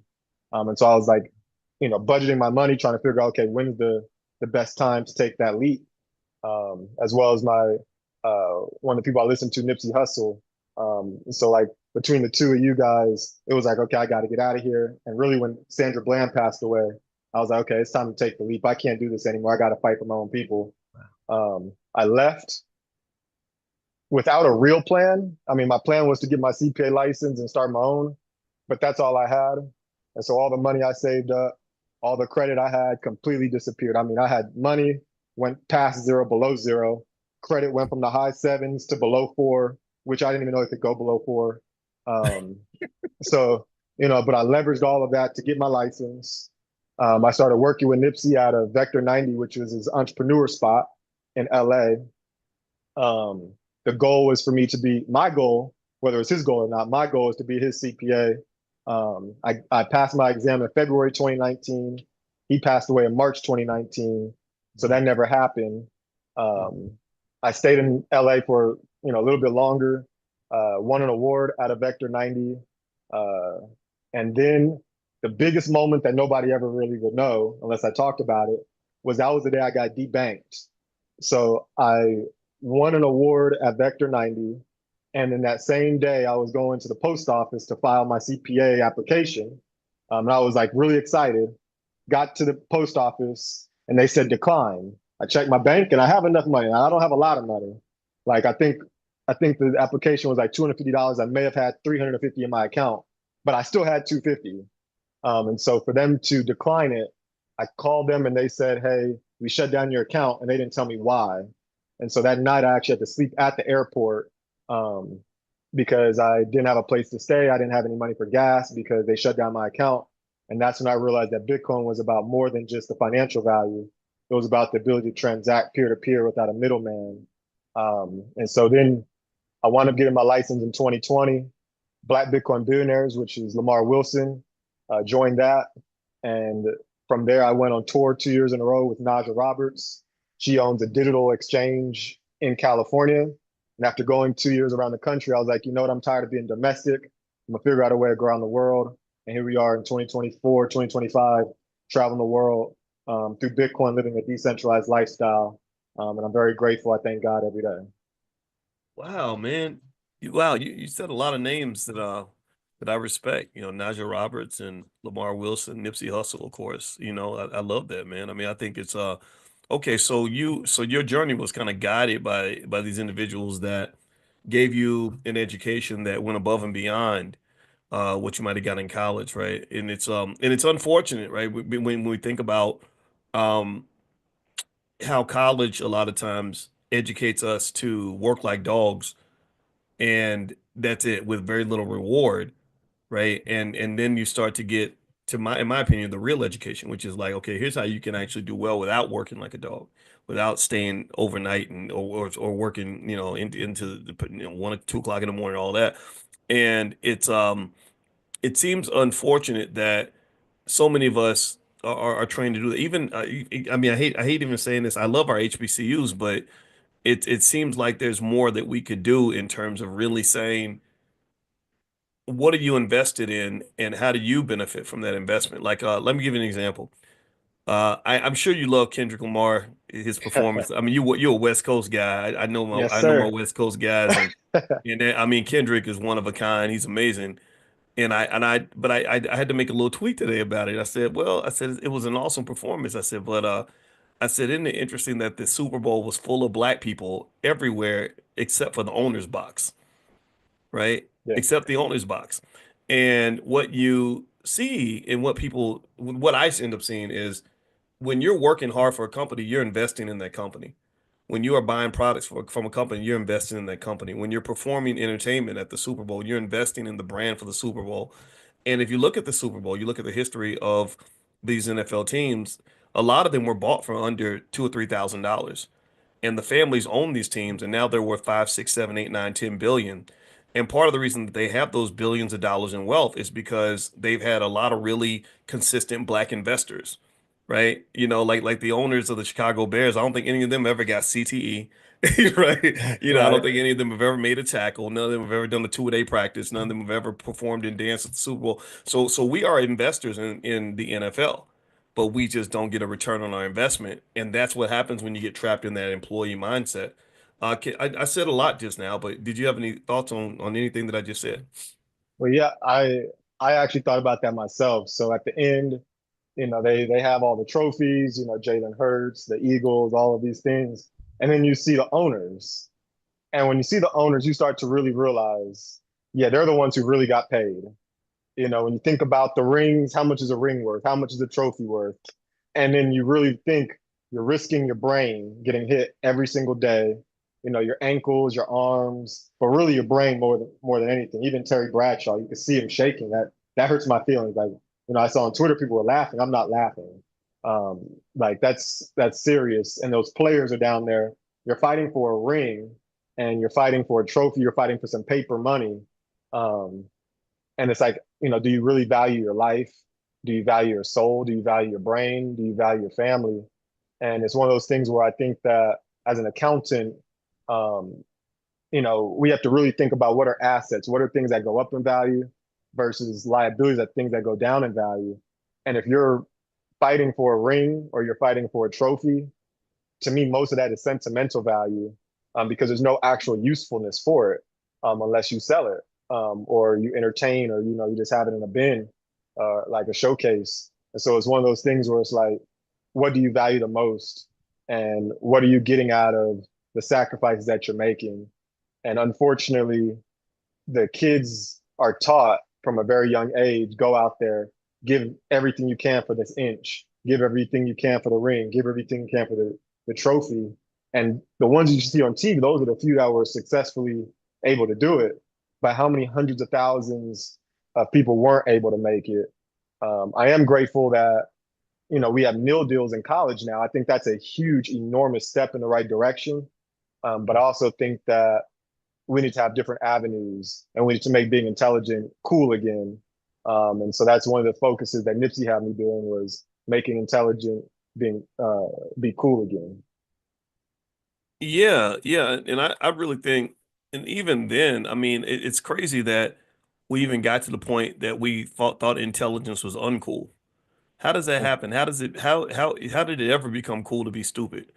Right? How did it ever become cool to be a day late, a dollar short, behind on everything, fucking over your family, excuse my French, because you don't know how to solve a problem as a man. You don't know how to, you know what I mean? Ain't nothing cool about that. Ain't nothing cool about your daughter looking up at you like, Daddy, like you don't know what to do, Daddy. You don't even have any, you can't provide for us. My mama tried to solve a problem. She messed up our lives. Like, I mean, don't get me wrong, I'm not making fun of anybody in that category, right?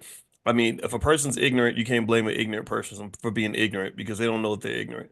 But what's really bad, what really angers me is when you have an intelligent person that pretends to be ignorant just so they can fit in, right? And like once, man, I was actually going on the Breakfast Club, and there was that rapper. I don't know if you remember Trinidad James.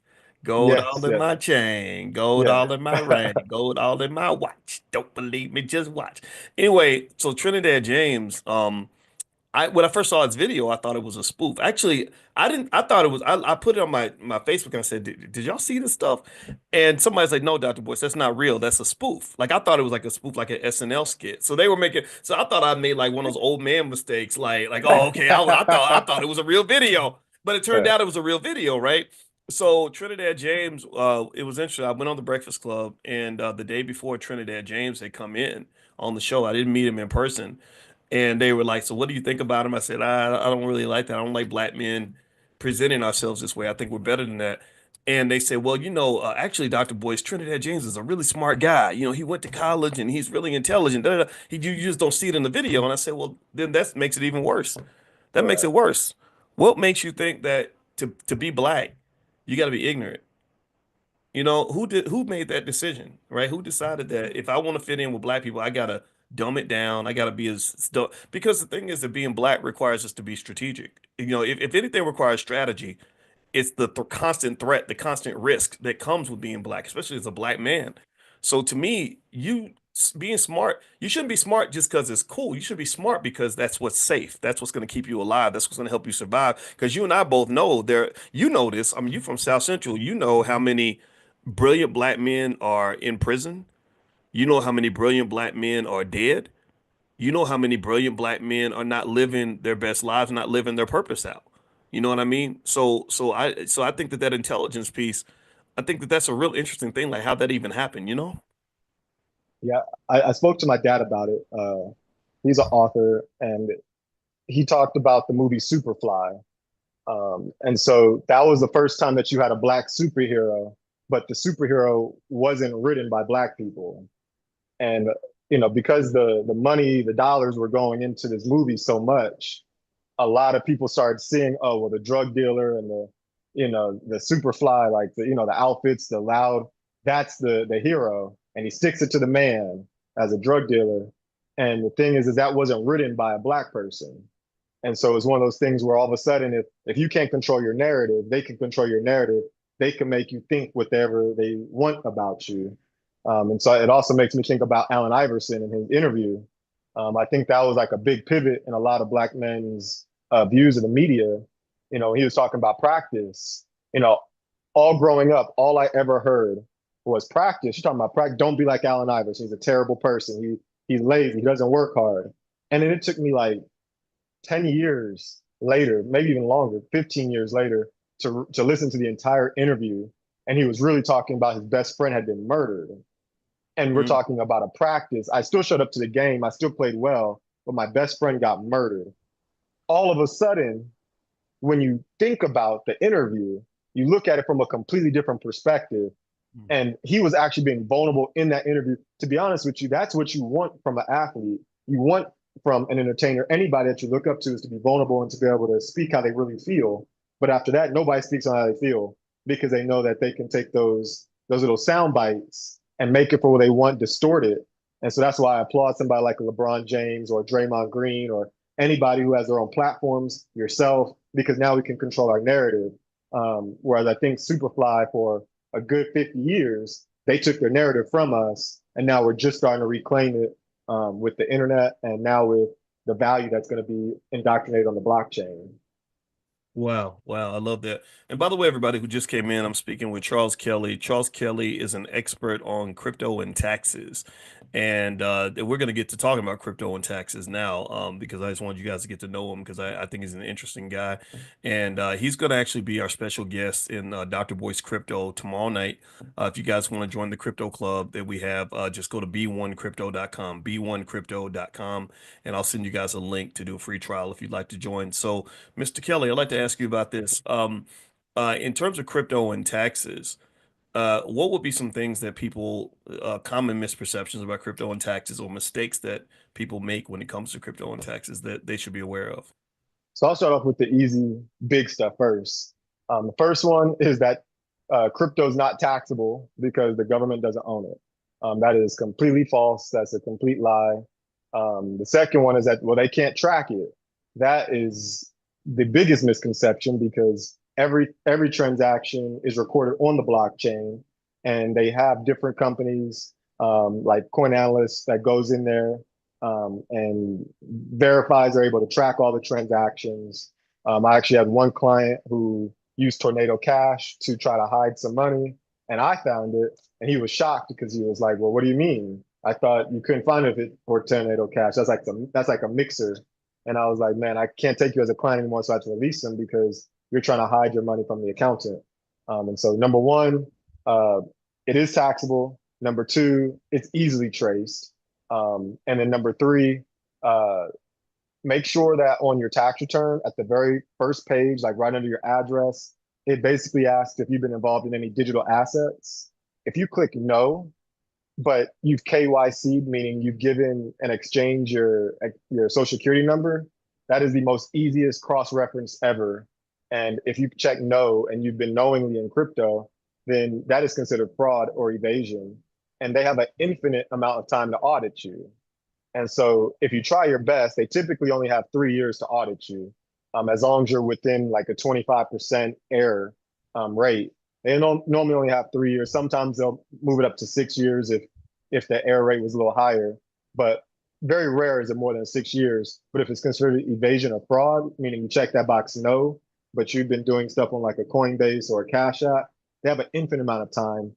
And right now, while the administration is very nice on taxes when it comes to crypto, just do your best because chances are the next administration won't be so nice or so fair on it. So do the regular capital gains tax rules sort of apply to crypto? Meaning we know it's taxable, right? We know that you will be taxed on your crypto. Is it something where if I own Bitcoin and I just don't sell it, I don't pay taxes until I sell, just kind of like the typical capital gains taxes, or are there different rules that apply? So for the most part, it's the same as stocks, but there's some differences. So first, if all you do is buy, then there's no taxes. You don't have to report it. I would still check the box, yes. There's been some back and forth saying, well, the IRS website says you can click no, but the IRS website isn't the actual Internal Revenue Code. And so there's been a lot of back and forth within each government entity, IRS, SEC, commodities, like they're all fighting to figure out everything. But the bottom line is the differences as of right now would be like the wash rule. There is no wash rule in crypto. So like in stocks, if the price goes down and you try to sell and then you try to rebuy it back, there's a certain amount of days you have to wait until you can actually lower your cost basis. And crypto is not like that. So if you bought your Bitcoin at 107, now it's at like 96. You might want to sell it, take that loss, rebuy it back so you still have as much as you want and you have a built-in loss. That's allowed in crypto, tax loss harvesting. Another difference, and it's getting more difficult. They're adding regulations. But in stocks, most of the time you have like a FIFO method, meaning the first stock that's the same. So say if you buy Google every day for the year, if you decide to sell, typically you would sell the very first share that you got. And that's called FIFO, first in, first out. But with crypto, you don't have to sell the first one. You could choose any of those days that you bought and use it to your advantage. And that's called specific identification. And you do not have to tell the government which methodology that you're using. But they are starting to make it more difficult because it's always been whenever you sell, spend, exchange, those have always been capital events. But now they've moved it from a universal wallet method to wallet, meaning if you move your Bitcoin or your crypto from one of your wallets that's on an exchange to another one, now that's become a taxable event. More than likely, they're going to get sued for this because that's like saying, well, if I move it from my savings to my checkings accounts, why is that taxable? But they did that so that the 1099 DAs that come out, 1099 DA meaning digital asset, when that comes out, it's easier for the exchange to provide that information. But yeah, those are some of the main differences right now. Is the wash rule, specific identification, and just how it's viewed as property versus a commodity. And there's probably going to be some more in depth between each individual crypto because not all cryptos are the same and they don't all have the same use cases. Okay, so I'd like to know, so Charles Kelly, your opinion, how do you think that the Trump administration, the election of Trump and all that is going to change the face of crypto? I mean, it seemed like the crypto guys they pretty much almost got him elected. I mean, other than maybe Elon Musk and his participation, but it seemed like the crypto guys were really supporting him, and got him into office. So I assume that this will create a better environment for crypto investors. What is your take on it? The regulatory environment, without a doubt. Bitcoin in itself doesn't need any administration whatsoever. It doesn't need help. It didn't matter if Kamala was in there. It didn't matter if Trump was in there. It didn't matter if Mickey Mouse was in there. Bitcoin is going to stand regardless because it's not controlled by a government, any individual or any business. And any government that's tried to ban it, such as China or Nigeria, they've been met with the underground using it, and it actually increases the price in that area. So Bitcoin cannot be stopped regardless of any government. It's peer-to-peer. Think of like Kazaa or LimeWire. People were still exchanging music back and forth, even when it was illegal. And when you shut down one, you have another one. But with Bitcoin, because it's around the entire world, you can shut down this country, but you're not going to shut down that country, or this country, or that country. And Nigeria, even though for a while the government was against it, the people in Nigeria used it more than anybody else because they recognize that their local currency, their naira, has been devalued so often, and so the government can't do anything with Bitcoin.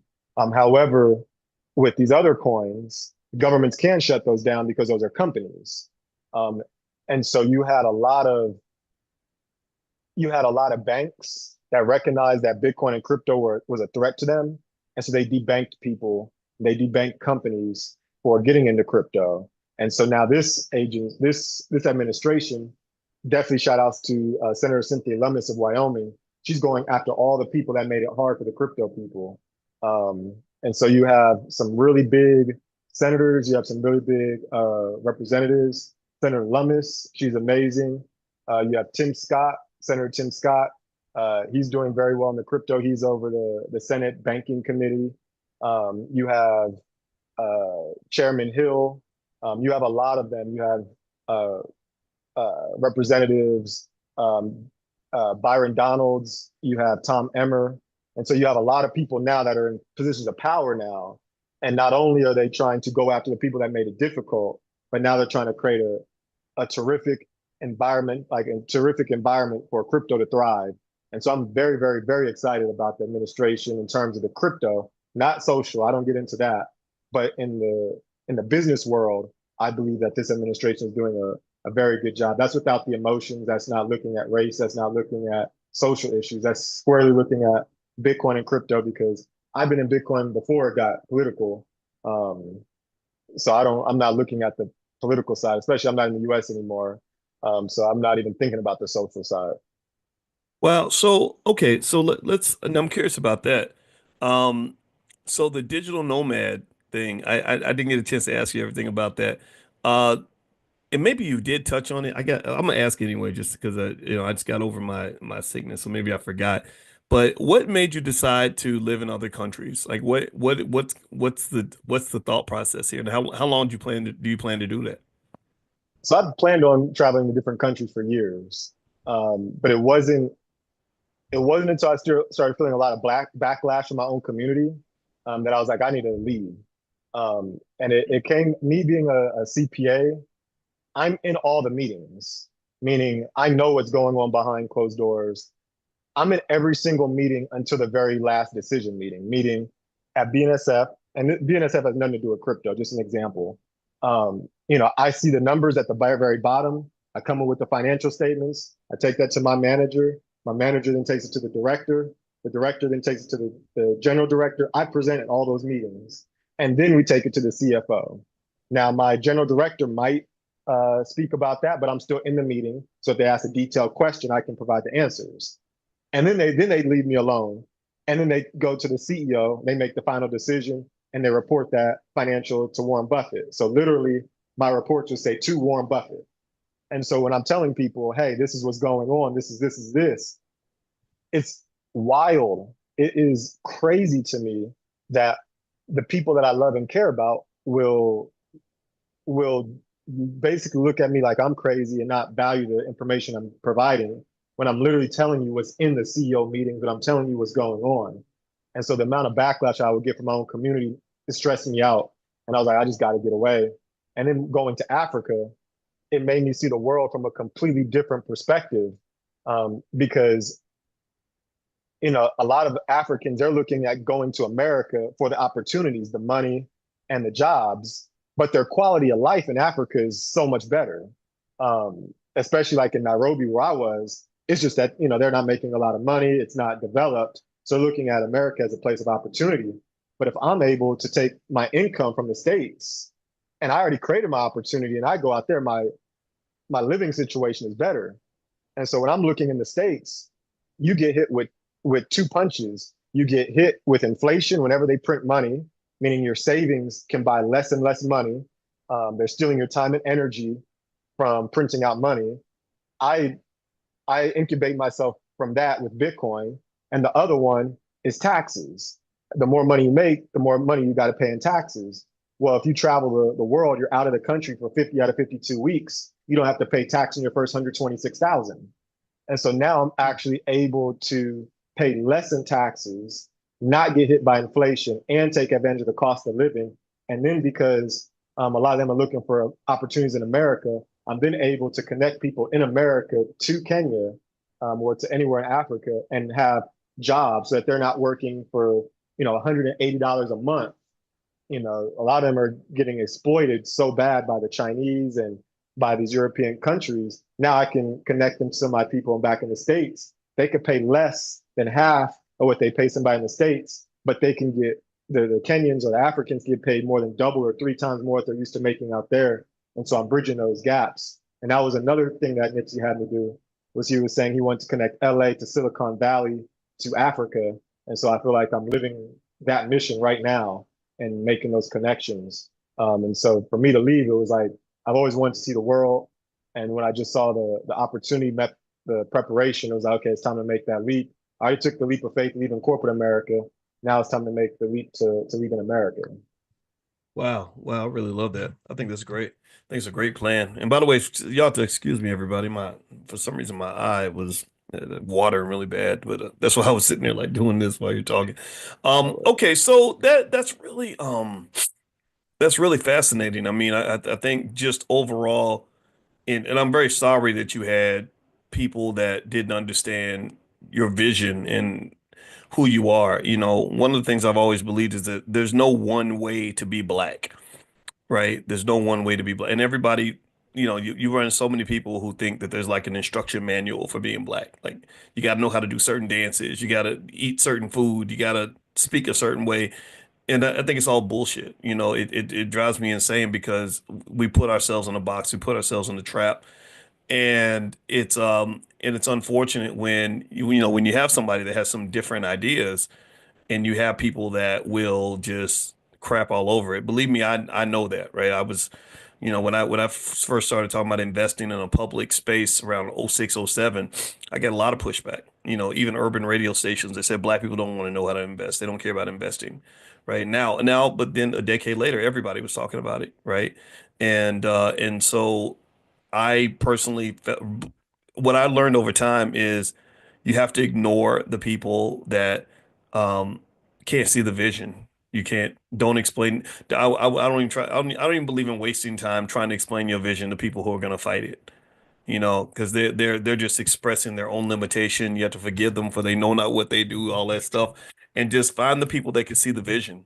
Because it's really hard. Because I mean, keeping a vision alive is already difficult without having ignorant people arguing with you the whole time. That's going to stress you out and distract you. You know, what you do is you say, okay, I get it. No problem. Yeah, it is kind of crazy, whatever. And then you go talk to people who actually are ready for that level of possibility in their lives. People that are ready, so I always say, that I never wanted to be like a black leader or none of that stuff. You know, I'm not a bridge builder. I'm not the guy that's going to bring everybody together. No, I draw the line in the sand. Like you're trying to meet the standard or you're not. Either you're sick of the shit or you're not. Either you're trying to do better or you're not.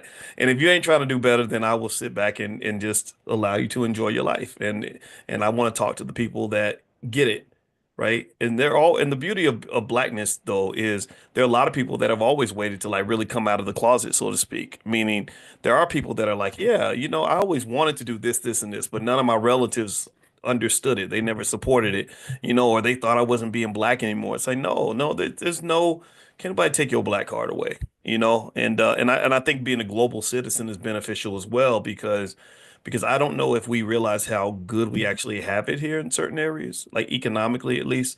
Like we are rich. Black people in America are very, very rich.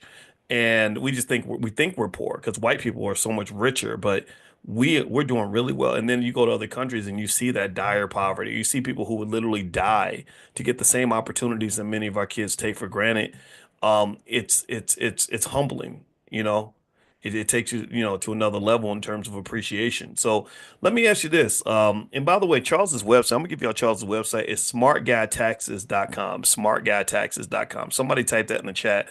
Smartguytaxes.com. So if you want a smart guy to do your taxes, looks like Charles is your guy. Now I can say I haven't tried his service, but he gets vetted by everybody that comes in here gets vetted by Chanel, and Chanel wouldn't be letting no BS up in here. I didn't know much about Mr. Kelly we met today, but I know that when Chanel speaks to people before they come in, she always makes sure that we're not tying up with no shenanigans or nothing. So smartguytaxes.com is his website. He's also going to be a guest tomorrow night in our Black Crypto Club. So if you'd like to join the crypto club, you can do a free trial, 30 days, 100% free. Just try it out. Go to b1crypto.com. That's b1crypto, b the number one crypto.com, and I'll send you guys a link. So Mr. Kelly, let's finish on this note then. Okay, so going forward, if I am a person that wants to invest in crypto and I want to build my wealth and I want to make sure I understand what's going on with the tax stuff, what are some recommendations you might have in terms of some best practices that I might want to keep so that I can make sure I don't run afoul of the law? I think a lot of people, it almost seems like some people even think that now that Trump is in office and he hates the IRS, that they're not going to be enforcing anything anymore and collecting their revenue. I don't believe that. I believe the IRS will always be around. What are some best practices I might want to adopt to make sure that I stay safe and stay out of the way of the IRS? The biggest thing is to keep track of all of your transactions. This can be very difficult for traders or for people who like to use a lot of DeFi or different multiple exchanges, because not every exchange provides the transactions. DeFi may not provide the transactions. Most exchanges up until this point haven't provided any 1099s, but it's still your responsibility to, pay the taxes that you owe. Of course, I'm going like a CPA who represents you is going to try to take the stance of whatever's in your favor, but no matter what, you're going to need to have evidence. And so that evidence is keeping track of all your transactions. Try to keep it in two different places, possibly on Excel, on your computer, and on an external hard drive. Because if you lose it, that can be devastating. And with the new rules, they're saying if you don't have evidence, then we're going to basically tax you the worst possible as we can. And that basically says your cost basis can be zero. They might say first come, first serve, or first out, first in, first out, FIFO. But if you don't have any evidence, then they're going to make a cost basis of zero. I mean, you've been paying taxes on stuff that you weren't even supposed to. And so the best practice is to make sure you keep track of all your crypto transactions in 1 to 2 places, so that if you lose one, you still have access to it. To me, that's the most important thing in terms of organization. The other one is just make sure that that box is checked yes if you've been in any crypto stuff. There's plenty more strategies, but to me, those are the main two that I try to stress to everybody. I don't charge for those 2 pieces of advice because I care about the community. Please, please keep your crypto transactions organized, and please check that box yes if you've been doing any crypto trading or transactions. And if you want to learn more about crypto, the first place to start is really the Bitcoin white paper, so you understand what you're getting yourself into and what all the copycats are. If you come in trying to make money off of a fart coin or a Melania coin or a Trump coin, and that's your introduction, that's where you put your money, then you're really basically in a casino, because whomever is behind those cryptos, they control the entire ecosystem. So they can create new coins, they can burn coins, they can do whatever they want. They can sell their coins. And if you don't research, if I'm speaking gibberish to you, then you haven't done enough research to really get in. And so read the Bitcoin white paper, check the box yes on your taxes if you've been in crypto, and keep all your crypto transactions organized. So what are your biggest crypto investments? So I have not bought any other coin since 2020 other than Bitcoin. I used to buy a lot in 2017 to 2020. I was just going crazy with it. And occasionally, some of those have gone skyrocket up, and I'll take some profits and I'll pay off, some bills, or I'll make some other investments. But Bitcoin to me is the money, especially if the strategic Bitcoin reserve gets passed like I'm expecting it to. And so if that gets passed, that means the US dollar could either be backed by Bitcoin, or they would have a additional fund of 1 million Bitcoins to be able to have strategically to transact with the world. Whatever it is, if the government's holding 1 million Bitcoins, there's only 21 million to ever be created. To me, that's extremely valuable. There are other coins that this administration is looking at, such as the XRP or XLM or HBAR. But to me, those are companies. So XRP might be an upgrade to Visa, but Bitcoin is the upgrade to the US dollar, to gold. Ethereum might be, to me, it's like a whole new thing, because now you're dealing with the metaverse. So to me, Ethereum might be an upgrade to Microsoft. But you have to really understand the different types of cryptos, because they're all very different. And so the main one is Bitcoin. That's all I accumulate, but I still hold Ethereum. I still have XRP. I still have a couple Chinese ones like TRX, some things like that. But I haven't accumulated anything since 2020 outside of Bitcoin. Wow. a million Bitcoin. Are they seriously thinking about buying that? Correct.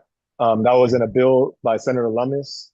So during the last Bitcoin conference in Nashville, Tennessee, um, she announced the bill, the act that basically said that the U.S. government over the course of 5 years would accumulate a million Bitcoins.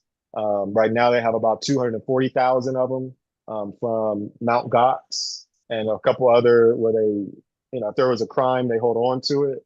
Um, Biden at the very end tried to make it to where they can get rid of them, but they didn't get rid of it in time. And so now that Trump's in office, they made a freeze to that. And so now they'll potentially get a million of them. And you also have, I think, 22 states now that have introduced bills for the individual states to accumulate Bitcoin. So you might have it at a state level and a federal level. And now, in response to that, now you have different companies that are now saying, okay, well, if the government's going to get into it, we're going to get into it. And now you have different countries that are looking at America and they're saying, well, if America's going to do that, we're going to do that. And so I think this is actually the very beginning of hyper Bitcoinization, which is where everything is going to wind up being based, like everything is going to be priced in Bitcoin. And I think when the price of Bitcoin goes too high, that's going to be changed from overall Bitcoin to Satoshis, which is a fractional piece of Bitcoin. Just like there's 100 pennies to a dollar, there's 100 million Satoshis to a Bitcoin. And so, like when I was with Naja Roberts traveling the country, we just advised everybody to at least get a million Satoshis for your children and for yourself so that you're saving for the future. Because we believe that one day Bitcoin will hit a million, probably within 5 years, and it'll probably hit 100 million by the time it's time for my retirement. And so, just accumulate and make sure the biggest thing is to make sure you own your private keys. If you don't own your private keys, then you don't actually own your Bitcoin. Isaiah Jackson, Bitcoin Zay, he has a phrase called "no keys, no cheese." If you don't own the keys, if you don't own the keys to your Bitcoin, you don't own it. And so a lot of these people that are buying these Bitcoin ETFs, they don't own their keys. And BlackRock is literally just one bill away from saying, "Hey, make it to where they can't own their keys, and then you're locked out of it forever." In terms of the freedom of it, you might have the financial side, but you don't have the freedom. Think of it like gold bars.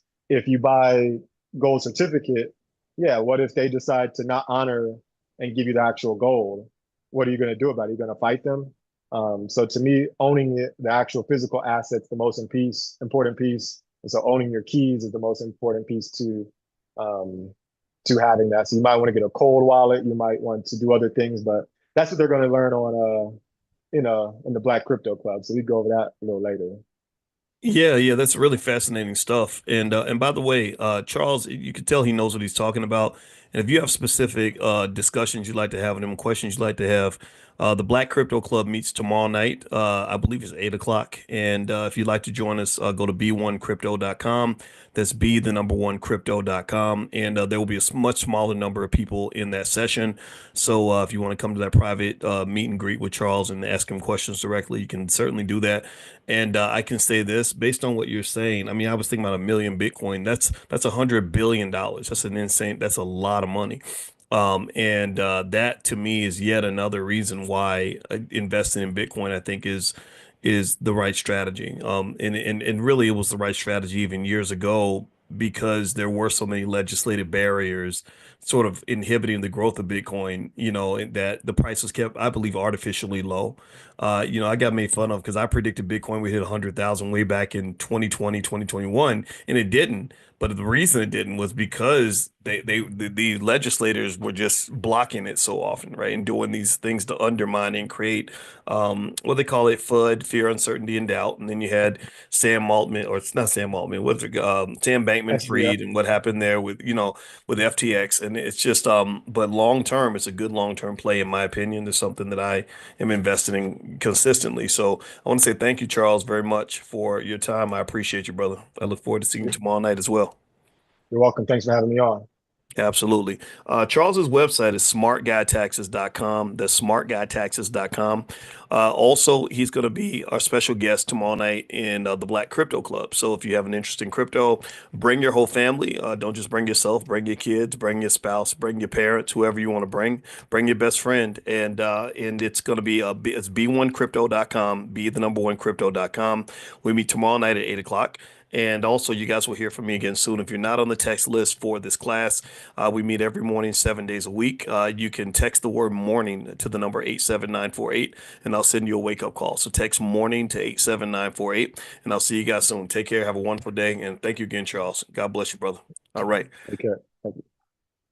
And I wanted to hop in really quick and talk to you guys about the Super Bowl. The Super Bowl, man, I'm telling you, Kendrick Lamar had a great performance. It was an amazing, amazing job. The Eagles, shout out to the Eagles, blow the whistle for the Eagles. They did the damn thing. I've always loved Jalen Hurts. I've been a big fan of Jalen because I admire his work ethic. He talks about his dad a lot, and you know how I feel about good black fathers. And Jalen busted his butt. He went through a lot at Alabama, and here he is, a Super Bowl champion. And he came back and actually beat the team that beat him pretty bad last time, or not terribly bad, but beat him in a way that was kind of ugly. And so anyway. That is that I saw the game like everybody else. I was a little bit sick. I had the norovirus, so I was kind of watching the game in between vomiting. It was kind of a nasty thing. You don't want me to tell you about it, but anyway, I wanted to talk about the Super Bowl and not just from what happened on the stage or on the field, but I also want to talk about the economics of the Super Bowl. One thing that you may have noted, may or may not have noticed about the Super Bowl, some of you who are financially conscious have probably noticed this. If you haven't noticed, I'm going to bring this to your attention. Did anybody else notice? Give me a yes or no if you noticed this, that the Super Bowl had black people everywhere. How many of you noticed that the Super Bowl just had black people like on the stage? Kendrick, when he did his performance, there was nothing but black people on the stage. It was beautiful to watch, and he got his little dancers, from South Central and everything, and they were just doing the damn thing.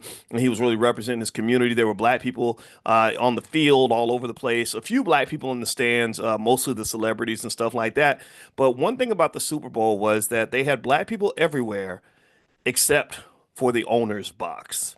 The only place that the Super Bowl does not allow black people is the owner's box. I'm talking about majority owner's box. From what I understand, the Super Bowl does not have one single black majority owner, not one single family that owns a majority of a team, not one single individual, nothing like that. The Super Bowl is pretty much run by the white people's club.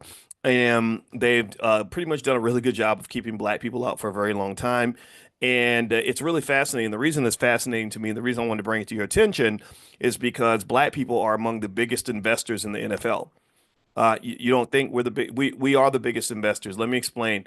The owners of the Chicago Bears or the Kansas City Chiefs, they invest, but all they've ever invested was money. All they invested was money. I want to ask y'all a question. Give me a yes or no. Do you know of any team owner who's ever gotten brain damage from being associated with the NFL? Name one owner, the owner of the Jets or of the Giants or the Cowboys. Jerry Jones has Jerry Jones ever gotten CTE from his ownership of the Dallas Cowboys? No, the answer is no. I want to ask you a question. Has any NFL team owner ever broken limbs as a result of their investment in the NFL? Have they ever lost limbs? What do you think? Yes or no? Has any team owner ever gotten paralyzed from the neck down from their investment in the NFL? I'm gonna give y'all a second to answer that question. I want to give you. I want to give you a second. I want to let y'all answer it. I want y'all to marinate on it. Has it ever happened? Really? So do you agree with me when I say that black people are among the biggest investors in the NFL? Black people, black athletes mostly, and others and their families have endured the greatest investment. Black athletes have gotten the brain damage. Black athletes have gotten the broken limbs. Black athletes have gotten the CTE. Black athletes have gotten the paralysis. Black athletes have worked their entire life, all the way from the time you're six, all the way from the time you're six, and you go into football camp, and they've done nothing but dedicate their whole entire lives to trying to become good enough to get on that field. Every single player on that field pretty much worked his whole entire life to get there. I have nothing but complete admiration for every single player on that field. Now, here's what I want to do. I want to talk about this for a second. I want to talk about this, what it means to be an investor. You guys know I'm a finance PhD. That's what I do. And I analyze wealth. I analyze where wealth comes from. And most importantly, as a black man, I've been a black man my whole life now. I'm gonna stick with it. It's been kind of fun. And I want to go through some data to kind of help you understand just where the NFL comes from. Because a lot of times we think that these entities that are taking all of our money, that are stealing black wealth, they just come out of the sky, like, white man is Jesus or something, and he just makes these companies and we all go work for these companies, because unfortunately a lot of our institutions, including HBCUs, are designed to do nothing but produce employees. Your job is, as a graduate, is to go out and find some nice white man to let you work for him and hope that he gives you an opportunity. But that's not really how economics works.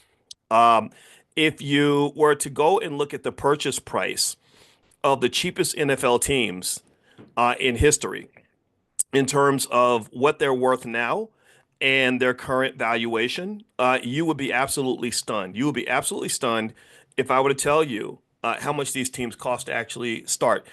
These teams, if you were to go through the list, I remember, I think the Green Bay Packers, y'all ready for this?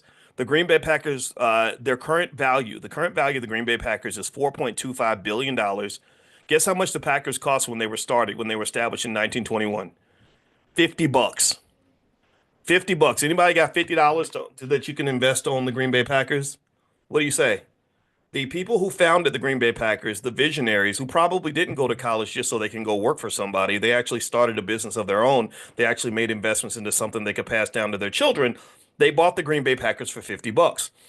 The Dallas Cowboys, Jerry Jones bought the Dallas Cowboys in 1989 for 140 million. That team's worth about $10 billion.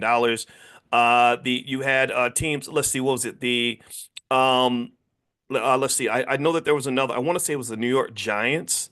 Let me see. I'm going to look for the original purchase price of these teams, because the number I just got is not the original purchase price. It's the sales price. But I want to say that there were other teams, that like the Chicago Bears, that were bought for less than $500. So a lot of these teams, here we go. In 1925, Tim Mara bought the New York Giants for $500. The Giants are now worth $6 billion.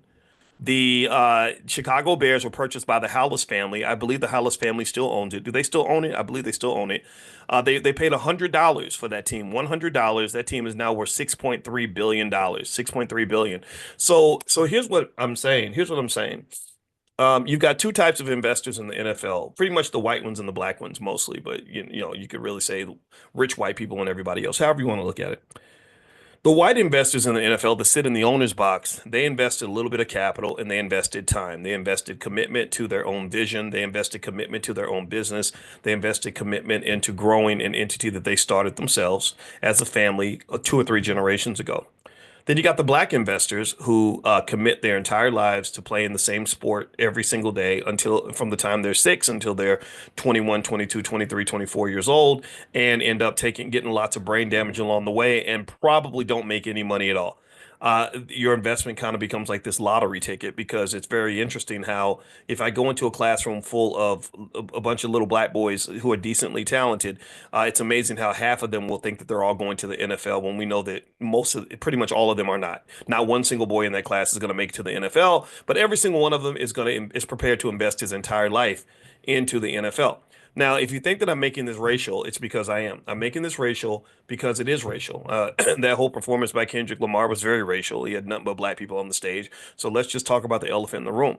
When I think about the Super Bowl, and I think about why people watch the Super Bowl, why are they watching the Super Bowl? Well, they're watching to see the stars of the game. Well, who are the stars of the game? Who are the people that they're coming to see? Well, Patrick Mahomes, they're coming to see him. Saquon Barkley, they're coming to see him. Great, one of the greatest running backs in the NFL history, probably greatest in the league right now. Jalen Hurts is a bad boy. They're coming to see him. They're coming to see Chris Jones on the Kansas City Chiefs. He's a bad boy. Pacheco. You got a lot of great players on both sides, most of whom were black. Now, there was the little white boy who got the interception with the Eagles. I was very impressed by that, but he was a rookie. He's 22. He's new, and nobody expected him to play that great, but he's good. He's good. He deserves credit too.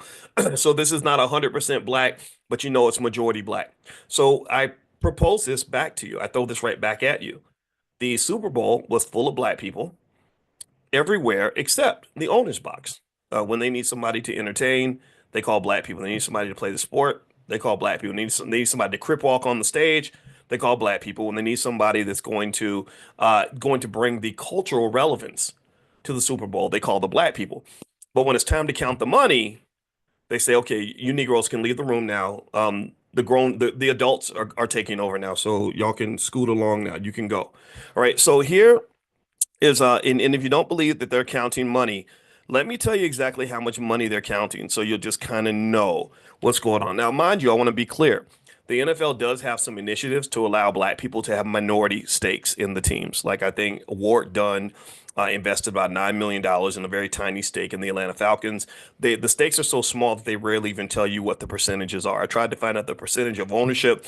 They wouldn't tell you. They'll tell you who the majority owners are, and they'll have some minority ownership group. So it's not to say that there are no black owners at all. There are some minority owners. So the goal is to keep you minor, to keep you as a minority, not to have majority. When we become majority, then they become scared, I guess. I have no idea.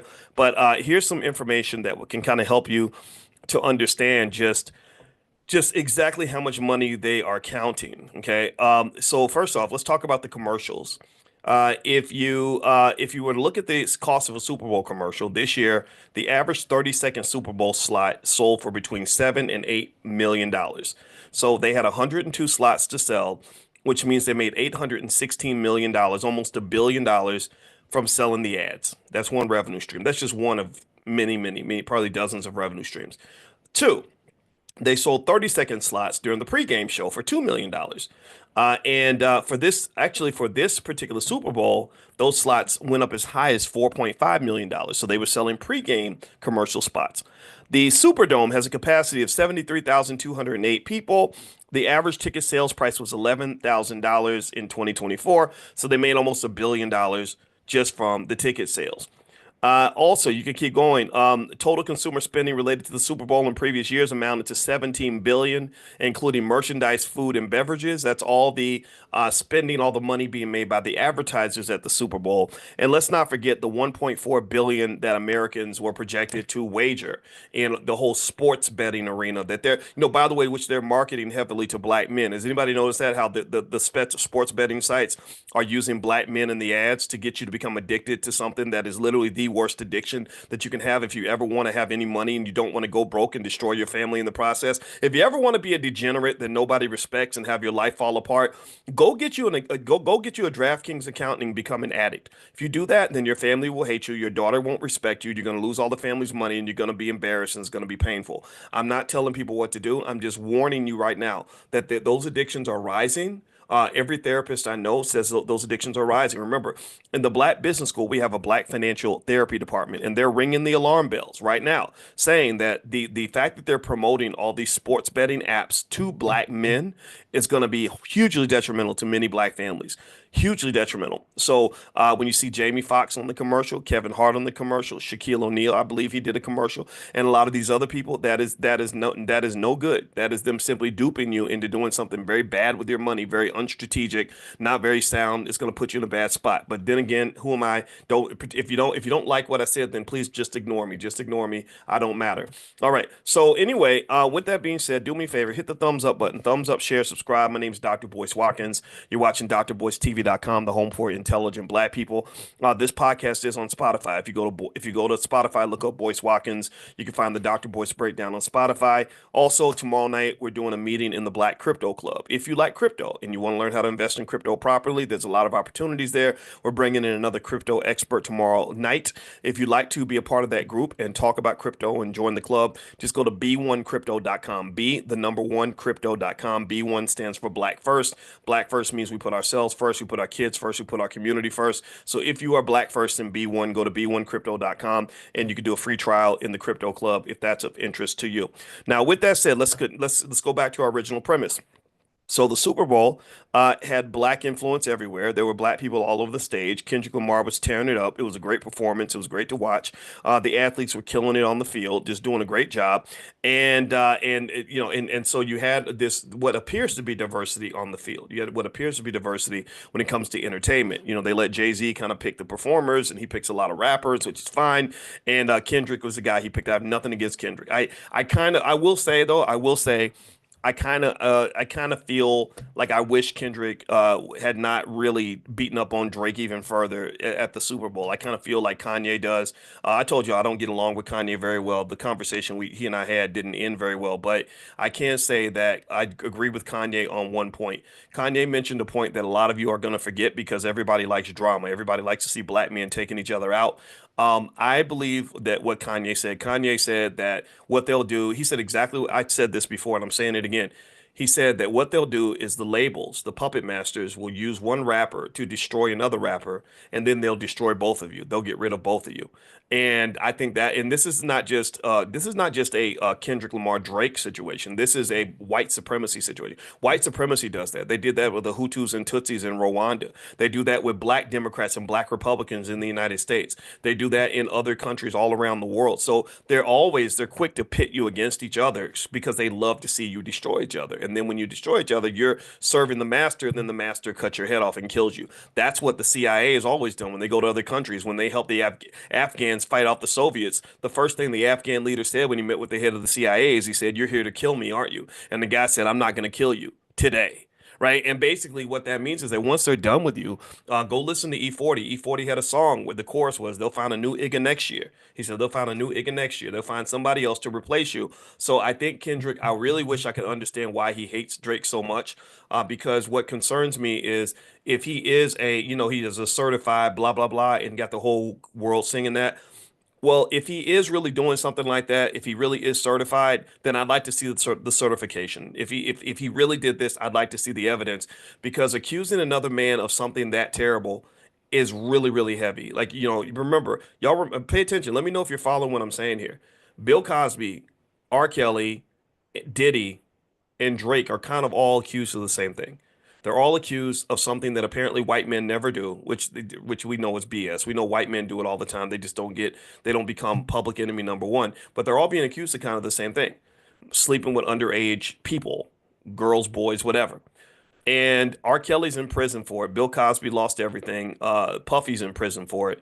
So when you're accusing a man of something that could get him sent to prison, I think that is where I want to ask you, why do you hate this guy so much? And is it true? If it's really true, then I guess it's if it's true and it's proven, then that's one thing. But if you're just doing it for entertainment, because you got a crowd full of white people cheering you on as you call black people the N word and destroy another black man, I can't get on board with that.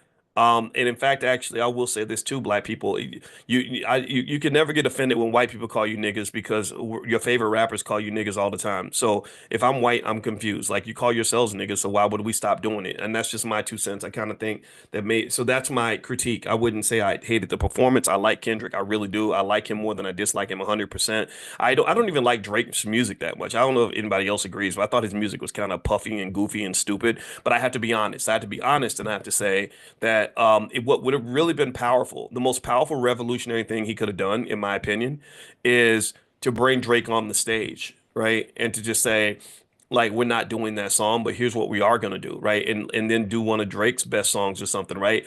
I again, maybe I'm just being too idealistic here. Maybe the idea of black men reconciling in public is just so dramatic and so crazy. People aren't used to it. But I personally would have loved to have seen him bring Drake on the stage and join forces with him. They say the best way to defeat an enemy is to defeat an enemy, and that's not true. The best way to defeat an enemy is to make that enemy into a friend, right? And here's the deal. Here's what's and remember, I'm not a kid. I'm not 35. I'm not 25. I'm 53. I remember Biggie and Pac. I remember just like Drake and Drake and Kendrick. Biggie and Pac used to be friends. If y'all were never friends, how come there's all these pictures of y'all together, like posing with each other? Seriously, Biggie and Pac were friends. Drake and Kendrick were cool at one point. Something went wrong. There was a misunderstanding. There was a beef. Somebody got mad. Somebody's feelings got hurt. So my point is to say that this is what happens in so many black families. This is what happens with so many black friendships. This is why so many black businesses fail. Y'all don't know this, but trillions of dollars gets lost in the black community because people can't put their egos to the side, apologize, and repair relationships. We want to throw the baby out with the bathwater, destroy everything, and the hatred and the venom and the trauma get so deep that we just go in for the kill. And I'm not saying that there aren't times where you might go in for the kill. Sure, if when it comes to white supremacy, I'm going in for the kill. When it comes to racism, I'm going in for the kill. When it comes to defending my family, I'm going in for the kill. When it comes to elevate my people, I'm going in for the kill. But when it comes to me dealing with a black man, you can't name a single black man that I've ever had a beef with. And I can I'll give you my own stories. Umar Johnson, Roland Martin, just people like that. You can't Mark Lamont Hill. You can't name a single black man I've ever had a beef with where I would go in for the kill for that man. You cannot name a single black man, Kwame Brown, that I've had a little bit of a beef with. Where if we sat down like men and said, okay, let me just you tell me what I did to you, I'm gonna tell you what you did to me, and we're gonna repair because I respect you enough to fight with you, and if I respect you enough to fight with you, then I respect you enough to become allies with you, which means that if we join forces, not only am I taking the weight off my shoulders of having to fight you, but I also have a powerful ally that I can go to battle with on our common interests. I literally could do that with every single person I've ever beefed with. So again, I'm not putting myself on a pedestal. I'm not dissing Kendrick Lamar. I know a lot of people want to see it that way when you don't agree with their favorite celebrity, but the reality is that I have to say that I think that Drake thing, humiliating that man on the biggest stage in the world, was just that kind of went beyond what I would like to have seen. I think that black men reconciling is, in fact, Corey Holcomb, the comedian, he and I had a little weird thing going. I don't really beef with people like that, but apparently he was beefing with me. So I got on the phone with Willie D. Me and Corey and Willie got on a three-way, and then we got online and we resolved it in front of everyone because as 50-something-year-old men, we wanted to show like you really can come back from that. You don't have to fight somebody for life. You don't have to fight to the death. And forgive me for over talking that, but I hope that you're getting my point that I really, really would have loved to see these guys find some way to understand who the true enemy is. The true enemy, honestly, Kendrick, it's not Drake. Drake ain't really your enemy. Your enemy is these fucking record labels that are jacking all of y'all. The enemy is all these white audiences that love to see you stand on stage calling each other niggas and killing each other. The enemy is all these people that have built a whole industry around toxic music, not your music, Kendrick, not Kendrick, but I'm talking about toxic music that's really ruined the culture, that's ruined the black community, that's destroyed us. They created the Sexy Reds and all the violence and all this other stuff, and is leading to people dying. A rapper dies every other week, and personally, this is, I don't know about anybody else cares about this, but this makes me sick. I mean, let's keep it 100. The biggest thing you have to brag about is your rappers. When they talk about culture, they're always talking about the culture. They're always talking about your rappers. Well, I want to ask y'all this. Let me ask y'all this. Seriously, I'm a wealth guy. Answer this for me. In 50 years of hip hop, we've had how many years of hip hop? 50 years, right? In 50 years of hip hop, have you seen one black-owned hospital come out of 50 years of hip hop? In 50 years of hip hop, have you seen one black-owned school system? In 50 years of hip hop, have you seen black wealth go up or has it gone down? In 50 years of hip hop, what have we created? What I mean, really, I need to have we had one automobile manufacturer in 50 years of hip hop? In 50 years of hip hop, with rappers partnering with professional athletes and being shiny on stage and bragging about how great you are, how many professional sports leagues have you started? Again, it's not hard to do. The Chicago Bears were purchased for $100. The New York Giants were $500. How many black-owned professional sports leagues do we have? I mean, we play all the damn basketball. How come we don't have a black professional basketball league that's making money? How come y'all don't get together with all y'all 100 million? You got between all of these black celebrities, they have 1 billion followers on social media. If you wanted to create a league and create your own distribution for your content and do your own ad deals, you could easily make 100 million a year with an entity like that right off the bat. You could adopt the HBCUs and promote them on your channels and get the viewership and then go to the advertisers and sell the ads and make 50 to 100 million or more. You're not going to make as much as the NFL makes because they're good at making money, but you will be making enough money to be free. So I'm going to just tell you like this. One of the things that I just have to speak up on a little bit is I think that what happens is we get very frustrated about what we perceive to be racism. We feel shut out. We look at where other people are doing amazing things and and we don't get our opportunities. Like right now, Trump got rid of DEI, and now we're all freaking out because we don't have the equity and inclusion that we had, 2 years ago. And I get that. I totally get that. But one of the things that you're seeing when you see us getting frustrated because they won't invite us to their table, what you're seeing is a frustration with integration. You're seeing a frustration with what was actually a failed policy to begin with. You're seeing us trying to solve the impossible problem. The impossible problem is that the only way I can get ahead in this world is if a white man decides to give me an opportunity. The only way I can get an NFL contract is if Jerry Jones signs the deal. The only way I can get a chance to own an asset, own a team, is if they let me own 2% of their NFL team, right? That's the only way I can get in. And that is a flawed policy, not because it can't work. Maybe white people one day will stop acting white, and maybe one day they'll become very generous, and maybe one day they'll just decide to start sharing wealth with black people. They haven't done it for 500 years, but maybe you'll get lucky. Or maybe you can go build your own. Maybe you can say, to hell with all this, we're going to go build our own. Maybe we're going to get together and take the energy behind this movement and say, okay, next time, let's go ahead and create a professional sports league with our own teams, our own franchises, so that we can actually harness some of this economic energy that we're giving to others. Because what you got to understand is this, and I'll go back to this original premise. Black people are among the biggest investors in the NFL. Just like when you go to that job every day, you are investing in that company. When you pay the rent to the landlord, you are investing in that landowner's property. When you buy consumer products, you are an investor in those products. The only difference is that you're the investor who doesn't get a return on his or her investment. That's the problem. That's the dilemma. But you're an investor. You're just not getting an ROI. Do you understand what I'm saying? Let me know if you know what everybody knows what ROI is, right? ROI is where my money's a boomerang, where I throw it and then the money comes back with friends, right? I throw in 1,000, I make 2,000. I throw in 10,000, I make 20,000. I throw in 100,000, I make 150,000. That's where what money's supposed to be. That's investing. It's a boomerang. Some of y'all's money's like a frisbee. You out there. I'm gonna throw the frisbee, y'all, and you throw the frisbee and you wait for the frisbee to come back. And the frisbee doesn't come back because they catch that mug and they run with it, right? So you out here throwing frisbee when you're supposed to be throwing boomerangs. When you go to the mall and spend money so you can look fly and they get to keep your money, you just threw a frisbee. When you getting up and going to work every day, working harder than the damn boss to build a company owned by the boss, owned by his family that he's gonna pass to his children, and your children ain't got nothing, you just threw a frisbee. When you go and you bust your butt, you give birth to a baby, and he spends his entire life training to get to the NFL, and then he suddenly gets out there and he plays a couple years and gets some brain damage. You just made an investment in the NFL, but you didn't get an ROI. So basically, you just threw a frisbee. You threw a frisbee because the team's valuations only go up if they've got players. If they don't have players, then they can't exist, and those players are majority black, the good ones anyway. The big brands are what draws people to the game. So the Patrick Mahomeses, the Jalen Hurtses, the Chris Joneses, those are the guys that draw the Saquon Barkleys. That's what draws people to the game.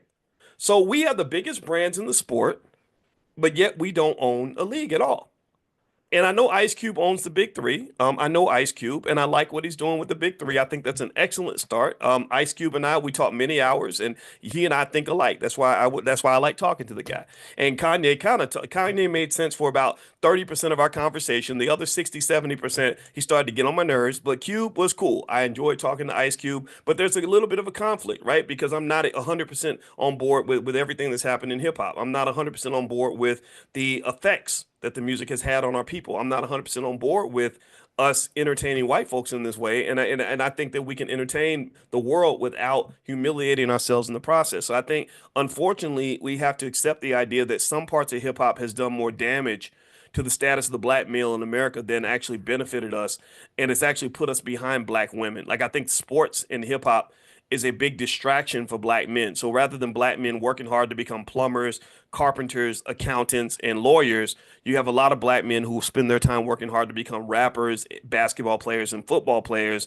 And then when that does not work out, then he doesn't have anything else to fall back on, right? So again, I'll let you kind of work that puzzle out because I don't want to be judgmental, but I am trying to say that ultimately, if I had my pick, I would look toward a guy like Dr. Myron Rolle, who's another friend of mine. Dr. Myron Rolle became a great NFL player, but he also became a surgeon at Harvard because Dr. Rolle is incredibly smart.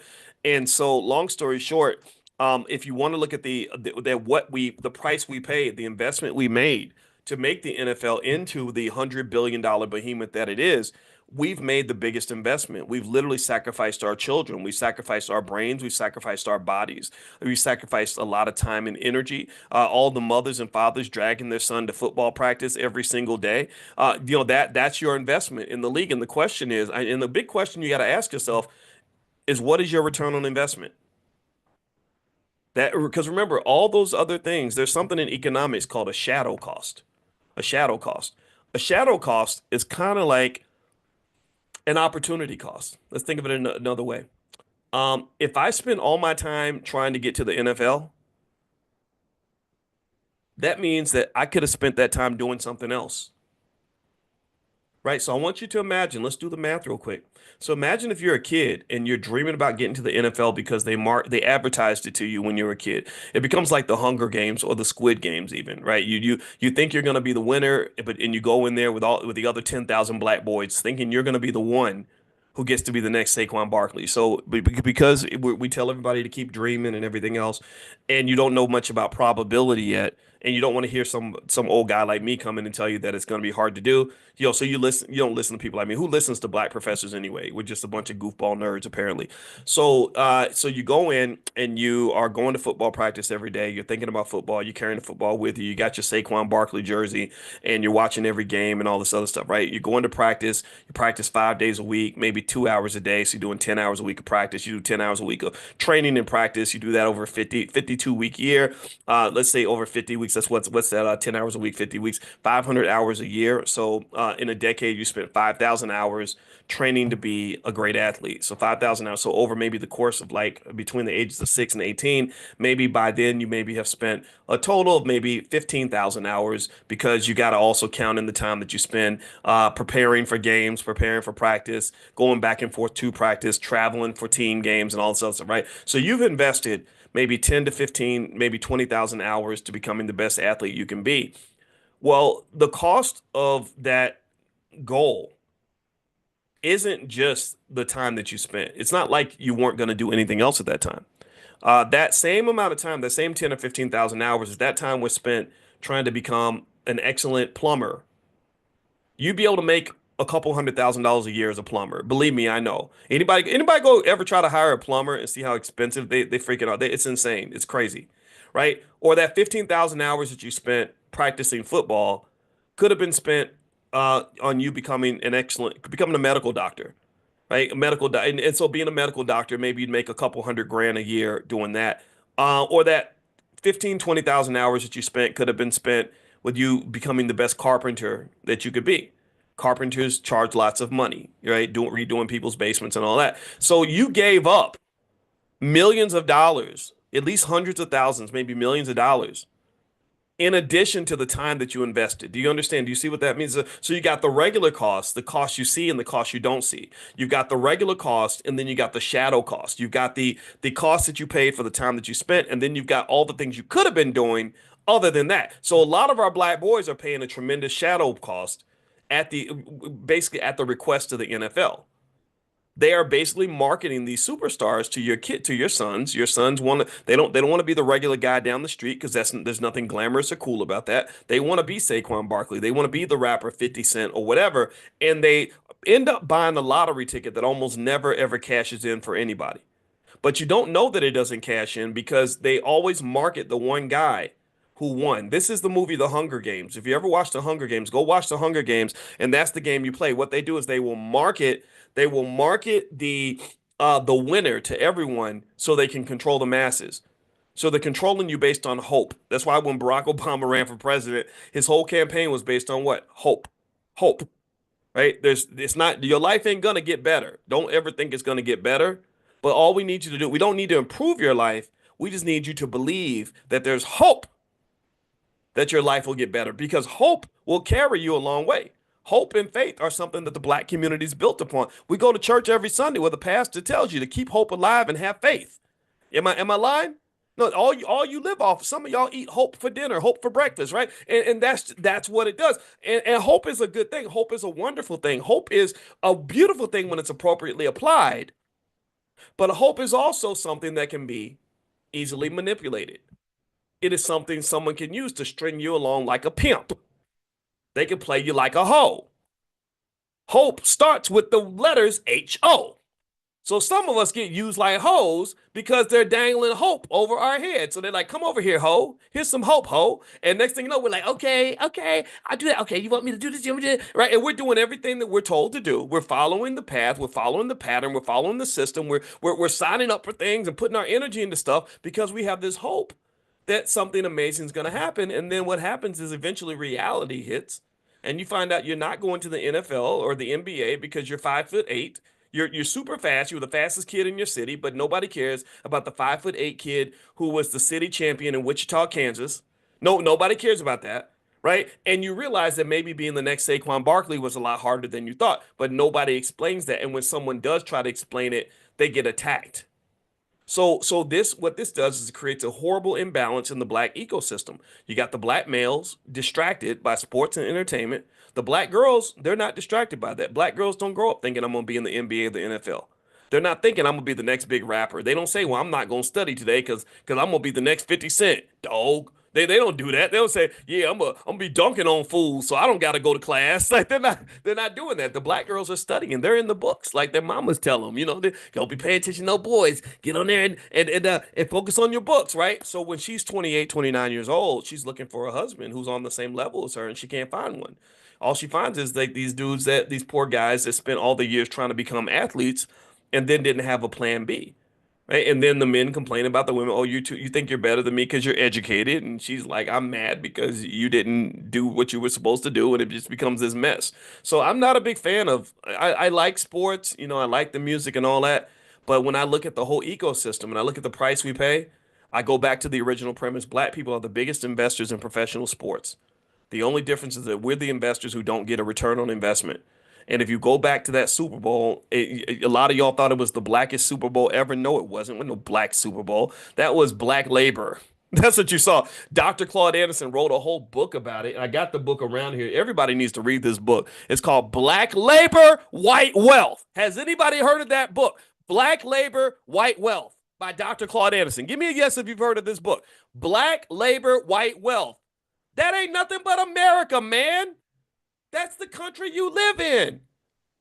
Every America's always been like that. You go to any plantation, including the NFL, and you see a bunch of slaves working hard, busting each other's heads open, dancing, doing all these dances and stuff.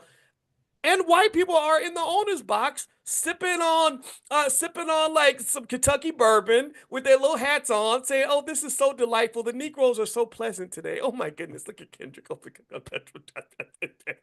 and Saquon, that boy can jump. He's so fast. Oh my God, he's so talented." That's what they do. Charleston, give me another drink, please, sir. That's what they do. They sit back in the owner's box watching your black ass hustling for something that isn't going to leave any kind of generational wealth or legacy for your family. Nothing. You get to say, I danced with Kendrick on the stage at the Super Bowl. That ain't going to put no money in your grandkids' trust fund. It's not. It's a reality. It's not.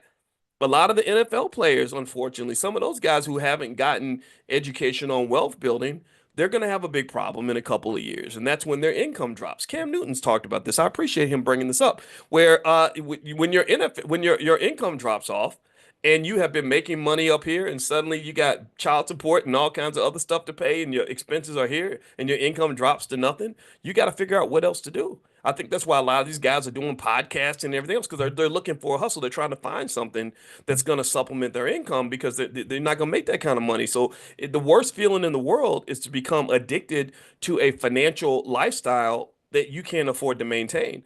And the NFL does not stand for National Football League. It stands for not for long.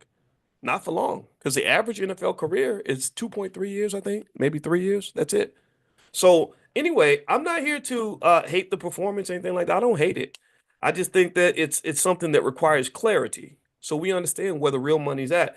And before I do that, before I move on, do me a favor, please hit the thumbs up button, thumbs up, share, subscribe. You're watching drboycetv.com, the home for intelligent black people. My name is Dr. Boyce Watkins. And not only do I talk about the economics part, I'm a finance professor, but I also put my money where my mouth is. So every morning I teach economics to anybody who wants to listen. Every morning at 10 a.m. It's a free class. It's a millionaire training camp. It's called Money in the Morning. I know pretty much all the financial techniques and everything. I understand money pretty well. That's what my doctorate's in. I taught at the University of Kentucky, Indiana University, etc. And if you want to join for free, all you got to do is pull out your phone and text the word morning, MORNING, to 87948. Text morning to 87948 because that's money in the morning. That's what we call it. And I do this every single day. And or you can go to drboyceelevate.com. That's drboyceelevate.com. And also, we're going to take a trip to Ghana this summer. So those of you that hang out with us and want to go with us to Ghana, feel free to text the word travel to the phone number 87948. And once you text travel to 87948, I'll send you a link to invite you to Ghana. All right. So with that being said, let's talk a little bit about why I personally don't consider this to be the blackest Super Bowl ever. I think it's it's all it goes back to allowing black people to have symbolism. I think that if black people were to ever really fight for the money, they would have a fight on their hands. I think if they were really to go in there, and I'm not just talking about the black elites, I'm not talking about just Jay-Z and these other rich people. I'm talking about people that I'm talking about some sort of infrastructure, something that creates black wealth and tens of thousands of black jobs on a consistent basis. I'm talking about industry, right? Like so, for example, if I go to Texas right now, if I go to Austin, Texas, y'all, a lot of y'all hate Elon Musk, but let me tell you what Elon Musk did in Austin. I was in my Uber riding back to the airport, and the driver, I saw rows and rows of houses, thousands and thousands of houses, dozens of rows. And I said, "What is all that over there?" He said, "Oh, that's where Elon Musk houses all of his employees for Tesla." And I think SpaceX might be in the same city too. And I remember like the Tesla, just the housing was just massive. And so industry is where you don't just have a couple of bright shiny people held up on a platform like the way they put Jay-Z on that billboard when they bought the Brooklyn Nets and they wanted to get past the black community. That's symbolism.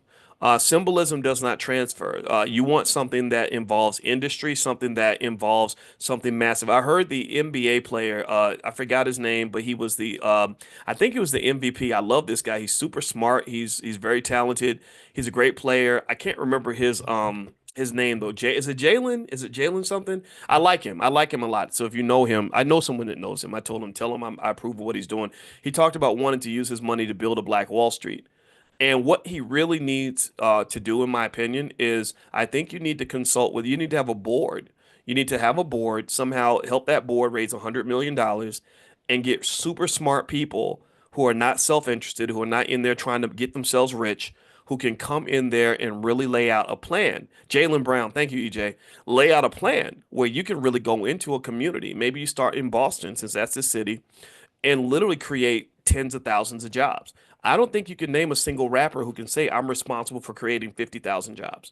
50,000 jobs isn't even that many jobs. That's tiny. That's small on the ecosystem. Elon Musk has probably created almost 1 million jobs. Jeff Bezos has created 1 million jobs.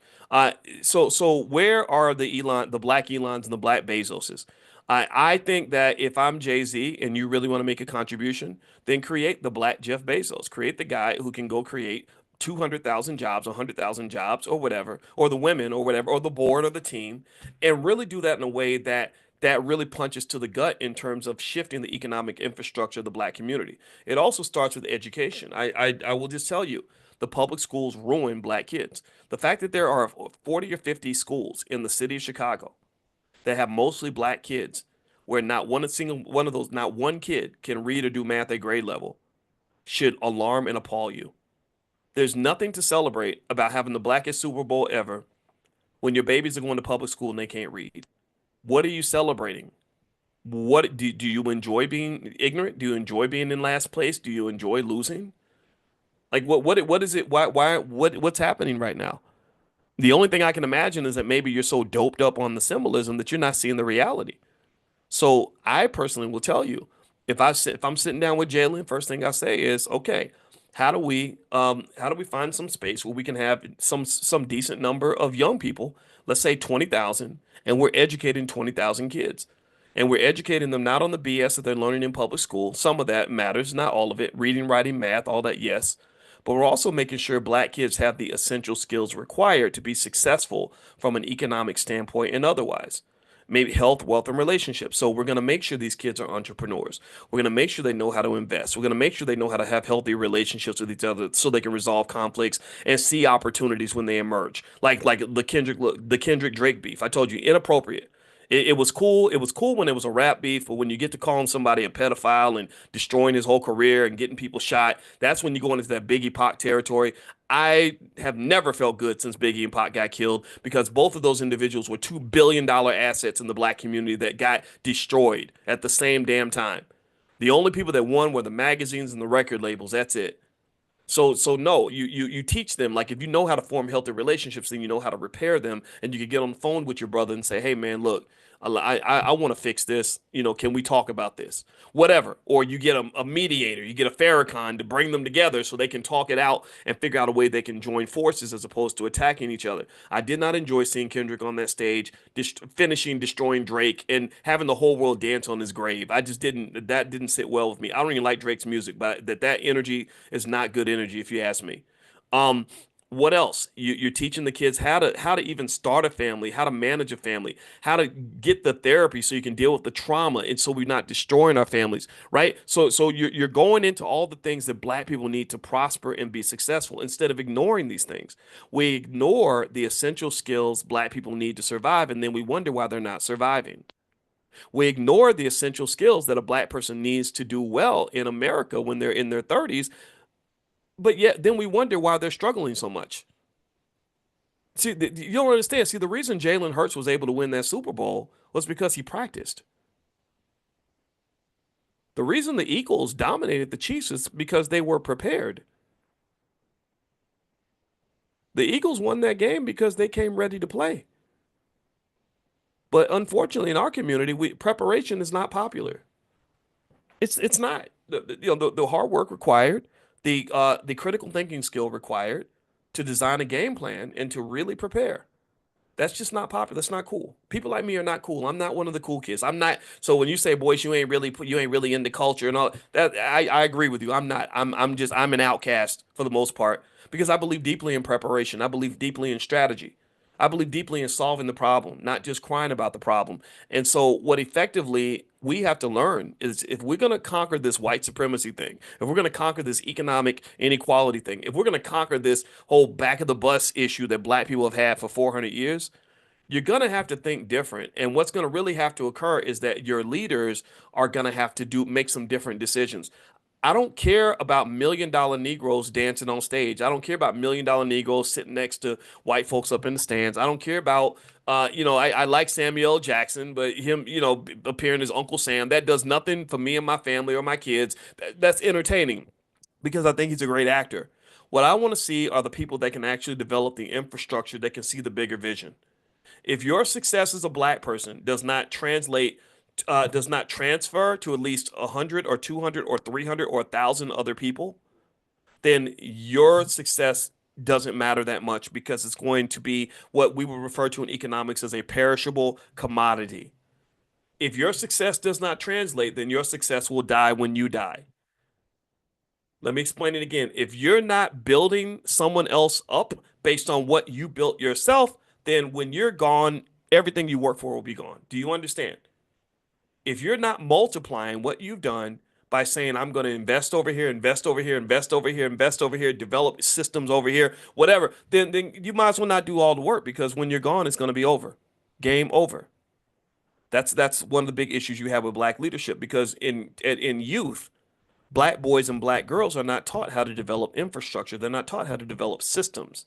In many cases, some of our kids are even taught how to develop egos because they watch their favorite celebrities with big egos try to outdo everybody. You watch Kendrick destroy Drake and you say, I don't want to collaborate with other men. I want to dominate other men. I want to be the boss. I want to be the king. I want to be like Rick Ross. Boss, boss, boss. I'm Big Meech, boss. And then next thing you know, you destroy all your potential allies and you ain't got nobody.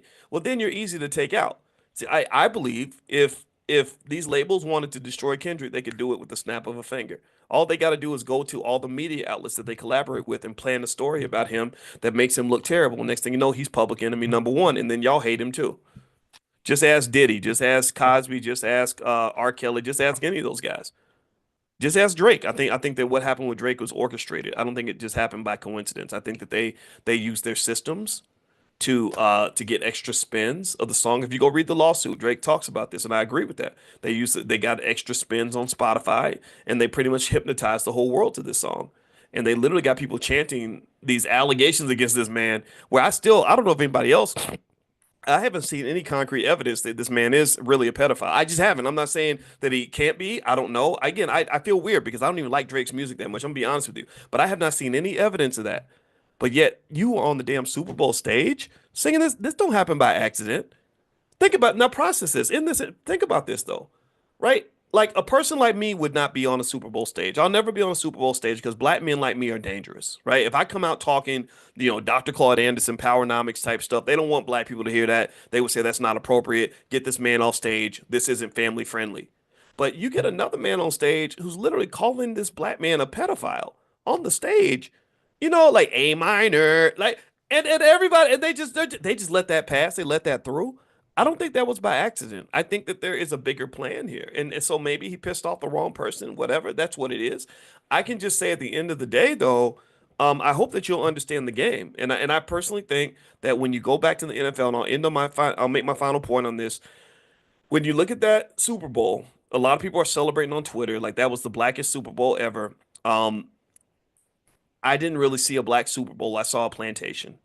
There's you could go back and find any plantation in 1652, maybe on a holiday or something. You're gonna see slaves out there dancing and singing. You might see slaves out there competing in a sport, like cracking each other's heads open for the entertainment of white folks. And you're gonna see white folks sitting in the back, sipping on mint juleps, enjoying the slaves' activities. They're gonna be like, "Oh, dance for me, boy," or that girl, she's a big, strong one, ain't she? Right? That's literally there's literally nothing about that Super Bowl that differs from a plantation. That's what, and then any money that gets made, most of the money ends up going into the hands of the white folks. I reiterate some of the financial realities of the Super Bowl. And remember this, black people are among the biggest investors in professional sports. We're the ones who get our heads cracked open. We're the ones who get brain damage. We're the ones who get paralysis. We're the ones who give birth to boys that sacrifice their entire lives that they could have spent learning how to have a family. They could have spent those years learning how to be lawyers, doctors, or anything, but they spend all their time learning how to be football players. 99.9% of them don't make it. So we are the biggest investors in the NFL, yet we are the lowest beneficiaries. So here is just to run through the numbers really quickly so you'll understand this. Fox sold about 102 30-second slots for $8 million a piece for the advertising. They made about $1 billion on advertising. They sold a bunch of slots for about $4 million for the pregame show. That made them about $500 million. The Superdome has 73,000 seats that sold for over 11,000 a piece. They made almost $1 billion from that. There's also a lot of economic activity from the corporations that market during the Super Bowl, none of whom have anybody in their families that's actually playing in the game, but they're marketing Doritos and Coca-Cola and everything else. That leads to about 17 billion in economic activity. Also, if you want to go back in time and look at what it takes to start a professional sports league, remember this. The Chicago Bears are worth about $6 billion today. They were purchased by the Hallis family for $100. So all the black people that think we can't start our own league, all you have to do is have the same patience and vision that the Hallis family had when they bought the Chicago Bears for $100 and actually give a damn about your children and grandchildren, because they started that professional sports league with a bunch of mediocre white folks. You know that we could do it with all these millionaire, billionaire Negroes we got. I don't understand why they haven't gotten on the phones with each other and figured out how to start their own league with their own distribution, their own everything, but then whatever. That's what they're doing. I'm not judging. Also, the New York Giants were purchased for $500. They're now worth $6 billion. So big things start off as small things. That's the point. If you really want to be the boss, you have to pay the cost to be the boss. Paying the cost in investing typically means you're paying the cost with time. It's hard to build true economic strength without the value of time. If you think that you've developed economic power and you have not invested time, chances are you've been deceived. When you think you have power, but you haven't invested the time, typically what's happened is you haven't received real power. You've just been given the perception that you have power. So when I become a rapper and I overnight get a multi-million-dollar contract and I'm on the biggest stage in the world, I'm perceived as having power, but really I don't have power because I do not control the power source. Do you understand? That I am on the stage and I'm the loudest person on the stage, but I do not own the stage. I did not finance the stage. I did not build the stage. So what can happen is that when they get done with me, they can take the stage away because they actually put in the time to developing the infrastructure to allow the show to happen. So instead of trying to be part of the show, instead of us always trying to get into the show, I'd like to meet the black people who want to go put on a show. Tyler Perry, as much as I can tell you that his movies just drive me crazy sometimes, that man built a stage. He built a show.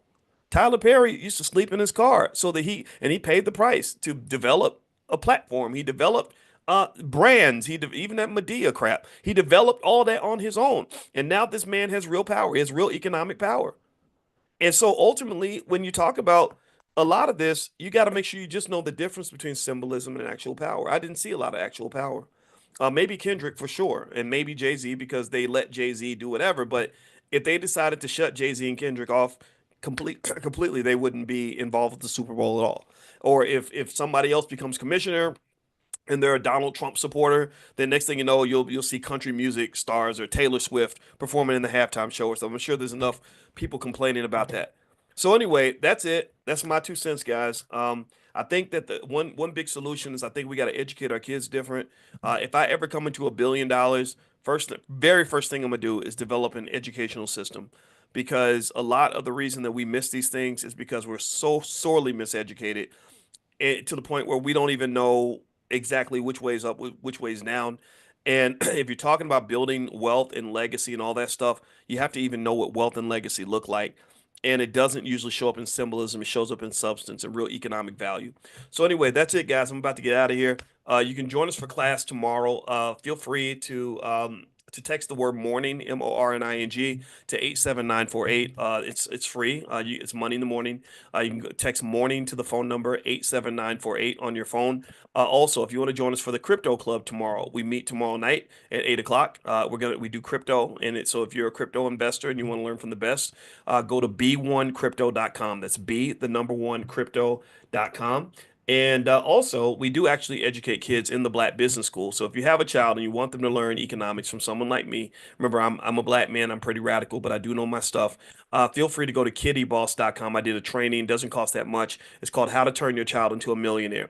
What most people don't know, and they don't believe me when I tell them this, is that it is super easy for me to explain basic things you could do right now that will almost guarantee your child will be a millionaire. It definitely guarantees they'll be financially secure.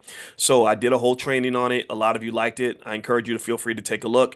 You can go to kittyboss.com, KIDDIE, kittyboss.com, and feel free to take a look at that. I guarantee it'll change your perspective. So have a good day, everybody. God bless you. And if I offended anybody, I didn't mean to offend you, but I can't apologize because I don't apologize for nothing. I just do my thing. So love you. See you soon. Have a good day, everybody. Peace.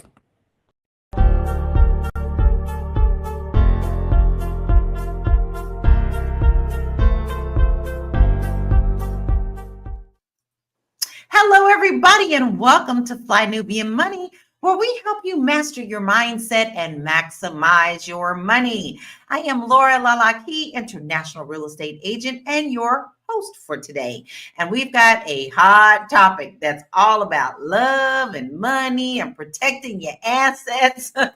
Rapper Lil Baby recently made headlines by saying legal marriage is off the table for him.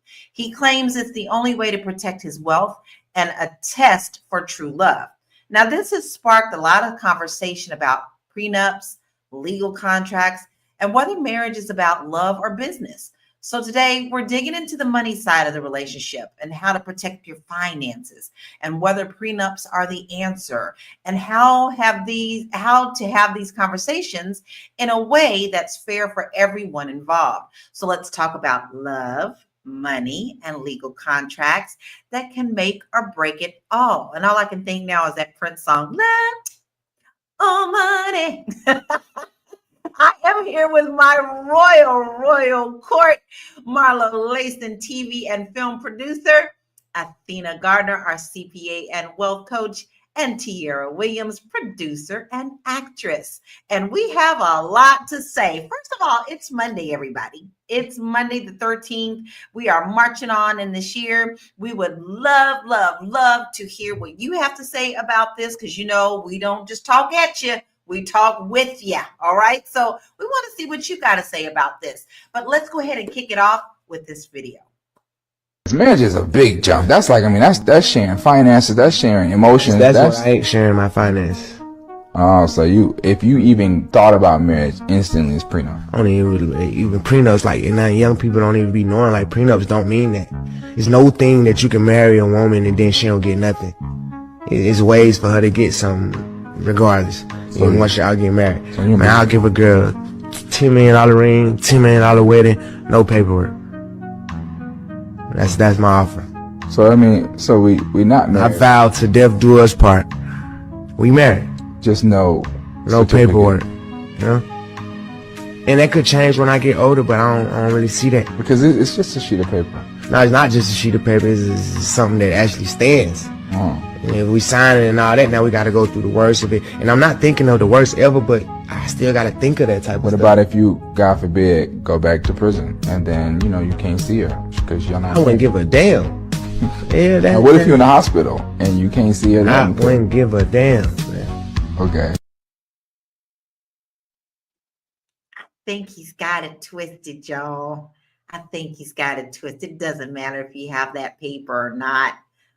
So I'm sorry. I know that there are a lot of couples that I have friends that have done this and it never turned out right. So here's my initial question, quick rapid answer to all of my queens here. Would you consider being married without the legal paper? Tierra. Yes. Athena. Hell no. To the no. Marlo. Your turn, Marlo. I don't know. I need more information, y'all. I don't know what this is. I don't Yes, know. no, what this in the middle. is. I need more information. I gotta phone a friend. I think what's happening is here they're confusing a lot of things, because there is a spiritual aspect to it, a traditional aspect to it, and then there's also legality.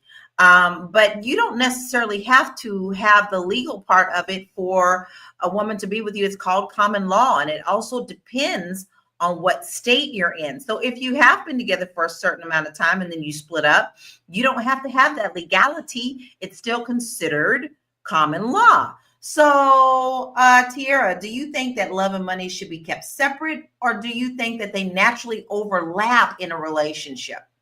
I think they naturally overlap, right? I think people tend to, it just depends on the setup, right? There's people that get married they are put together for business transactions, right? The arranged marriages of the world. There is no love. That love is created afterwards. In America, we got to love first, and then we go forward with the other things. So, it just depends on the way you look at it. I think so too, but immediately we got a response back that JDW said, why no? And I'm pretty sure that's for you, Athena. Why no? What are you gaining? So I come from a traditional household, and there's certain expectations for me and my culture and my parents and my family and the values that I hold. I am not tying myself mentally, spiritually, emotionally, physically, birthing children, sharing time, space, and energy with a man, especially the birthing children part, because children are more of a commitment than marriage, in my opinion. But we all up and down that slip and slide, and where has that gotten us as a group generationally, as far as wealth is concerned and advancement in society? Nowhere. We just posted a video about George Fraser saying how our marriage rates are going to be close to 16% from the 34% it is, and the implications for what that has in our community. So I don't care if you are the richest man on earth, and your money is stacked taller than the Burj Khalifa. I am not going to allow a man to clip me, have children, spend time, all this other stuff, without having that legal recognition. I agree with you on that. I agree on that. And so that's a question that I want to lead to you, Marlo, because listen, psychologically, if you know that you don't have that, you in your heart honestly don't flow with that. But then again, the infidelity rates are so high. We hear about that all the time. We've heard of recent things that are happening within the actress world who ended up sending a cheating video to her family chat to let everybody know her husband fooled around on her, and they've been married for a long time. So, do you think that it really matters if you have that legal paper or not? You're still responsible for what your actions are? I think the way that people behave, it doesn't seem like it, right? Because people act single in marriage, people be married acting single, so I don't know. I think the behavior is very individual, right? It's on the person, because to be in a marriage, to be committed, it requires a lot of self-control. It requires you to say no to certain things that you may want to do certain things that you absolutely have to do. And I think that when you somebody like Lil Baby, when you have this, the world is my oyster mindset, and people open doors for you, and things are just seem to be endless, I can see why he would say that he doesn't want that, right? Because his whole situation is fleeting. Fans are fleeting, girls are fleeting. The whole thing is like kind of touch and go. So it's individual, but I think if you're looking for a future set foundational partnership, then marriage is the way to go. There isn't another recourse, because in death, you say, well, I'm not going to say divorce, right? In death, you'll be left holding a bag of nothing for all of your contribution and effort and work, right?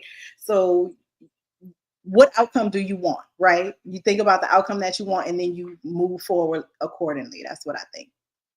Well, here's what I found interesting. In the interview, he talked about, what if you go back to jail? And he was like, I don't give a damn. What if such and such? I don't give a damn. Well, to me, you already done shot everything down. I don't need your $10 million ring. I don't need your $100,000 wedding. Your attitude tells me everything I need to know. But I want to pull up some of the comments that were put up on Instagram about this interview, because I think they're very interesting. So let's kind of check out what some people are thinking outside of us. So T says, successful men just got wise. It's about to be a lot more single moms and women who got to hold their own weight. The days of taking niggas,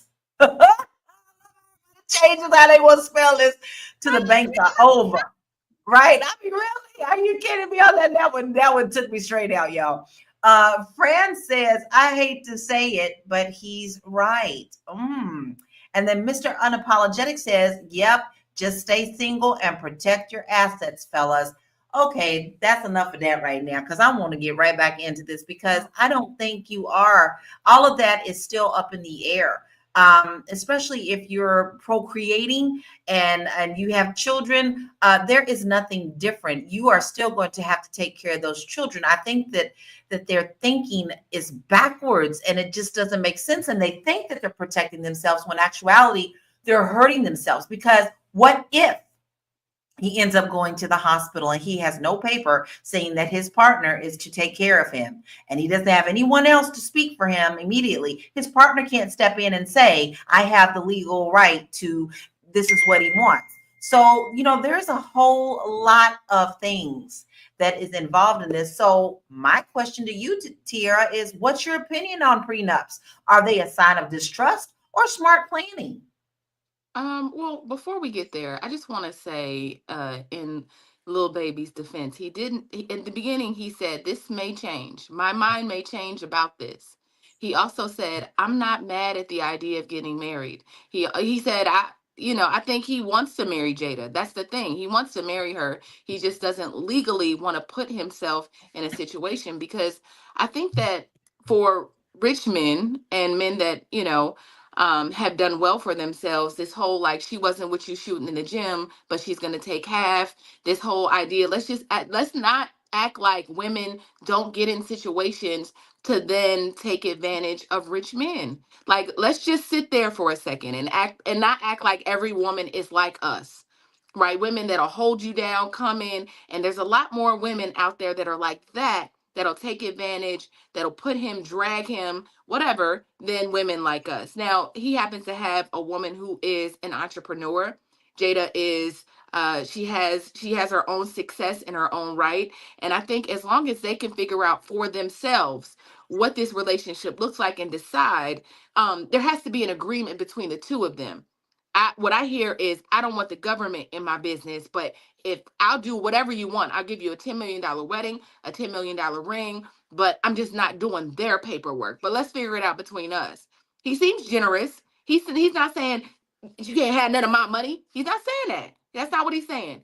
But I understand from that perspective. Now, do I think that prenups can put protections on situations? Absolutely. Again, some women ain't with you shooting in the gym. You should have a prenup.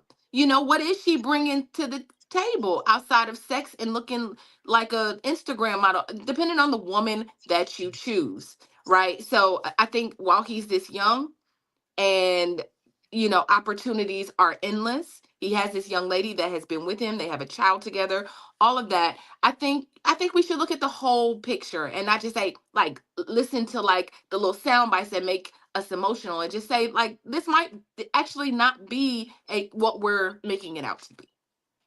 I can agree with that, and I can go with that. I'm usually very open-minded, but what I'm finding is this younger generation wants it all. The young ladies want it all from them a lot of the times, and it's tough to get them to want to do things, because you do have a lot of ladies that just bounce around the people who have the money. And then I'm also seeing men saying the same thing, because we've had many different shows where we've talked about men and having all these baby mamas, and I think that it leaves a void for humanity in there. I still think if the child grows up and sees that daddy's name is not on the birth certificate or whatever, or however they choose to do it, now you have a whole nother generation that has to heal from certain traumas. My days, when I was born, my parents weren't married. Okay. And another thing, I ain't afraid to say it now. My daddy was 35. My mother was 18. And at that time, you weren't allowed to put the father's name on the birth certificate if they weren't married.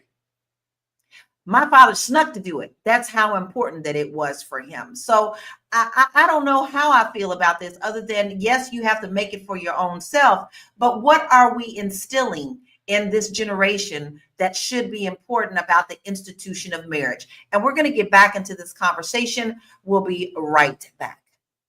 Hey, if you're just tuning in, you are watching Fly Nubian Money, where we help you master your mindset and maximize your money. I am Tiara Williams. I'm also known as Miss Black Hollywood, and I am the proud producer of this show. So I hope that every day when you join us, you leave a little smarter than you came, because that's the point. Otherwise, why are you watching? So if you want to receive notices for when we go live, Fly Nubian Money goes live every single day. That's Monday through Friday at 1 p.m. to 2 p.m. Eastern Standard Time. So if you don't know, now you know. All you have to do is text the word Queens, that's Queens, that's Queens, to 87948. That's 87948. That's Queens to 87948. Yes? If you want. Simple, easy. All you got to do, use this little device right there, this one right there, and tell it that you want to be notified every time that the Fly Nubian Money Queens go live.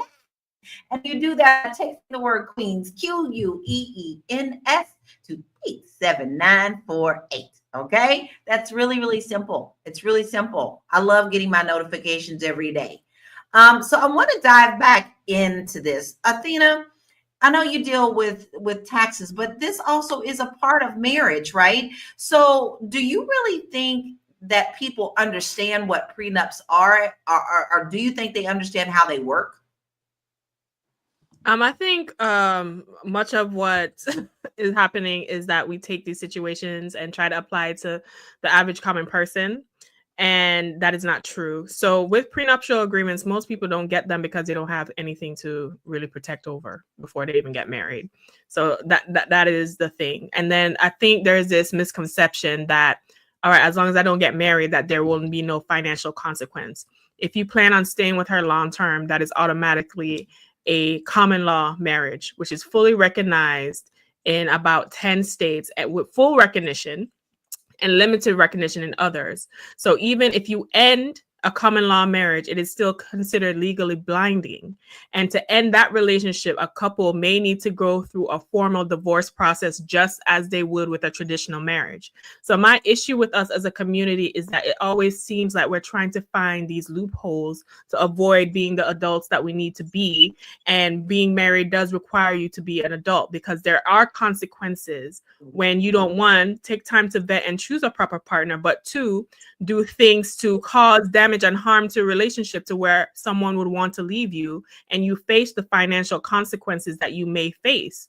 Now, prenups, if you are a man of wealth, which most men aren't, right? Because what is this? 6% of U.S. Black adults make 100K or more. So this is a conversation, once again, that most men in this chat, like Limitless, does not qualify for. But for the ones who do make 100, 150, 250, 500K, if the apprehension is money, then of course you can put a prenup in and have some form of protections.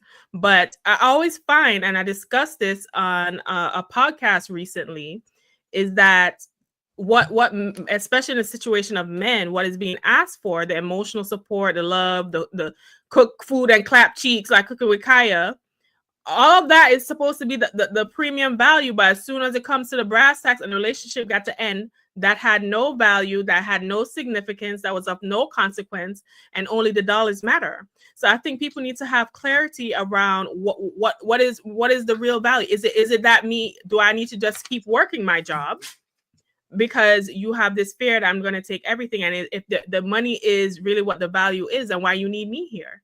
Because once again, yes, you are doing this, but you can listen. There's people who had $200 million generational homes that are homeless today because of a fire. Right? You do not know what the life may bring you. Just like Lala said with DNR rights, you want to find someone you can weather storms with and provide values that you may not know that you need. And what I find, especially with our community, is that we wait till we 50, 60, things gonna start turning down. I need to make sure I can find someone that can push this wheelchair and sign this paperwork if need be, this power attorney, this healthcare surrogate paperwork, because I was just focused on this money, which the IRS, the tax, the government, or a wildfire can take away in 2 seconds. So we need to really get back to basis, foundation, community, love, and respect, and being an adult instead of trying to come up with these alternative relationships and nonsense and avoiding to do the things that we have to do. I have to agree with that. I think we do have to get back to basics, but it also depends on how it's everybody's personal right to make the decision of how they want to lay that out. But overall, I think we have gotten so far from just the humanity basics that we are lost, and it's going to take us a long time to get back. Now, Eric Younger said, a man is to be a protector and a provider for women and children. Yes, I agree, Eric. However, the question is, do you have to have that piece of paper to make that valid, or do you feel that it can be done without that paperwork? So, Marlo, I have a question for you. So what should people look for in a prenup to make sure it's fair for both sides? Well, if I may be blunt, when I was married, I married the percentage of men that did not need a prenup. So I have no idea. I know that from watching prenups from afar, it seems as both people have to be involved, right? I've watched enough Basketball Wives and Real Housewives to know that when the two are going through the prenuptial process, right? You got to be aligned in that, right? Because you're saying on top of this governmental contract, right? Because that's what the marriage is. You sign your government paperwork, we married. On top of that, you have this legal binding document, right? So I think anytime you get into a legal agreement with any person, place, or thing, you need to be paying attention. You need to understand, you need to stand your ground, and you need to know what you want to, what best results, right? I think people do stuff and they don't think about the results. You don't think about what's on the end. What is it that you want to get out of it? Do you want to leave with all your things, right? Do you want to leave with the things that you came with and ensure that that person does the same? Do you want to leave with what you came with, what you built on your own, and then things that y'all got somewhere in the middle? Y'all want to split that up amicably? Like, what is the purpose? If it's only to protect your little pot of gold, then it's going to be contentious, right? If you really want to marry me, if we are in love, fairy tale, blah, blah, blue, right? Then we need to go to the lawyers, right? Have a mediation where everybody understands what they're asking for, what they're getting. We need to also sit down and say, hey, in 10 years, we might not think the same way. Should we, if we're still in this here union in a decade, you probably should renew that contractual obligation that you made with that person. But we like to do things so frivolously and unimportantly, and everything is just a silly fight or anger and madness that we're really not thinking things through. And I think that a prenuptial agreement, it protects the people involved. That's the purpose of it. Protects your finances. And I think that you have to go into it, stating your intentions and not pretending on some love BS or some pressure because your mama said you need to get a prenup or your homeboy said. No, you need to go in there with clarity because it's the person that you're supposed to be rocking with the distance, right? And we need to go in there as a unit. That's your first, that's what you are. Y'all are a unit. I ain't married money, but I understood the concept of the married and things of that nature and partnership. I think that we got to prioritize partnership, and people are not doing that. People all into bodies and faces and jobs and status and all the bullshit that, like Athena so eloquently pointed out, burns up in the fire. Right? Get to what is important. Right. And I also think that can be tied into what a lot of people are not doing now is the premarital counseling. I think I think whether you do it with a minister or whether you go to a therapist or whatever, I think that is a huge part of what people need to do. I'm happy to say we did. It brought up things, and for those who are just joining the show and don't know who we are, I've been married for over 30 years, but a part of that was we did go to marital counseling before, and we ended up talking about things that we hadn't talked about before that was important to us, and had those things aired out, and then really had tough decision talking about them. So I think that's really important. But I would like to go to some stats because I want you to kind of look at how this is looking in today's world, and how that looks for our society right now.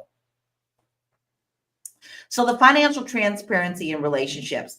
Financial infidelity. Approximately 43% of U.S. adults who have combined finances in relationships admit to committing financial deception, such as hiding purchases or accounts. And we all see the stuff like people be showing, I'm going to hide my husband. I'm going to hide these bags until my husband is not in the house, right? We see those. Impact on relationships. A 2018 study shows that 76% of married couples involved in financial infidelity say the experience negatively impacted their relationship, and 10% got divorced over it. Then generational differences. Younger generations are more prone to financial infidelity, with 67% of Generation Z and 57% of millennials admitting to such behavior, compared to 34% of Generation X and 33% of baby boomers. I think that's something for us to think about, but I know that we have to go to break. I would love to hear some more comments from our family who always joins us out there. I would love to hear what you have to say, not just us. Come on, talk about it. But we'll be right back after this break. You want to grow your money and not blow your money, as Constance says, check us out at flynubianmoney.com. There's all kinds of resources, programs, videos, resources. In 2024, there's no reason to be broke when there's information all around us. So get your money right. flynubianmoney.com.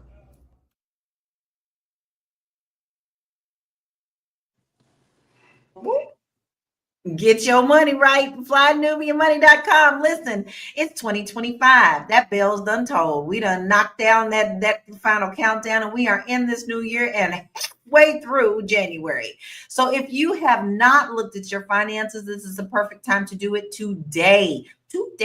Right now, today, go to FlyNubianMoney.com. We have a lot of resources there for you, because if you don't know where to start, this could just well get you started. You know, I always like to say that if you have a goal, but you don't even see where the starting line is, you can't even see the goal. So you have to start somewhere. And maybe some of you are afraid to even look at your finances. Sometimes we just like, oh God, I just did Christmas. What the heck is going to happen, right?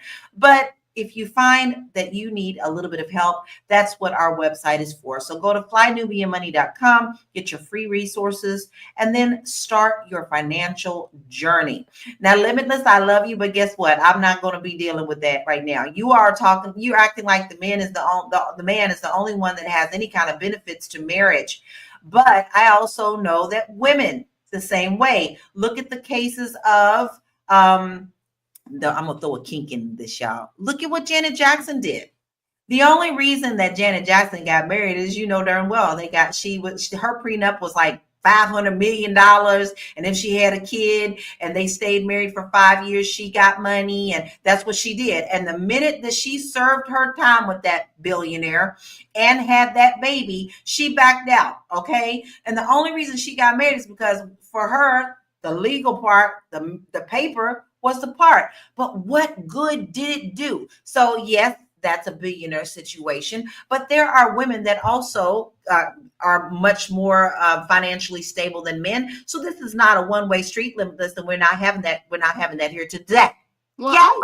I also just want to add that I forgot the book that I read, but remember the book that we discussed here on, and I forgot it because I brought it up, but it was saying that basically a married woman or a woman in relationship automatically adds 15 hours of, unpaid labor to her schedule, managing schedules, making dinner. A good woman, anonymous, a good woman, Limitless, is who I'm talking about. Not a woman that's sitting around like twiddling her fingers and just like, whatever, I'm just here. I just want your money. Like, we're not talking about those women. We talking about the women that hold it down at work, that are partners, right? So you can talk about what a woman doesn't bring to the table, but we all know what a good woman will do. Even if you're successful, I think, Limitless say he has 5 investment properties, and good for you. If you got a good woman with you, she's gonna 2x, 3x that.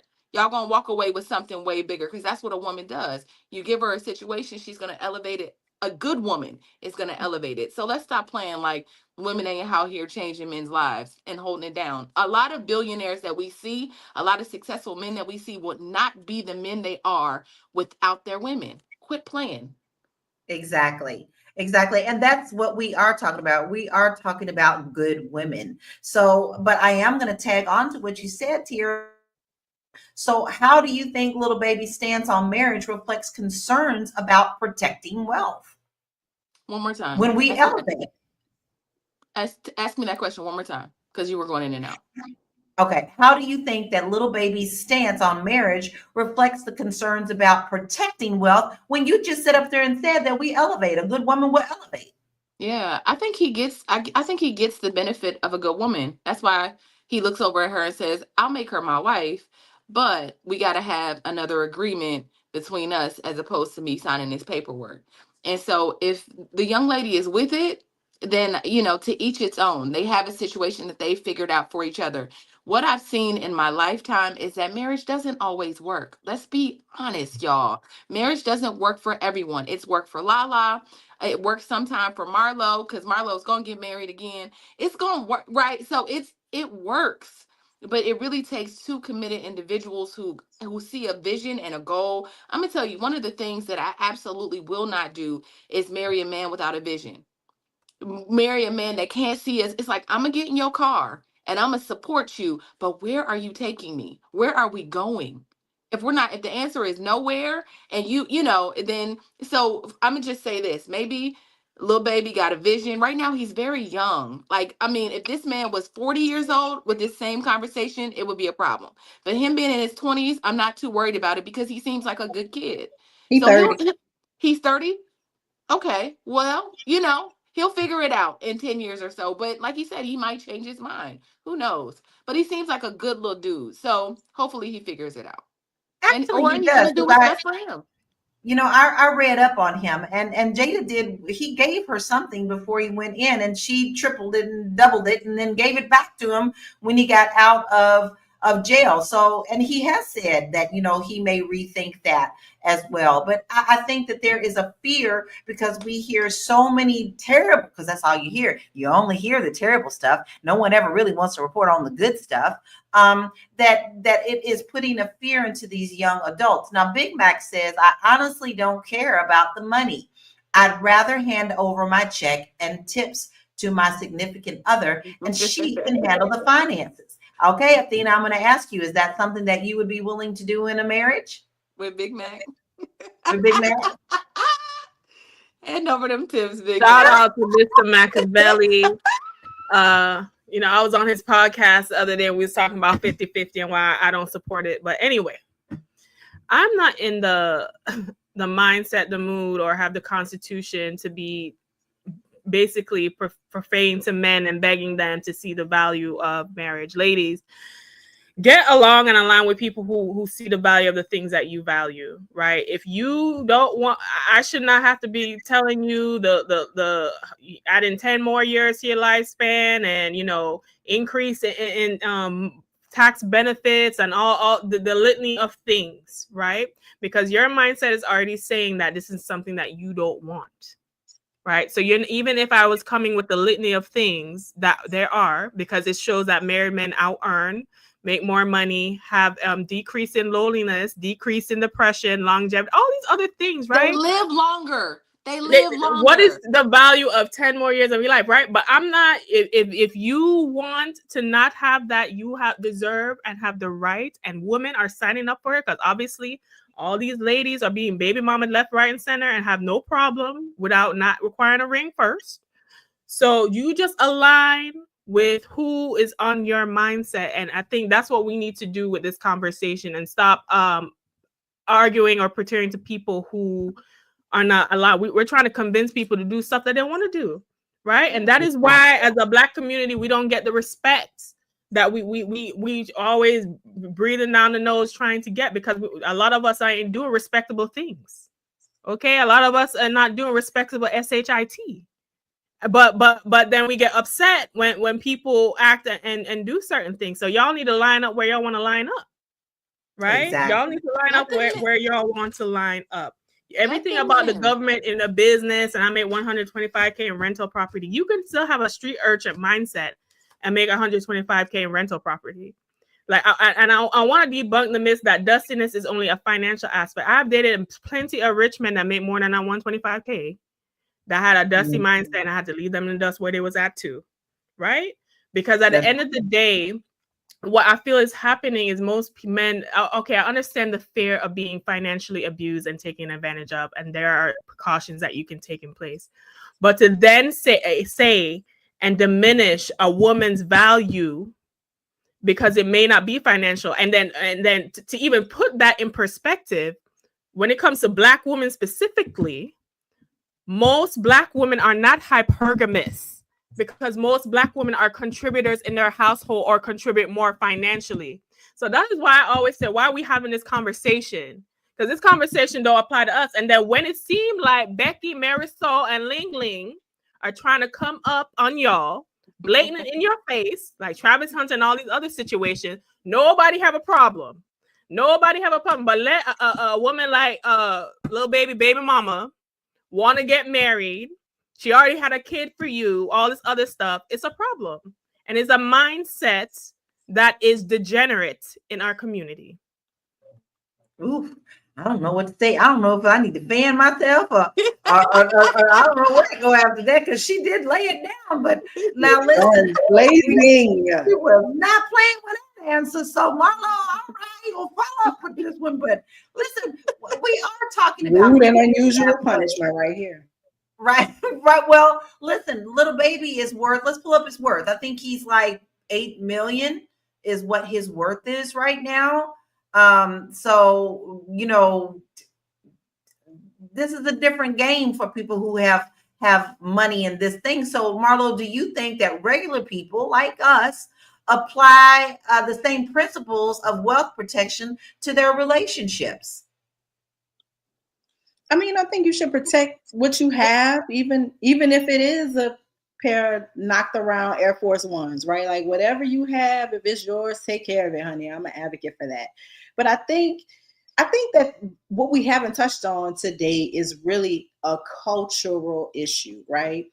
I don't know Lil Baby's and Jada's parental status, right? I don't know if they know they both parents, daddy where he is, mama and daddy ever got married.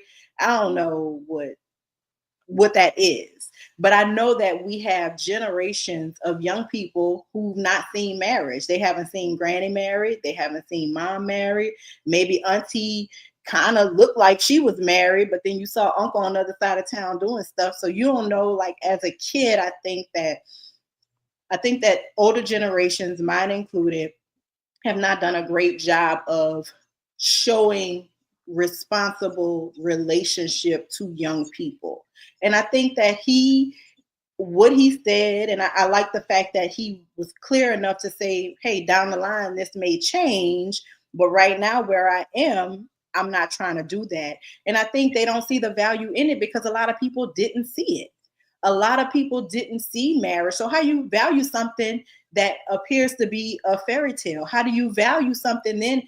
It seems like a fairy tale. Then you get into this industry and the same girls that wouldn't speak to you on Peachtree Street are chasing you in Los Angeles. It doesn't make any sense, right? So I think that there's this distrust, but there's also you have not seen it. And what you've seen is a lot of people act crazy. You've seen a lot of women who will let you knock them down and you leave $1,000 on a dresser and they good with that, right? And $1,000 you made $10,000 just by showing up somewhere. So I think that there's just a lot of mixed value messaging that young people are getting. And I think that this is him expressing the mixed value messaging, the gold digger culture that I don't know if it exists, if it's real, if it's not, people be capping. I don't know what, I stay in my little hole, so I don't know what the hell going on outside.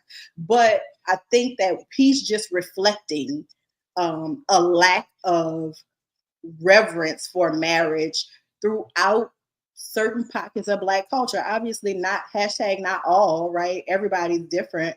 But when we look at our marriage numbers, there's certainly been a decline in the 30 years that Lil Baby has been alive. So I think that, a lot of factors that are at work and culture is certainly one of them. I agree. And let's also talk about matters of the heart. Nobody wants their heart broken, period. And I think a lot of that also outside of people's money and wealth and pockets, some people are also protecting their heart, because a lot of times when these relationships fall apart, it's because someone done cheated or someone is not as dedicated to the relationship as the other. And matters of the heart can cause you to also want to hurt the other party. And whether that is financial or spiritual or whatever, everything goes hand in hand. We are all made up of different things. And we have to understand that matters of the heart usually is the root of this. Okay, so let's take a little break and we'll be right back. Fly Nubian Money is now on Spotify. Yes. We are on Spotify. So if you can't watch us, you can listen to us. All you have to do is search Fly Nubian Money and we will appear. All of our episodes. Make sure that you leave a 5-star rating and review so other people that come along and are looking for a good show to watch, they'll follow us too. If you are interested in being on Fly Nubian Money, sorry, I don't have any spaces. I'm just playing. If you are interested in being a queen or a king on Fly Nubian Money for the day, please reach out to me. I'm at info@realvirtual.net. That's info@realvirtual.net. Also, if you need help with your business, go ahead and send me an email for that too. Okay. I've said enough. Now back to the show. So you already know that you don't want to miss a show. We love to hear your comments, and I know that sometimes you just get busy. Life be lifing, but you want to know what we're talking about. So all you have to do is just head on over to Spotify. Make sure that you download that, then look for us. Look for us, Fly Nubia Money, because you can take us on the go. If you got to take that jog, if you got that business meeting that you need to do, then you can catch us later. But make sure you go over there and give us a 5-star rating so that other people can find us as well. Now, with that being said, that business meeting may be holding you back from seeing us. But hey, who's doing your work while you're in that business meeting? It's really easy. You need some help. Delegate. Okay, so you can do that by emailing us at our magic email address at info@realvirtual.net, info@REELVIRTUAL.net. Let us help you concentrate on more important things while we help you get the back end going and rolling. All right, seamless. It's completely seamless. So, all right, now listen. I do have a question. Let's talk about the future. Now, we do have, I am married on the panel. We have Marlo, you're engaged. Okay. Look at she said, that's how I feel about my husband too, Marlo. He's mine. I'm gonna keep him. So, Tierra, you're single. So I want to ask you, how do you think, as an unmarried woman at this time, how can you plan for the future with your possible spouse while still protecting individual finances? Because, honey, I know you talented and you got a lot of things going on. So listen, you got things to worry about too. Yeah, I can't worry about the man that's coming and potentially coming. I have to, he'll come whenever, he's sent to me. Whenever the moment is right and he's been attracted to me is when I'll meet him. In the meantime, what I can do about Tierra is make sure that Tierra is whole, Tierra is secure financially and spiritually, and my mental health is right. So like there are all these things that I can do just to make myself better as a person, have more empathy. I listen to a lot of men. I listen to a lot of my married friends. I listen to a little bit of everybody, just trying to get the lesson and understand it. And so, although I am dating and seeing different people and just doing my thing, right? There's a certain kind of man that I would want to attract, and they have to have the right spirit for me.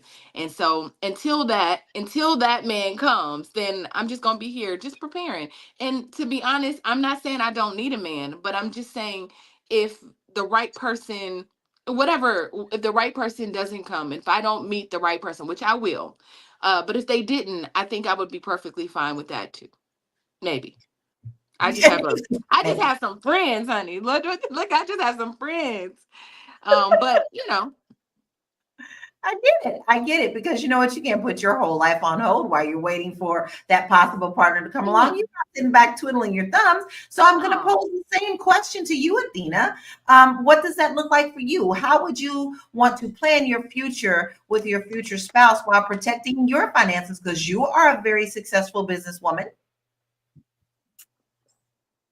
Listen, there's a lot of things I want to say, but this is not the platform to say it. So I'm going to leave that stuff behind the curtain. What I will say is this. We never discuss the financial abuse women face when there is an income disparity and the man makes more.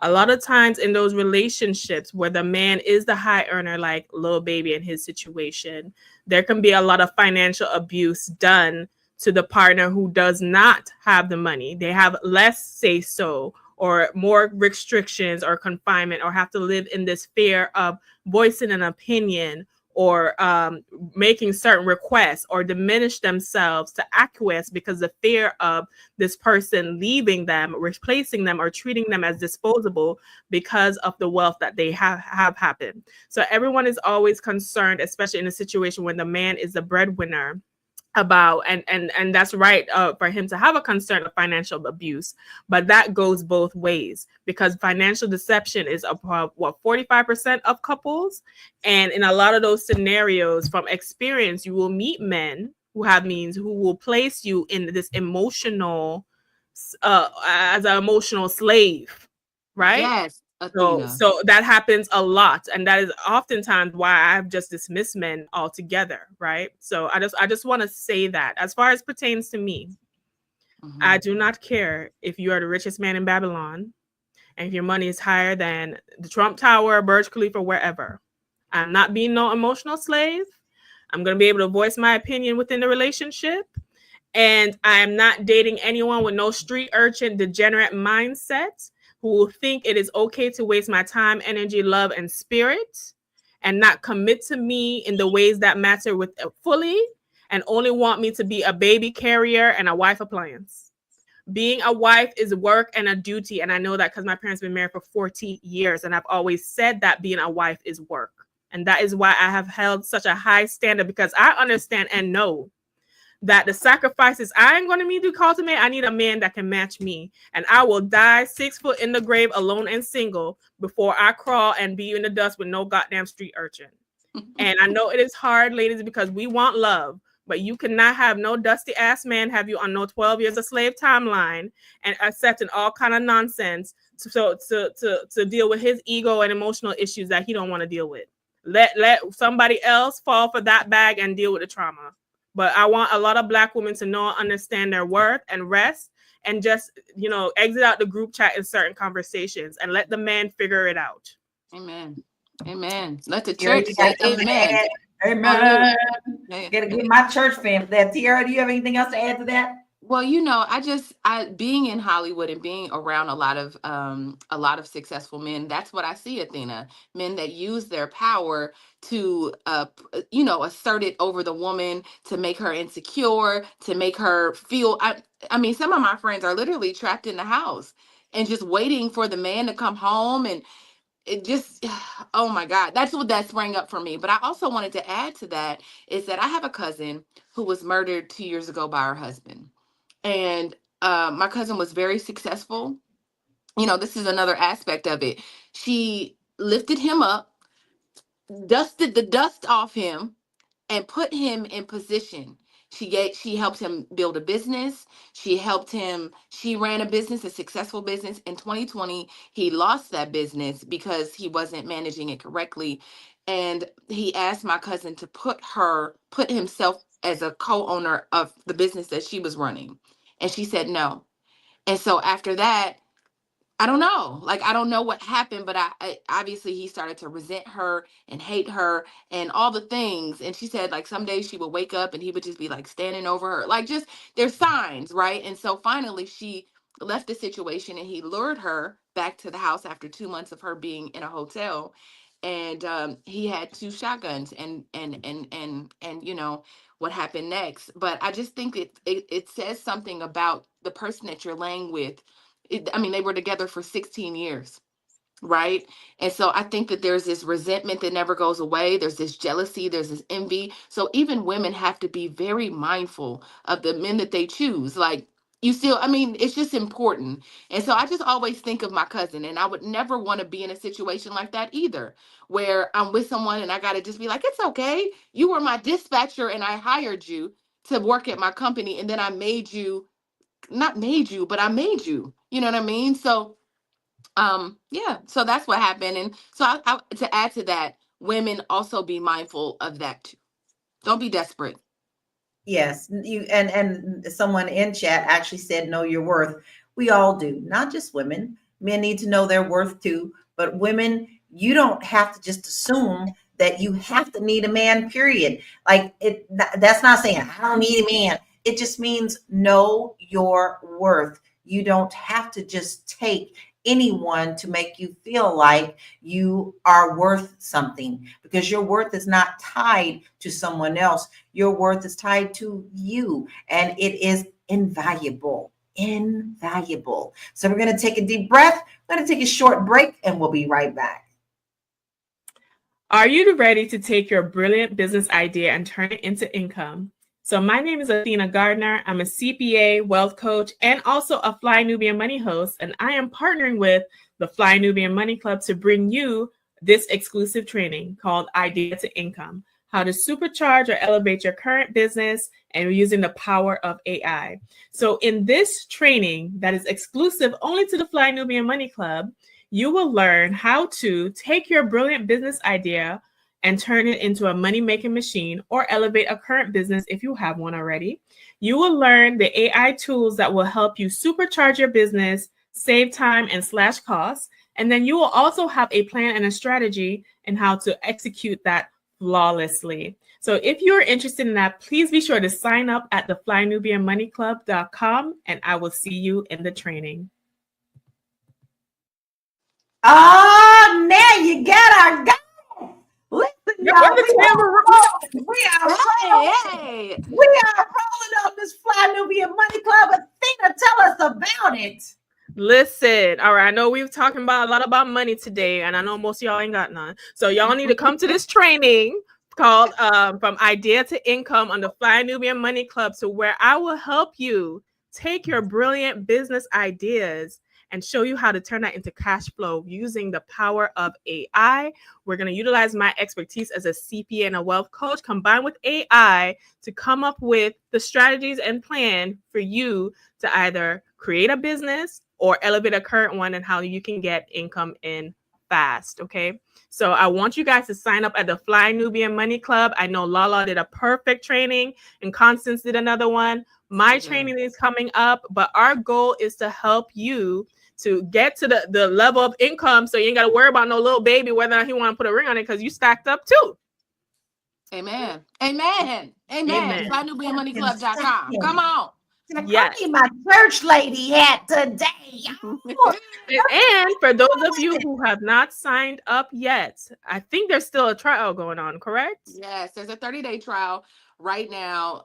Constance just blessed us, y'all. If y'all missed, we had 400 people in the training on Saturday. Her blueprint to get to 7 figures for your business or personal brand was amazing. Do you hear me? Like, she taught us and walked us through the entire thing. The training is 2 hours long. You can sit and rewind, go back, write notes. I mean, there was so many gems. So, and then we'll also, for that free trial, also give you access to Lala's training, where she taught us how to buy property, domestic and internationally. And also that, I mean, really, Lala, you set the bar. You set the bar up here, right? So it just gets better and better and better. Y'all, FlyNubianMoneyClub.com. Listen, my goal for my training is to peel those eyelids back, honey. Y'all about to really walk out trying to do something this year, okay? Yeah. Clearly, we need to do that because we can see the government ain't gonna come to save you if your house on fire or nothing. So everyone needs to sign up for FlyNubianMoneyClub.com and get these trainings so you can elevate yourself and your wealth. Right, because last week was Quitters Friday, right? I'm gonna hold on to this Quitters Friday for as long as I want to. Everybody, at least 80% of people that set New Year's resolutions quit last Friday. January 10th. I busted the myth. All of my January 10th. So my question to you is, have you quit already? Have you given up on yourself already? And guess what? If you did, that doesn't mean that you have to just commit to defeat. All you do is you get up and you brush your knees off, y'all, and keep moving forward. Maybe you just need to reassess. So that's exactly what you need to do with Fly Nubian Money Club. I'm telling you, you're getting some valuable information. So don't miss out. FlyNubianMoneyClub.com. Now, this hour has gone so fast. I think this is a very interesting conversation. I think we also got a little bit of laughing out of it, but it is very much a serious conversation that we really should have for ourselves, our house, our family, our household, our communities. What does that look like for us? Okay, what does that look like for us? Is a piece of paper that important? Or are we okay to move on without it? So Marlo, I'm going to ask you first, what are your final thoughts and where can we find you, please? So my final thoughts are, be intentional, right? whatever you choosing to do, you want to get married, you don't want to get married, just be intentional. This idea of planting your seed all over the earth and neglecting those children and leaving society to deal with the runoff is crazy. This idea of thinking that you can adopt the lives of celebrities who live very different lives than us a lot of times, like just in terms of access, and they got people doing shit for them. Stop. Focus. Get in your own lane. Be intentional about your money, about your work, about your love, about your kids. It's time out for silly season. It's time out for throwing drinks and Real Housewives bullshit. All of that, throw that away. Intention is going to be the name of the game from here moving forward. Be intentional. If you're looking for me, you can be intentional about looking for me, because my Instagram handle is right there on the screen.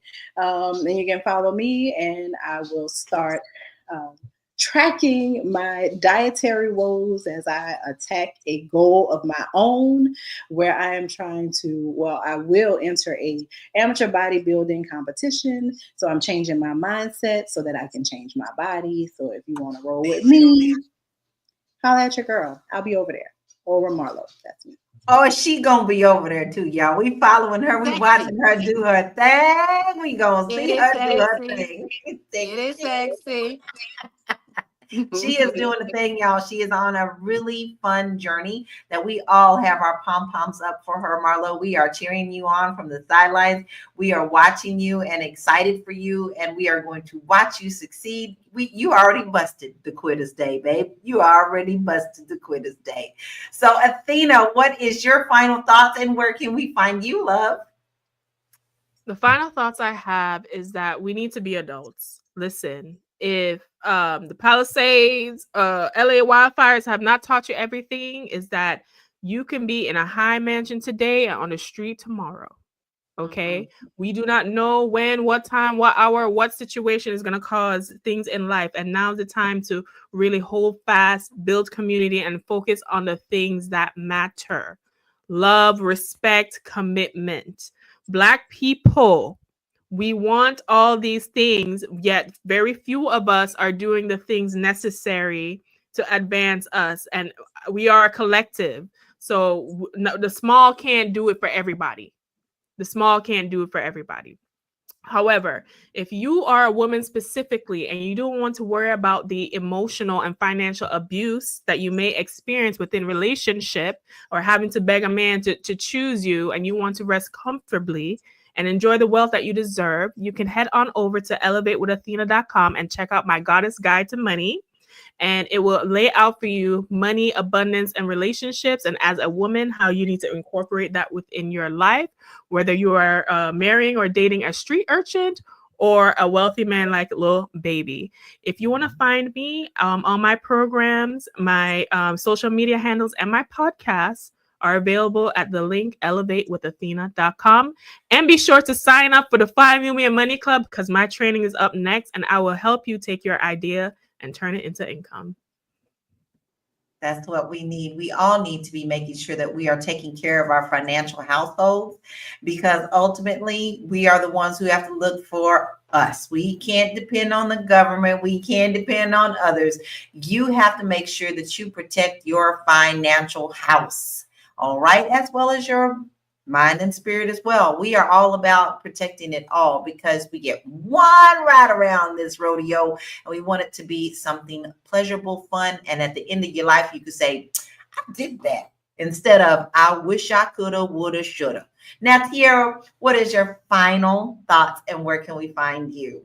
Yeah, I think at the end of the day, we all just have to do what works for us. I've learned to mind the business that pays me and that is my own. We are all still trying to figure out this thing called life, still trying to figure out what the right steps are for us. And so I think we have to, when we're watching other people just kind of play out their lives, we got to kind of give them grace and say, okay, well, that's their perspective. That's where they are. That's their capacity, right? But it also makes me think, the comments have made me understand that there are men out here that are hurt, Clearly, we've had a lot of conversation from Limitless and Anonymous about what Black women don't bring to the table. That lets me know that likely they, either the two of them are ugly and bitter and without a big penis and without, like, they just got all the energy that tells me that don't know want a woman don't want you. They don't want you. They don't want you. That's not the man that we want. That's not the energy that Black women want. So I just wanted to say that really quick, that Limitless is our Dusty of the day. If there's a, if we got a donkey of the day, we're gonna call Limitless our Dusty of the day, because it's obvious. Go ahead and take your crown, sir. Dust. You are Dusty AF out here, and we don't want it. We don't want no parts of that. But listen, all jokes aside, if you are interested in, if you're interested in coming to the Fly Nubian Money Club, we would love to have you. I just want to keep reminding you all to move forward and put yourself in a position. I am currently in Los Angeles. The city is burning. People are lighting the city on fire. Just to be, what makes these wildfires scary and different is that people in the city are just getting on a whim and lighting the city on fire. So you don't know if it's your neighbor lighting the city on fire, lighting bushes on fire for no apparent reason, just for wickedness, just to be evil, so that's what makes this scary. There are no dry vegetation. It is wintertime. It is 50 degrees outside. That's, whatever the news says is not what it is. So I just want to just encourage you all to be safe, be blessed, and really just, just start to think about, ladies, think about your own finances, and just making sure that you're taking care of you. Yeah. Yeah, and I think that we all agree with that. Now, listen, here's my final thought. It all comes down, once again, to, I say it every time, communication. If you want to be an adult and you want to live in a certain relationship and you want it to go the way that you want it to go, you just have to sit down and talk about it. Don't make assumptions before moving forward. You need to be on the same page.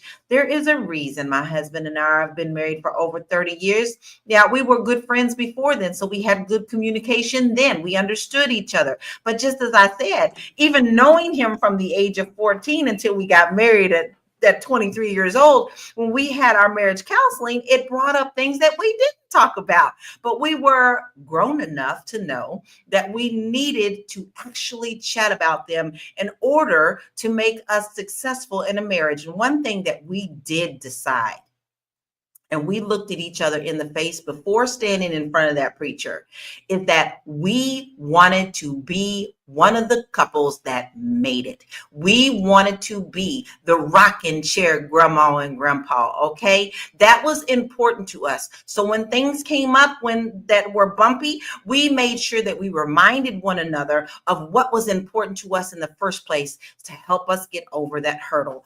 That's what you have to do. Stop blaming, stop shaming, stop thinking that there's no one out there for you when you don't want to communicate. Communicate. Simple as that. And I've got a lot of good free resources for you as well. And now you can find it on my website at www.laurakey.net. If you're thinking about moving abroad, I got you. Let's talk about what that looks like. Let's talk about what that means in your life and some things that you may be facing that you didn't think about. I have a free quiz that will help you assess if that's something that you want to do, and that is on my page. Now, with that being said, also on my page, just as Tiara has mentioned, I am an agent in Los Angeles, California, as well as other states, but I have many clients in LA who have lost their homes. They've lost their homes. I've had 4 clients lose their homes.